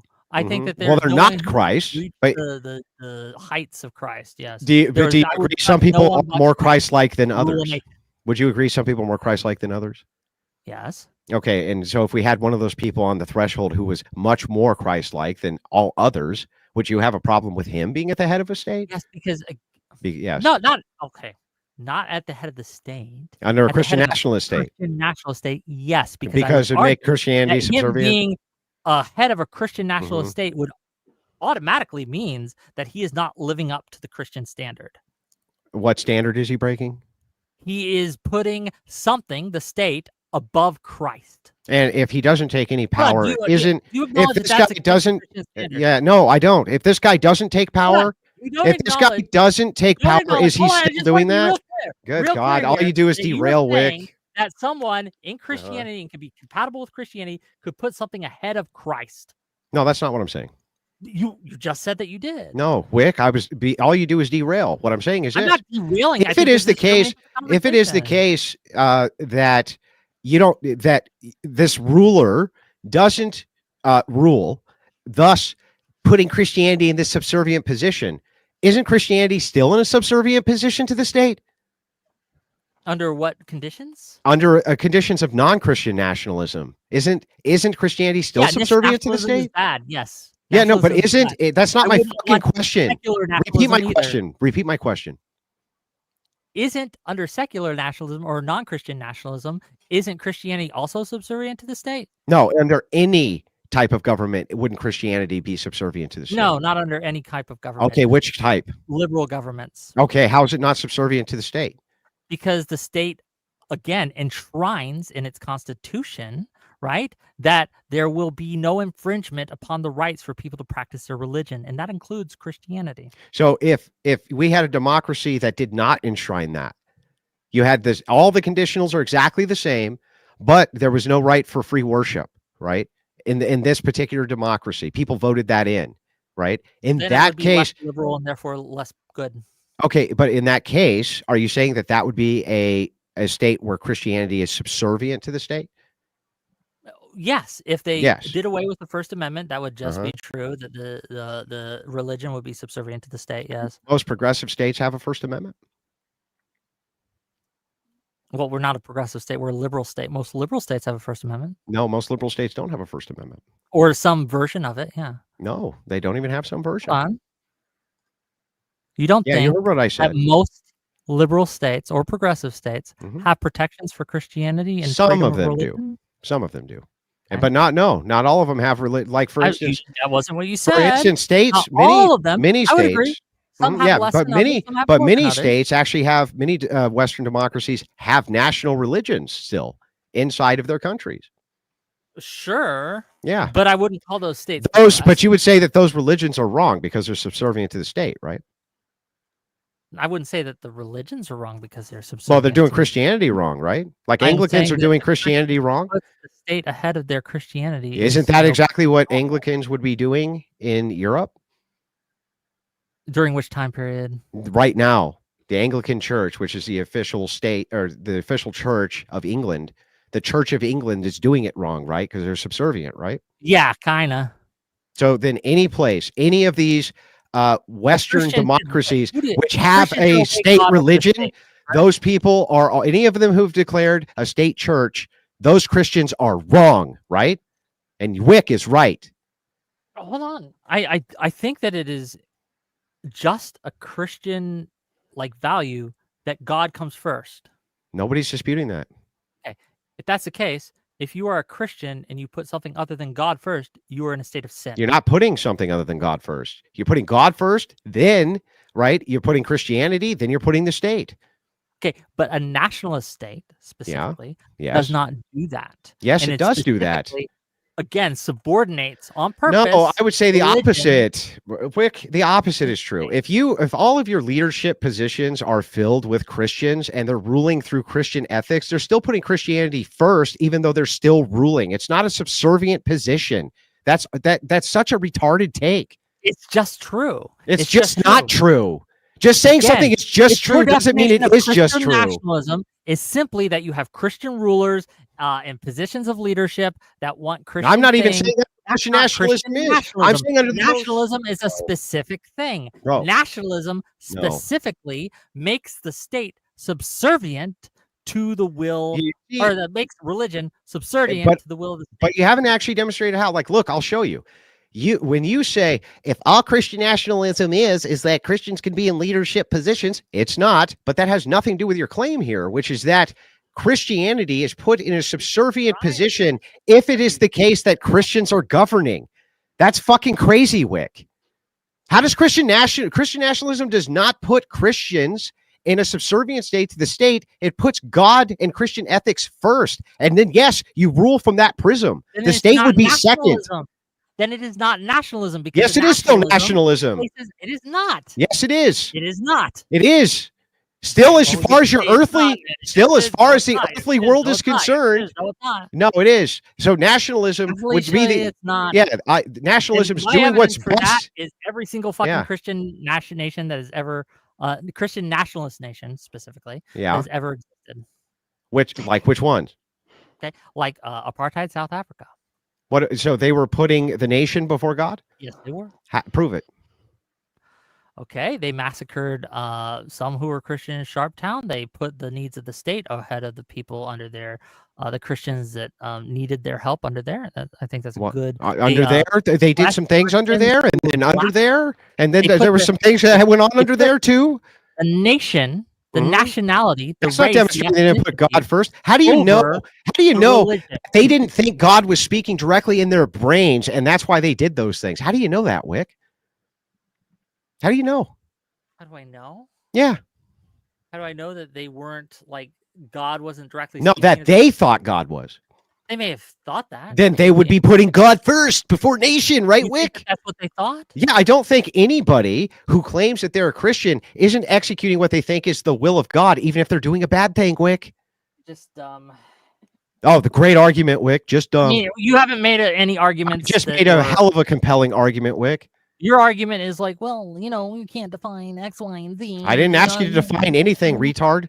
Did I ask you to define anything? Just dumb. You're just making shit up again. You have no arguments. Let's pour them all over again. His grace remains, comes up with the Big Ten, says Christ meant to respect authority, not that authority could not be Christian. Whick, you are wrong. Audacity says Joe Lewis. I don't know what that means. Hall Long Nate says Whick, citations of German and Irish marriage and divorce rates do not come from the secular population, but from the Muslim immigration. His grace says, dude, you failed. Why is your progressive worldview optimal? Still waiting. Audacity says, putting this $20 on Wick, the ex-Mormon, knowing more than this hipster Christian Wilson, Orthodox Christian. All right, dude, see you at the Modest Mouse concert, tool. True. Hall says, liberalism has shut down Christian churches at the same time as promoting deadly mass protests. Liberalism is incompatible with Christianity and attacks Christians. Yeah, I've given several citations where liberals have defended Christians, have allowed Christian churches to operate even when others would attack them. Like liberalism specifically protects Christianity in a way that Christian nationalism just does not. PT says, not knowing the difference between subjective and objective shows how low IQ and bad faith Wick is. He is defending a position that holds no consistent morals or ethics. This is why he filibusters. Again, the germane portion of what we are asking when we talk about scripture is the interpretation correct or is it incorrect? And if you think it is incorrect, you need to provide an alternate interpretation, first of all, and then evidence for your alternate interpretation. That's how these things work. Actually, that's completely incorrect. I know, because you're bad faith. So if it's the case, well, no, I'm giving you the good faith, and you should learn how to debate. You'd know this. You should learn how to actually make an argument. The idea here that you can just say, I have a subjective interpretation. You can just counter this by saying any interpretation. See what I mean? He's still doubling down on it. His interpretation is objective. It is the objective truth. My interpretation lines up with the objective truth of the statement. Yes. Okay, got you. Same. So your subjective interpretation lines up with the objective truth. Truth of the thing. Yes. And who gets to determine what's objective truth? You. I think that God does. I think that. And how does that objective truth come to you? Objective truth is just true. No one determines. But how do you? Okay, if objective truth is just true, how do you know what's objectively true? If you think I am incorrect, you have to provide evidence that I am. No. The thing is, I am providing the evidence. You philosophical. I have provided evidence. Hold on. Here, I am providing evidence that my interpretation lines up with the objective truth of that. You have not provided any evidence. You're not providing. No, you're just providing evidence that your interpretation feels like this to you. Basic concepts, like real basic 101 like real basic philosophy. Like you can't say this subjectively lines up with my objective truth. Hold on. You don't get this. You don't get this one-on-one thing. You're laughing. I don't get it. Stupid to understand you're right. Yourself. I guess you're a philosophical genius. I don't get it. We already solved this. Wick, he can simply say, like, if you say, but that's not true, Sarah. He cannot. Hold on. If you can. I mean, you can, but you'd be look like a fool, which you have. To who? To everyone who's objectively watching that guy who just sent Sarah a 20, you're going to only make $4,980 this month now, Wick. I'll be okay. I'm glad. No, you're not. No, actually, well, hang on. Yes, I am. I objectively. I might take that back. Hold on. You're correct. Yeah. I might take that one back. Yeah, I don't wish any ill on you guys, and never have. I will grant you this. Okay. No, hold on. You did say you wanted to punch my tooth out. That is wishing harm.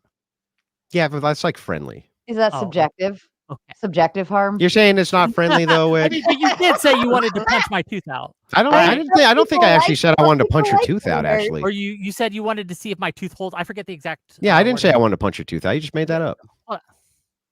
You don't think that means you wanted to punch my tooth out? No, I didn't say anything about punching your tooth out. I don't know what to tell you. I just asked where your tooth was because you were grifting your audience, and I wanted to make you point at it a bunch of times. That's a different thing. I'm talking about when I quote tweeted some. It was. I don't think I mentioned anything about a tooth there either. But maybe I did. Maybe I did, but I don't remember it. Okay. Yeah, but the whole thing is like, remember December? It's bare knuckle, no money. You promised. I didn't promise. Oh, I said okay. I'd think about it.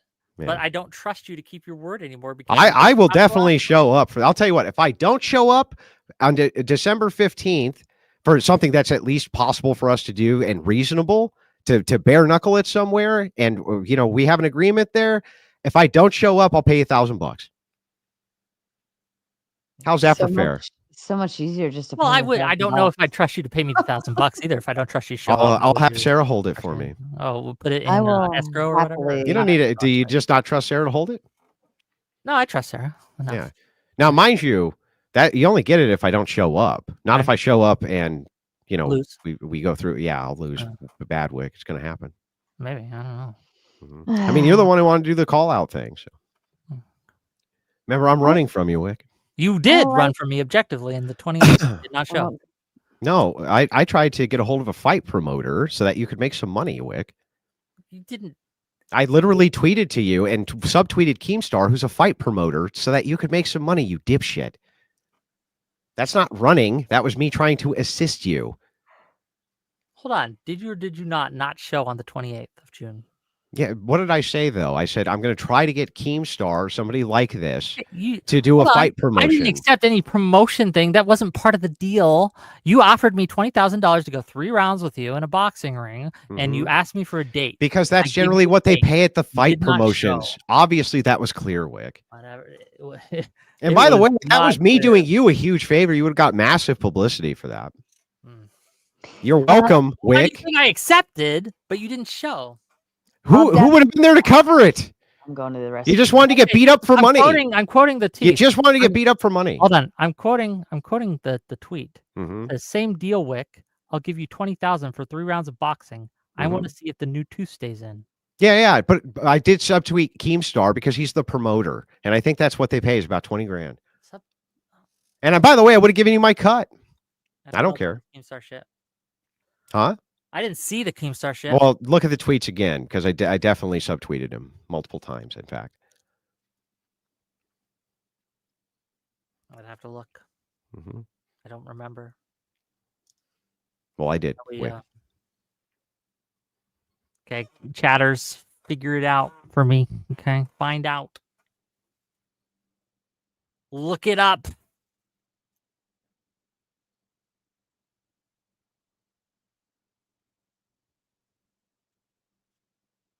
It's just dead air. Is that what we're doing? I mean, I don't know. Are we doing more super chats? Are we done? Are we? I don't know. Are we? I have super chats of my own I could read if you like. But that's rude to do on other people's channels. So. How much are they, Wick? $2-3? Well, this one was 10. Wow. I mean, one was 50. You might make $5,000 this month, Wick. Actually, I'm probably going to. Yeah. That's very impressive. 5,000 a month. That's what 60 a year. That's not bad. Not bad. I am happy. It's more than average. Yeah, and to do that, like what, just streaming 3 or 4 nights a week. I think that's a lot of streaming. What I'm saying is you don't have to go 4 hours of streaming. Like, I don't know, man. Like, you're not doing a 9 to 5. You're not subjected to anybody else. You're your own boss. It's awesome, but I don't think it's the worst thing in the world. Audacity says if Christian nationalism was so great, we'd be hitting that open panel dono goal. But I guess y'all broke because you expecting God to make your life better instead of progressing to any kind of wealth. Fair enough. Jason Cassell, by the way, says he'll match that if you'll actually do the bare knuckle thing. Wick in person. $20,000? No, he said that he'll match 1,000 with me if I don't show up. If I don't show up. Oh, if you don't show up, all these conditions. Okay, we'll talk about it. Yeah, what condition? Just you show up or don't show up, right? I don't know. I wanted the 20,000, brother. I know, because like I said, you're a whore. A lot. It had nothing to do with fight. You just are willing to get beat up for money. Just admit it. For $20,000? Yeah. I might lose, but I might win. I'd take that risk for $20,000. Yeah, you just are willing to get beat up for money. No, I'm willing to take the risk of getting beat up for money. Sure, but also the opportunity to beat the shit out of you. For isn't that what all boxers do then? Yeah. Get beat up for money. Chef Dylan says, Dono. Alchemist says, Andrew Wilson, you're wrong about X. Opponent, really? Well, what are your thoughts about X? Andrew Wilson, no. Many such cases. Imperial says, Council of Nicaea, Constantine, Luther, Calvin, King Henry VIII, and all Byzantine emperors disagreed with your subjective interpretation, which Andrew doesn't need to reinvent the will, you dolt. Christ disagreed with all of them. Yeah, I know they were all wrong. Wick's interpretation was Christ right. Is more important, and his words are more important than the words of man. Yes. Got it. Even though these people lived a lot closer to the time of Christ than you do, I'm sure that they just got it all wrong. When was the Council of Nicaea? We just got it all wrong.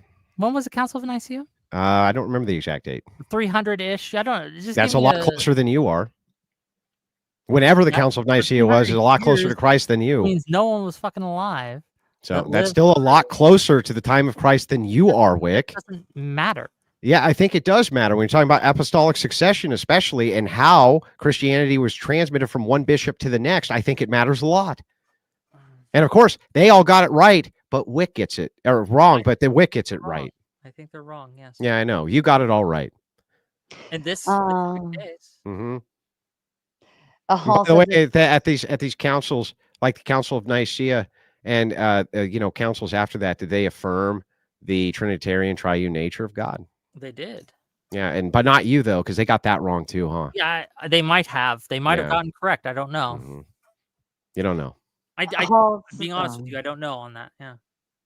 Hall says, is Whick still using his triple combination to interpret the King James? No, I was in quoting not only the King James tonight, but the NIV as well. Yeah, but which one are the exact words? Because they don't have the exact words lined up. The meaning was the same in all. But they weren't the exact words, were they? Hold on. The meaning of the words was exactly the same. No, they used different words.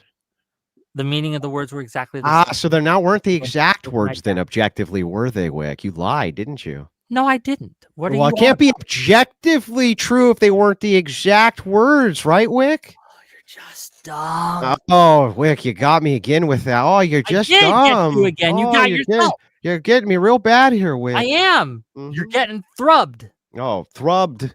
Is that what you call it when you jerk off to fucking in your house? Why are you thinking about me touching my Is it thrubbing? Whick, you just made a new meme. Whick the thrubber. Are you going to go thrub one out after this, Whick? You going to thrub it out? Why are you imagining me touching my penis? You got to go thrub it out, bro? Why are you imagining me touching my penis? Oh, no. What's that? Why are you imagining me touching my penis? Do you often imagine? I don't understand. I have to imagine a person touching their penis in order to objectively think that a person probably does. Why are you doing that? Why are you imagining me touching my penis? Whick, nobody's imagining you touching your penis. Why are you imagining me imagining touching your penis? Of me doing this. You're the one who said you're going to go thrub one out, Whick. You're the one that's saying I'm going to go thrub myself. Yeah, you're the one who's talking about thrubbing over here. You brought up thrubbing, Whick, the thrubber. You brought up thrubbing. Pretty gay, bro. You said, hang on. You said that you thrubbed me out, so you were thinking of my penis, Whick. You're gonna thrub me out. What does that mean, Whick?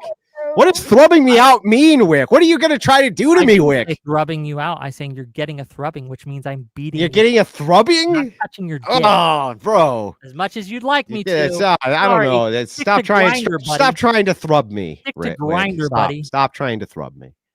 Stop thinking Very about gross. my dick. Very gross. Oh, you seem like you thought about my dick, not the other way around. I don't want to. Anybody's talking about anybody's dick. Stop. Leave the dicks alone.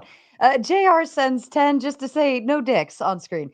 Sunraku sends something. If Whick uses ChatGPT to generate his arguments, I can also generate and use an image of his true nature. Good thing I didn't use AI, an AI to make any of my arguments. I did use Google to get a couple definitions that I wasn't sure of, but that's a common thing. There's nothing wrong with that. Jason says, not sure why Whick thinks he's smart. He can't even defend his own views. Smart or not, I took the W in this debate. Clearly, I was able to coherently and concisely make my arguments, and they were not countered or refuted. Did you objectively make arguments? I was going to say, is that objective or subjective? Is that objective or subjective? Is that up for interpretation? But they pointed to and agreed with the objective truth of the situation. Is that the objective truth of the situation? Yes, that you have two different Bibles that you're making a reference to and saying that they're both have the exact wording? Sure. The both had the exact meaning. But I thought it wasn't about meaning. You said these are the exact words of Jesus. And then when I said, I'm not sure about that. The objective meaning of the words. And the objective meaning of the words. You're doing this thing again. What thing? You know you can't. You know you took an L all night on this. Oh, yeah. You really got me with this. Desperately to obfuscate. I can't wait for the Phil Bros toes apart when you started saying that you're subjectively, objectively correct. I don't give a shit about what you're gay. I know that you don't give a shit, Whick, and nobody gives a shit about you. How I did in this debate because I know. Whick, how long have you been stuck at 100 viewers anyway? How long have you been stuck at 100 viewers? 3 years? Has it been 3 years that you're stuck at about 100 viewers? I vary wildly in my viewership. It depends. Yeah, I mean, when you have big guests, I'm sure you have viewers. But you by yourself, when you do a stream, what are you stuck at? About 100? I stream by myself. I usually have guests. Yeah, but when It's you very do rarely stream by I stream by yourself, myself. what do you get when you stream it by yourself? It depends on the day. Yeah, usually though. Anywhere Just on average. between, well, nowadays anywhere between 50 to 150. Ooh. How long you been stuck there? What do you mean stuck there? I grew to there. From I was where? stuck. I've been plateaued at various different points. Yeah, but you've been plateaued at this point for a long time. How long? I don't know. Probably over a I year. don't know either. I over have a to year look at at my least. stats. It's been at least over a year. Maybe. Yeah, over What's a the year. point? Do you wonder why that is? No, I'm pretty sure I know what that is because I Why? don't publish videos. That's all live streams. I don't have an editor. No, that's not because of probably it. clips. It's not I don't because of have clips. Yeah, I didn't do clips for years either. Okay. That's not the reason, Whick. I think I have more viewers than almost anyone else who streams. Not even close, man. Sarah Hold on. trounces you every What time do she you think goes the live. Hold on. What do you think the average streamer gets viewer-wise? What do you think? Oh, well, the average streamer gets barely any. Okay, that's why I'm saying that compared to the average streamer, I'm doing very well. Yeah, but compared to the low-level I am streamers, you aren't. definitionally an above average streamer. So Oh, okay. at least going by the metrics. Okay. I am Dan says. I'm just saying, like, if you want to know why it is that you're stuck there, I can tell you. And you can unstick yourself. Yeah, I just don't. Again, I don't care what you have to say. I am. Yeah, no, I mean, what do I know I'm about it? making enough for me. I think I'm fine. Wouldn't you like to make more? Maybe. No? Sure. Why not? Yeah. Do you want me to tell you how? No, I don't care what you say. Okay. Yeah. Just saying, Whick. Like, Are we done? could help you with that. I don't need your help. Okay. I am Dan says the prompt presupposes Christian nationalism is compatible with Christianity. Wick is arguing in bad faith and stonewalling because he cannot defend progressive status quo. That's why he's stuck at 50 live viewers. I don't think the prompt presupposed that at all.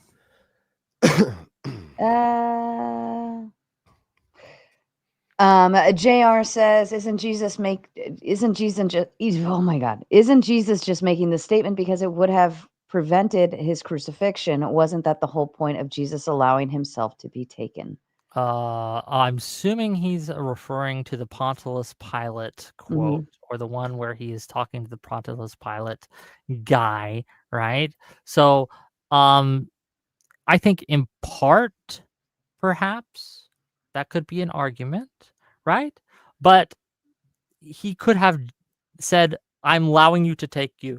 He could have said a lot of things that would have led to the same result, but he didn't. He used this specific phrase for a reason, and I take him at his word when he says, "My kingdom is not of this world." Yeah, but so does everybody. Everybody takes him at his word there, that his kingdom's not of this world. But the whole purpose and point of him saying that was, don't interfere. This is what I'm tasked to do. Not that you can't have that nationalism is incompatible with Christianity. It has nothing to do with what Christ said, Whick. Nothing. Absolutely, it does. It doesn't. Nothing. It has nothing to do with it. He eschewed secular power over and over again. No. The thing is, render unto Caesar that which is Caesar's, and unto God for taxes. Yes. God's. Yes, he was asked a question about taxes. Yes, render unto Caesar what is Caesar's. You just don't understand parables and things like that either. Oh, I don't understand. Can you give me the parable of why nationalism's bad? Okay, because nationalism. No, the parable that says it's bad, Whick. Of course not. But of course not. So you're just making shit up again, bro. No, that's all you do is make shit up. Principle that Christ enumerated, right, and that is understood by almost every Christian I know. I haven't seen a Christian that's denied that. All the Christians that you know also believe in the Trinity, and they don't know if God is bad or not. They don't know if Jesus did bad things. All those Christians. Mr. Wilson, that a Christian puts God above all things. Yeah, but Christian nationalism does that itself above Christianity by design is antithetical to Christ. Yeah, but that's not what's going on. God is still coming first, and then nation. And by the way, under nationalist states, that is still nationalism. You never demonstrated that, Whick. You just asserted it. Never demonstrated that. I can demonstrate it. But you didn't. And I will again right now. There's nothing. There's absolutely no contradiction to saying that you have a nation, right, where the collective whole is working for the good of the nation, and that's what they're trying to do. And putting God first. There's no contradiction there. Then it would cease to be nationalism. It No, would that's just be that you're just another trying to form make of something government. trivially true. That's not. It's only nationalism if you only put the nation first, and that's it. Bullshit, Whick. Yes, one of the requirements of nationalism is that the state comes above all. No, that's not. Yes, that's Show me a historical definition for that. That the state must come before God to have nationalism. I can show you historical examples of every nationalist. Why can't you show me that has been the case? Nationalism is a historic movement. If nationalism is a historic movement, you should have historical definitions for this, Whick. No, and I've already given. Yeah, you got nothing, dude. It's the stupidest shit I ever heard in my life. I'm just repeating myself. You can't have nationalism and put God first. That's blah, blah, blah, blah, blah. It's fucking stupid. We'll keep going. X says Sarah can have a full refund. This guy is below Andrew and is literally unbelievable. Wick, big giant L. Hall says, Wick, based on tonight, you would spend your entire evening in ChatGPT trying to keep up with me in a discussion of the Bible. Holy hell, you're fried. Anytime he wants, he can try. Hit the verve and go to bed, guy. Nobody's going to bed tonight. Ethan says, I wonder where Wick thinks the King James Version came from. Also, Wick say Protestant for me. Christos Anesti. Protestant? By the way, Wick, Christos Anesti, do you know what that means? Do you know what sola scriptorum means? Yeah. Well, after I told you. That means scripture you alone. used it wrong. No, I don't know exactly what Christos Anesti means. Yeah, okay. I just don't. I understand. But by the You way, didn't know what sola scriptorum was. no, I was the only one But who you did. pretended to. It's not scriptorum. I didn't say scriptorum. I said scriptura. No, you said scriptorum. You've said it over and over and over again. Oh, you're just dumb. But go on. Mark says the prompt was never about whether or not Christianity and nationalism are compatible. Wick successfully derailed the debate. That's why he's. Did I read that already? You did. It feels. I think that came through twice. You already did. Yeah. It's okay. Weird. Paul says, in our hearts, none of us really wanted to deal with Wick on a panel, evidently, because we couldn't halfway to the goal. L's in the chat. Yeah, you failed, chat. Take your L's. 2/3 of the state in a constitutional convention can overturn the entire constitution and replace it. The state. But they would be subservient to whatever that new constitution was. Or they would cease to be a liberal democracy. Well, then every state is subservient to its own laws. But those laws and what they enact, are different. So in a liberal democracy, they're the laws that are made they cannot violate individual rights. They cannot violate these. Again, in the U.S., which I'm most familiar with, they cannot, for example, violate your freedom of religion or freedom of speech. Okay, unless they overturn those laws. Country has laws like that. Yeah, but nobody said that they do. But this idea that you're still not subservient to the state's fucking insane. The idea here is that the state is the one ultimately who's in control in both these systems. And all you're saying is that people are subservient to the laws of the state in nations that don't have constitutions and in nations that do have constitutions. I repeat this over and over and over again. You can just go look back at the VOD if you want to have this argument over again. It's 3 a.m. It's 3:43 a.m. Stop whining, Wick. Hall says Wick wants to give Christianity just the tip. Chef with the big 50, Wick got whacked. Oh, was that the poll that you were asking? What was the poll again? I forget what. I think it had me at 99%. I know you're an audience of retards. Yes. Your audience can come out vote us. My audience wouldn't ever go to your show. I think there's a couple of them here right That's why they're now smarter. who were saying in my chat, I'm here from Wick's chat, literally. Are you sure? Are you sure about that, Wick? Sure about that? Yeah. I go to your show. Yeah. I don't know. Trib says, to be clear, we didn't get why whichever situation is better than the other from either party, really. But the point in Wick's favor is that the status quo isn't Christian nationalism when it used to almost be that centuries ago. Well, we couldn't get to any of the points because every time I'd bring them up, Wick just refused to address them. He only wanted to stick with this. I interpret this objectively, of course, section of the Bible to try to make a refutation instead of getting into any of the actual propositions of Christian nationalism because he agrees with them. Because he agrees with them. Just like on abortion, he still never refuted that point. He can't. He just says some progressives are against abortion.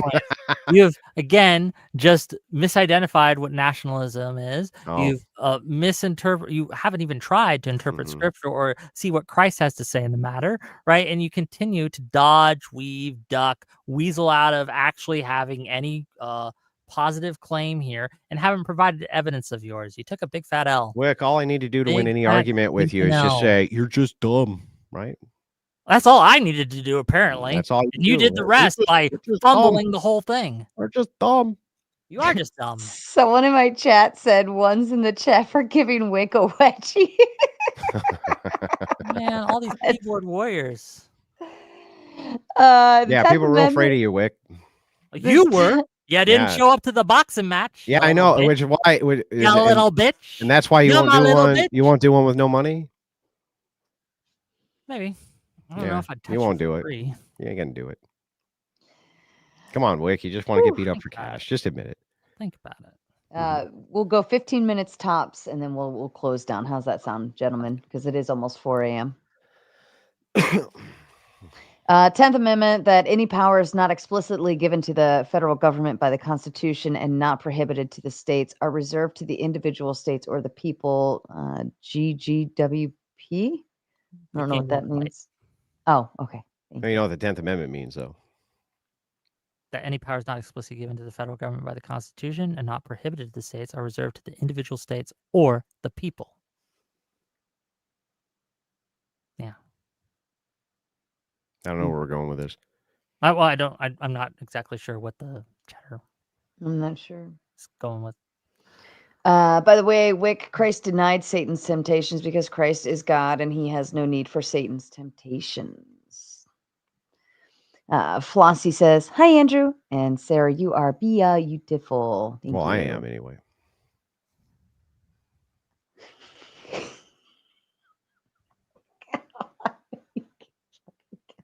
You would argue whether ice is cold.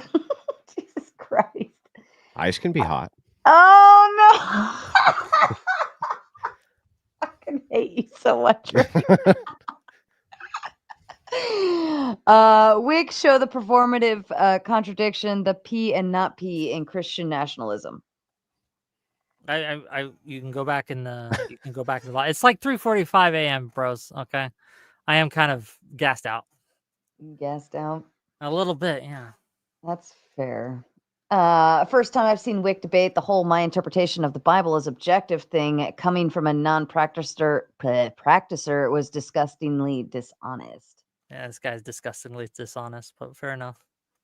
Wick, you need to give up debating until you learn how to answer a question directly and the difference between subjectivity and objectivity. I think that the most important aspect of a debate is the correctness or the incorrectness of a statement. And if you can't demonstrate that my statement is incorrect while I've given evidence to show that it is correct and you've provided no evidence to contradict that, then I think I take the W. Yeah, but what Wick fails to understand here, and he's always going to because he's dumb, is that the second he says this isn't a subjective interpretation of something I consider to be an objective truth, he already lost the point. Yeah, this is because he doesn't know exactly what the correct interpretation is because he doesn't read the Bible. Well, you don't. One Wick, shot says I don't. I'll tell you what, Wick. I just want to make sure that we're clear. Are you saying that there's not video evidence of me reading the Bible live over and over again with people? Hold on, you obviously don't understand it. If you do read it, you do. Okay, so what was your claim though? Is that I don't, right? See this whole game you play, right? Of you making a claim and me holding you Hold to on. it? If you want to go rounds over scripture again, we can. I'll just maybe we can. Well, then we would have to have a debate about actual theology. That would be great, which is not what this was supposed to be. But in any case, it's really funny to me though. Wick, are you standing by the claim that I don't alive on stream read the Bible? I'm not standing by that claim. Okay, so then that claim was false, that I don't read the Bible? Okay. One Shot says, full of shit, Wick. Is the debate to delete the United States and claim united Christian, or to promote Christian values through as an established nation's foundation? Either I don't get it, or is Wick tarded as he sounds? It's not surprising to me that the audience of Andrew Wilson just does not understand the debate. That's true. I mean, yeah, you don't understand what was going on in that. That's true. They probably don't. Chef Dylan says, Wick, do you just forget what you say? You're so logically inconsistent that my head is spinning. I've been, again, very consistent this entire time. I've given evidence. I've provided quotes. I've provided examples. All I get in return is that subjective or objective? Is that subjective or objective? And a failure to contend with a single one of my points. In fact, the opposite's true. So not only did I contend with each one of his points, but we could go back to the pod. I went through each of his points one by one every You time he haven't gone brought through a one up. single of my points. And then on top of that, the only thing he demanded that we stay on that. So I have to talk about the subjective interpretation because my opponent fucking demanded the entire debate that's the only thing we were allowed to talk about. That's what he demanded. Every time it was his turn, Andrew Wilson still won't contend with the scripture. He still won't contend with this. So I had to bring up the fact that the dumb fuck doesn't even know that he's giving a subjective interpretation and then trying to hold his standard to us as though the interpretation is true. You should demonstrate that Christianity and nationalism are compatible when there's clear evidence that it is not. And I gave you so much overwhelming evidence. I gave you the divine rights of kings. I gave you the synergistic relationship between church and state multiple times. You were just incorrect here. Oh, I'm just incorrect. Okay, yes. Not so erudite. Back in the light. Good job, not so erudite. You are just incorrect here. You are. Have an argument, Wick. I gave you the argument. You never gave any arguments. You suck. Did. You don't know shit. shit. To the VOD. You're just making You're shit up. Literally retarded, Wick. Literally retarded. Walter, get to the cleaners and beat the shit out of you. Rhetorically, it's never happened yet, Wick. It happened tonight. It happened. Yeah, sure it did. Wick. I've never seen Wick. You took such a brutal L. It's unbelievable. It happens every time. You have yet to take a W. Wick, this was probably the most brutal L of your career. That subjective, objective part was the most hilarious shit I've probably ever seen. You are going to be made into a fool and a meme. By who? Understand that, right? By who? 36 of your live viewers? What has been done? 36 of your live viewers? You couldn't get everybody you know on Twitch and match me for a meme, you fucking loser. Hold on. You heard what I said? The number of people in my chat has anything to do with whether or not I beat you in this debate? No, I just think that you turning me into a meme is hilarious. On point, as if you're saying something profound, but it has nothing to do with that. You're going to turn me into a meme because you took a fat L. Dumb. Got you, Wick. You're just dumb. It's just not true. You're just dumb. I have no arguments. My name is Wick. Look at me. My name is Wick. Weaselin Wilson. Weaselin again. Yeah, thrubbing Wick over there, thrubbing away. Please stop talking about rubbing my dick. Thrubbing away. I didn't say anything about your dick. I said you're thrubbing away. Please stop talking about rubbing my dick. Wick, nobody's talking about rubbing your dick. You gross fuck. For the last, every time you Wick, I'm not sure you have a dick. Oh. I'm not going to show it to you. I don't. Well, you know, the thing is, it's like you probably show it to your trans boyfriend. Grinder, sir. Grinder? You go on Grinder? Not I. Oh, gross. Gross, Wick. All right. Walter Mellon says, can Wick answer if the Vatican is a Christian nationalist state? If not, why? I'd have to think about that more. I don't think so because it doesn't put the state ahead of Christ, but I could be wrong. I'm just not that familiar with the Vatican specifically. Great. So the United States should be like Vatican, and then won't be like Christian nationalism. That has nothing to do with anything that was asked or said. No, it would. It wouldn't be a Christian nationalist state if the United States became like the Vatican. Thank you, Wick. I just don't know enough about the Vatican specifically. I just lost my place. Hold on. Almost there. Scroll, bitch, scroll. Okay, there it is. He did. I got the clip, by the way. You accidentally said that you go on Grindr. Now that's accidental, and I'm not so bad faith that I would use that against you, even though it's fucking hilarious. But you did misspeak there, Whick. All right, I'm going to skip and just do the 20s to finish this off here. Wick, you just contradicted yourself. 20 minutes ago, you said the Constitution is the pinnacle authority of government, but you just said the state is the pinnacle of authority. Hold on, I might have been talking about two different countries. In some countries, in nationalist countries, the state is the pinnacle authority, yes. But in liberal countries such as America, the Constitution is the pinnacle of authority. So I'm not exactly sure. It's all state power. Even the Constitution, it's just all he's doing is moving the goalpost one step and just saying that, oh, we have a Constitution, even though it's still state authority we're adhering to. Right. What's the difference between a state and a nation? They're not the same. So in our nation of the United States, we have various states which are localized governments. I don't know the exact difference off the top of my head, and at least not at 4 a.m. Okay. Yeah, when we're talking about the state, I think Wick would agree with me here. We're just pointing to the governing body of authority. In this case, we would say that was the state, and we would say that a nation has specific criteria to it. Is that fair, Wick? Again, it's 4 a.m., so I hesitate to make any strong claims at this point because I'm. It's not a gotcha or a trap. Okay, maybe. Yeah, I don't know.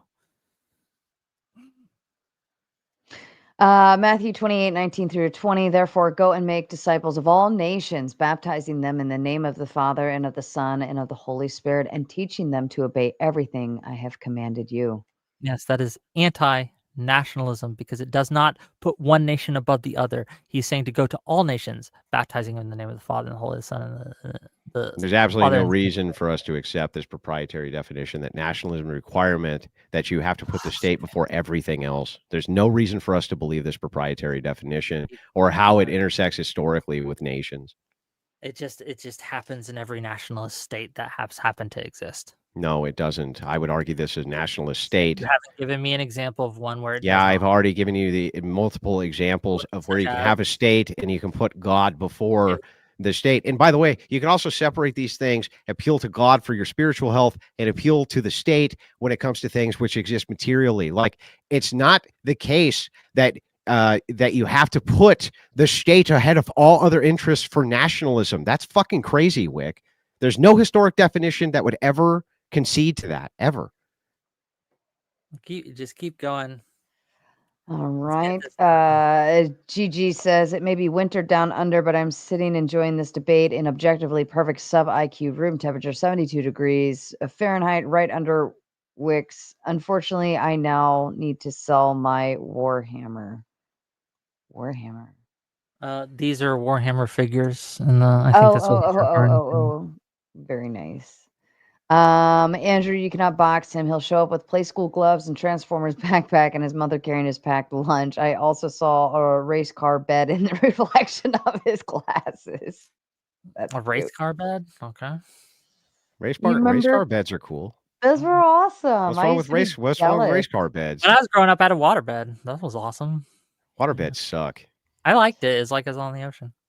Sara, you're a legend, keeping a straight face while Wick has been cooked all evening. Thanks for letting everyone speak with fairly. Here are your flowers. Geez, what a bad night for Wick. I think this was great. I'm going to, if I can get an editor to do this for me, I'm going to make clips out of it, and it's going to be amazing. And I'm going to, again, it's just clear evidence of how to deal with bad faith debaters like Andrew Wilson and just beat the shit out of them. Bro, if you want to do a clip war, that's your call. But just remember that you will be the one who started it, not me. Ooh, Garrett says, just in case you need a drink, because I know you do. Yes, this is not a night to not have a drink. That's for sure. I'm new to these debates, but this Wick dude is tarded, and any of my 4 young kids could wreck you in Warhammer 40K. Win the other guy. Well, I'm not that great at Warhammer 40K, so that might be true. But debate. I just won this debate, so it's just on the merits, on the points. Mm-hmm. Fair enough. Q for Wick. Are you acting and getting paid, or are you genuinely cognitively handicapped? Well, given the fact that this cognitively handicapped, as you describe it, just beat the shit out of Andrew Wilson, I don't know. You tell me. Last one. In Matthew 5, Jesus teaches not to resist evil. How can Jesus teaches not to resist evil? How can a Christian nation justify defending itself?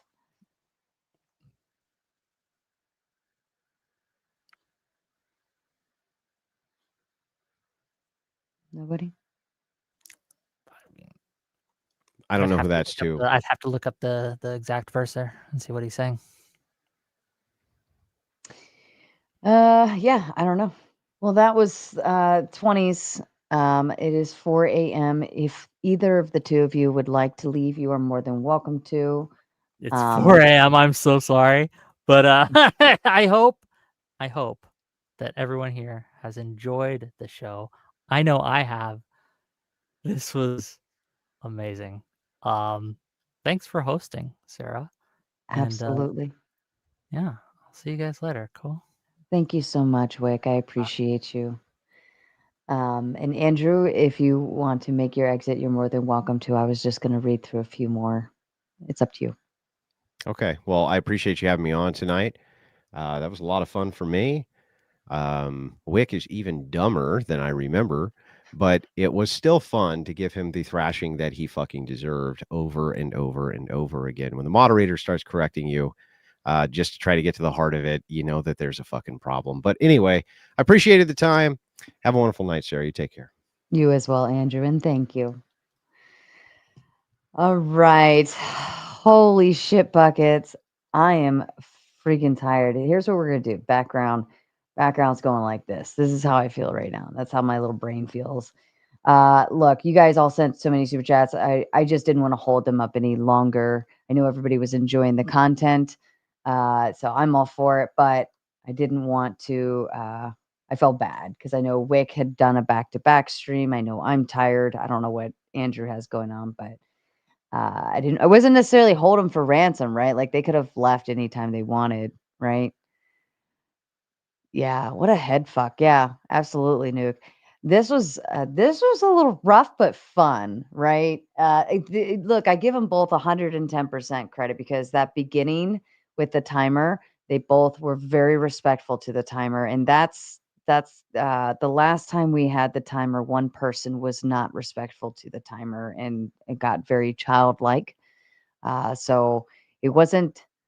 It was actually very pleasant. And then going into the open dialogue, they had to you have to let them duke it out, right? You have to let them get it off their chest. That's why I was like, no, we got to remove the timer because they want to go harder. Oh, that sounds terrible. Pause. They want to attack each other. They want to attack the argument, but they're both kind of stuck in the timer mode. They're like, essentially, you're just watching the timer. And then there were some points where I could tell they were just saying extra things just to utilize the time. You don't have to utilize the time. You can cut it short. You can cut it early. But we had to let some more things happen.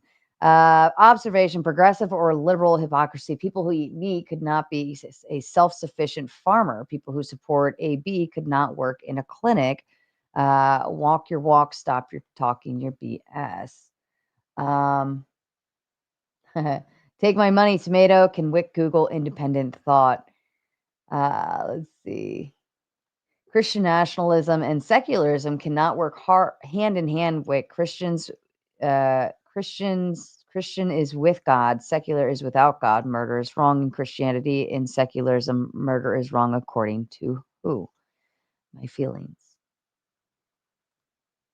What is the end of the goal? What is the end goal of progressivism, and when does he know they're done progressing?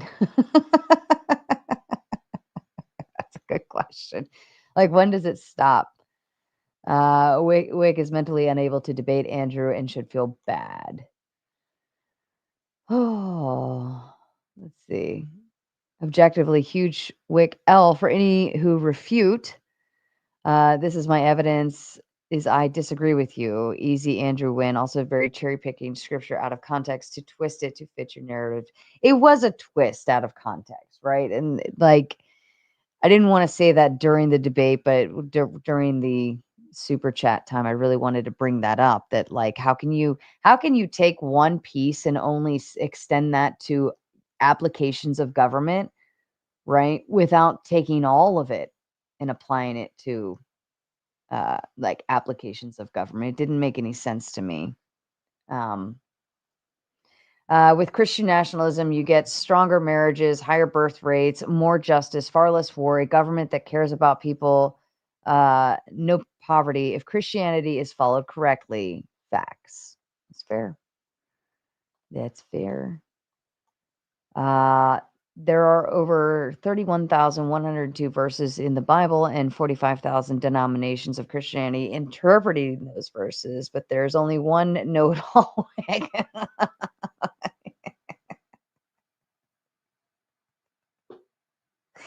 You guys killed me. You guys kill me. Look, chat can take their win. Chat can take their win for the super chats. You guys were in the chat. You were pretty funny there. Objectively, Christ's word was not said or written to us, though it is indeed preserved for us. I like that. Whick lost this because he's confusing nationalism with ultranationalism. They are not the same, and his whole argument is against ultranationalism. I would think Christian nationalism means Christian views to be prominent politically, culturally, and socially, not replacing the Constitution with the Bible. Let's see. Let me scroll back down. Sorry, I was going backwards. Whick literally said all nationalisms are bad while arguing in favor of the progressive status quo, which is civic nationalism. Who is this Jermaine guy which keeps appealing to? That's funny. Let's see. Whick, did you learn about China being secular from Wikipedia? Oh, Wikipedia. I just had an epiphany. Wikipedia. Because it's objectively true. Subjectively objective. Whick, did you learn about China being secular from Wikipedia? China has deep spiritual, cultural, and please stay set. Okay, yeah, I hear that. Stop conflating nationalism and fascism. Please Google nationalism definition and read it out loud. I read this one. I saw this one come through. I didn't get this. Yo, the trad woman glazing is weird as fuck. In what world is thrumping funny? The mad corny, but hey, short king Andrew, if Whick doesn't box you, I'll scrap you on his behalf.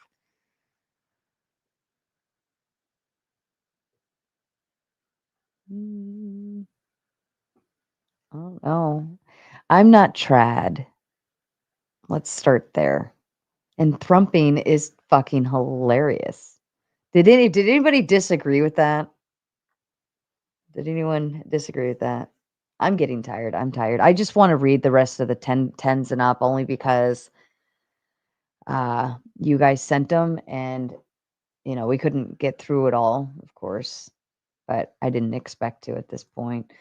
It is my objectively subjective opinion that Whick took an absolute thrubbing. The thrubbing is going to be our new word. I want a t-shirt that says thrubbing. Can I thrub you? Debate prompt, nationalism, not state. What the fuck are you speaking about, Whick? Here we go. All these keyboard warriors. Reminder, Whick, I'm banned from your Discord, not for TOS or rule violations, but for debunking lefties like Parallax while you shrugged it off. So much for free speech. Cancel culture. My face hurts. Like my face literally hurts. Like actually hurts. Like it hurts. It hurt. John Adams expressed the Constitution is for religious and moral people. Why would he state such if he could just ground it in my preferences? Late to the party, but I'm sure I'm not off. Yeah, you're right in there. I, for one, am here to challenge Pardon me. This wild claim that Whick has been inconsistent. He objectively maintained a perfect consistency. Sarah gets some sleep after you read my other $10 super chat. I'm not even going back at this point. All right. I think I get it all. Were you not entertained all night?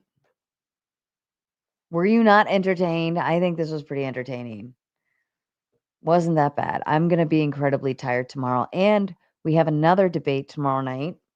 Oh my God, I have such a crazy day tomorrow. This is going to be rough. This is going to be rough. Pardon me.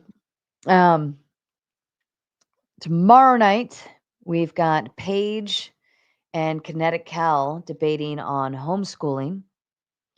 And then we also have coming up soon, the thumbnails are not up yet. We've got Jim Bob and Mark Reed debating evolution. We've got Ivan and Eucharist debating autocracy versus democracy. And we've got Andrew Wilson and Josie. I can never say it. Not Josie from that one content creator. This is she was on whatever podcast recent. Josie Marcellino. She had gotten into a little argument with Andrew and Rachel on X, saying that they're grifters. And so I went and got the debate.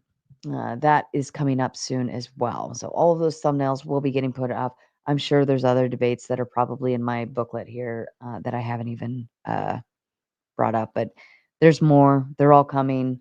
You know it. You know where to find it. Here. And only here. I think we're doing a great job, maters. And I'm super excited. I hope you were all entertained.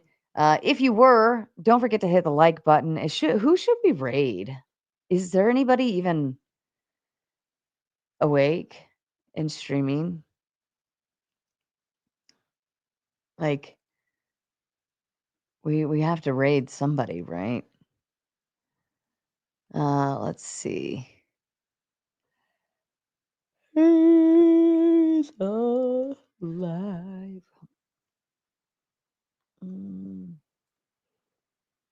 Let's see.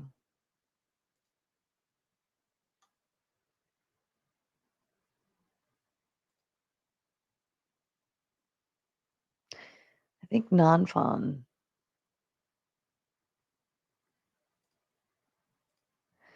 Non-fawn is still live. Oh, and he's actually watching one of our debates, the Rob and RTP debate. I think we should do it. We're going to do it. All right. There you go. So you get more mater with our lovely non-fawn. So let me go ahead. I got to set up this raid first, because if I don't do it, it doesn't work. So yeah, you get more mater, you get more Rob and more RTP, because I've got a fucking hilarious clips and stuff coming out soon. I'm very excited for this. Kills me. It fucking kills me. We're going to set up the redirect to non-fawn. There we go. Non-fawn over there. Save. All right, ladies and gentlemen, I hope you all had a wonderful evening. Tomatoes in the chat if you've been here since the beginning, even since the pre-stream, okay? Tomatoes in the chat. And it would be very kind of you if you could follow the raid over to non-fawn and just send some tomatoes in the chat for non-fawn. You don't have to stay, but at the very least, go and send your love over there, okay? I'm going to also drop the link in the chat here shortly once I shut down. I'm going to go ahead and just continue. No, my daughter's good. She just had an issue. She had an issue that, like, if we don't fix it in that moment, then bad things go wrong, even worse. But she's good, and it was a lot of stuff going on tonight in this household, I guess. But all right, go please, all 558 of you. I would very much love it if you could go bless our loving non-fawn. He's always a willing participate. He's always excited and happy to come show up on these panels and ready to debate. I love him dearly as a panelist. So if you could just oblige me and go throw tomatoes at non-fawn at the very least. All right. Fuck off. A long time ago, in a YouTube world full of keyboard warriors, many monsters and trolls lurked in the chat rooms. They thrived on arguments amongst each other until one day, a heroine rose from the ashes. She was made from the tears of beta bitches and the sweat of alpha male gym guys. Throughout the centuries, this keyboard warrior princess showed up in many forms. She slayed many demons along the way. By the light of the moon, she led the simp army into battle. Wielding her sword, she fought through the dark forests. With each new era, the monsters evolved. The keyboard warrior princess grew stronger, with new skills to bring them down. The world around her advanced, but so did she. Her heroism became known to society as technology advanced. And with each new generation, she had to learn how to blend in to keep her identity hidden. Now known as the Raging Tomato, this keyboard warrior princess fights for justice in every debate. She fights for freedom, for moderator bias, and she fights for your ability to battle on an open panel for your beliefs.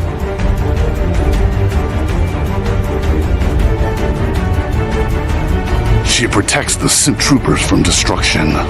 She fights to create peace among troll wars. She storms the battle zones without hesitation and leaves the battleground with her pockets full of souls. Are you ready to battle your fellow trolls? Are you ready for a moderator to give you time to talk? Are you ready for justice, peace, and a fair fight?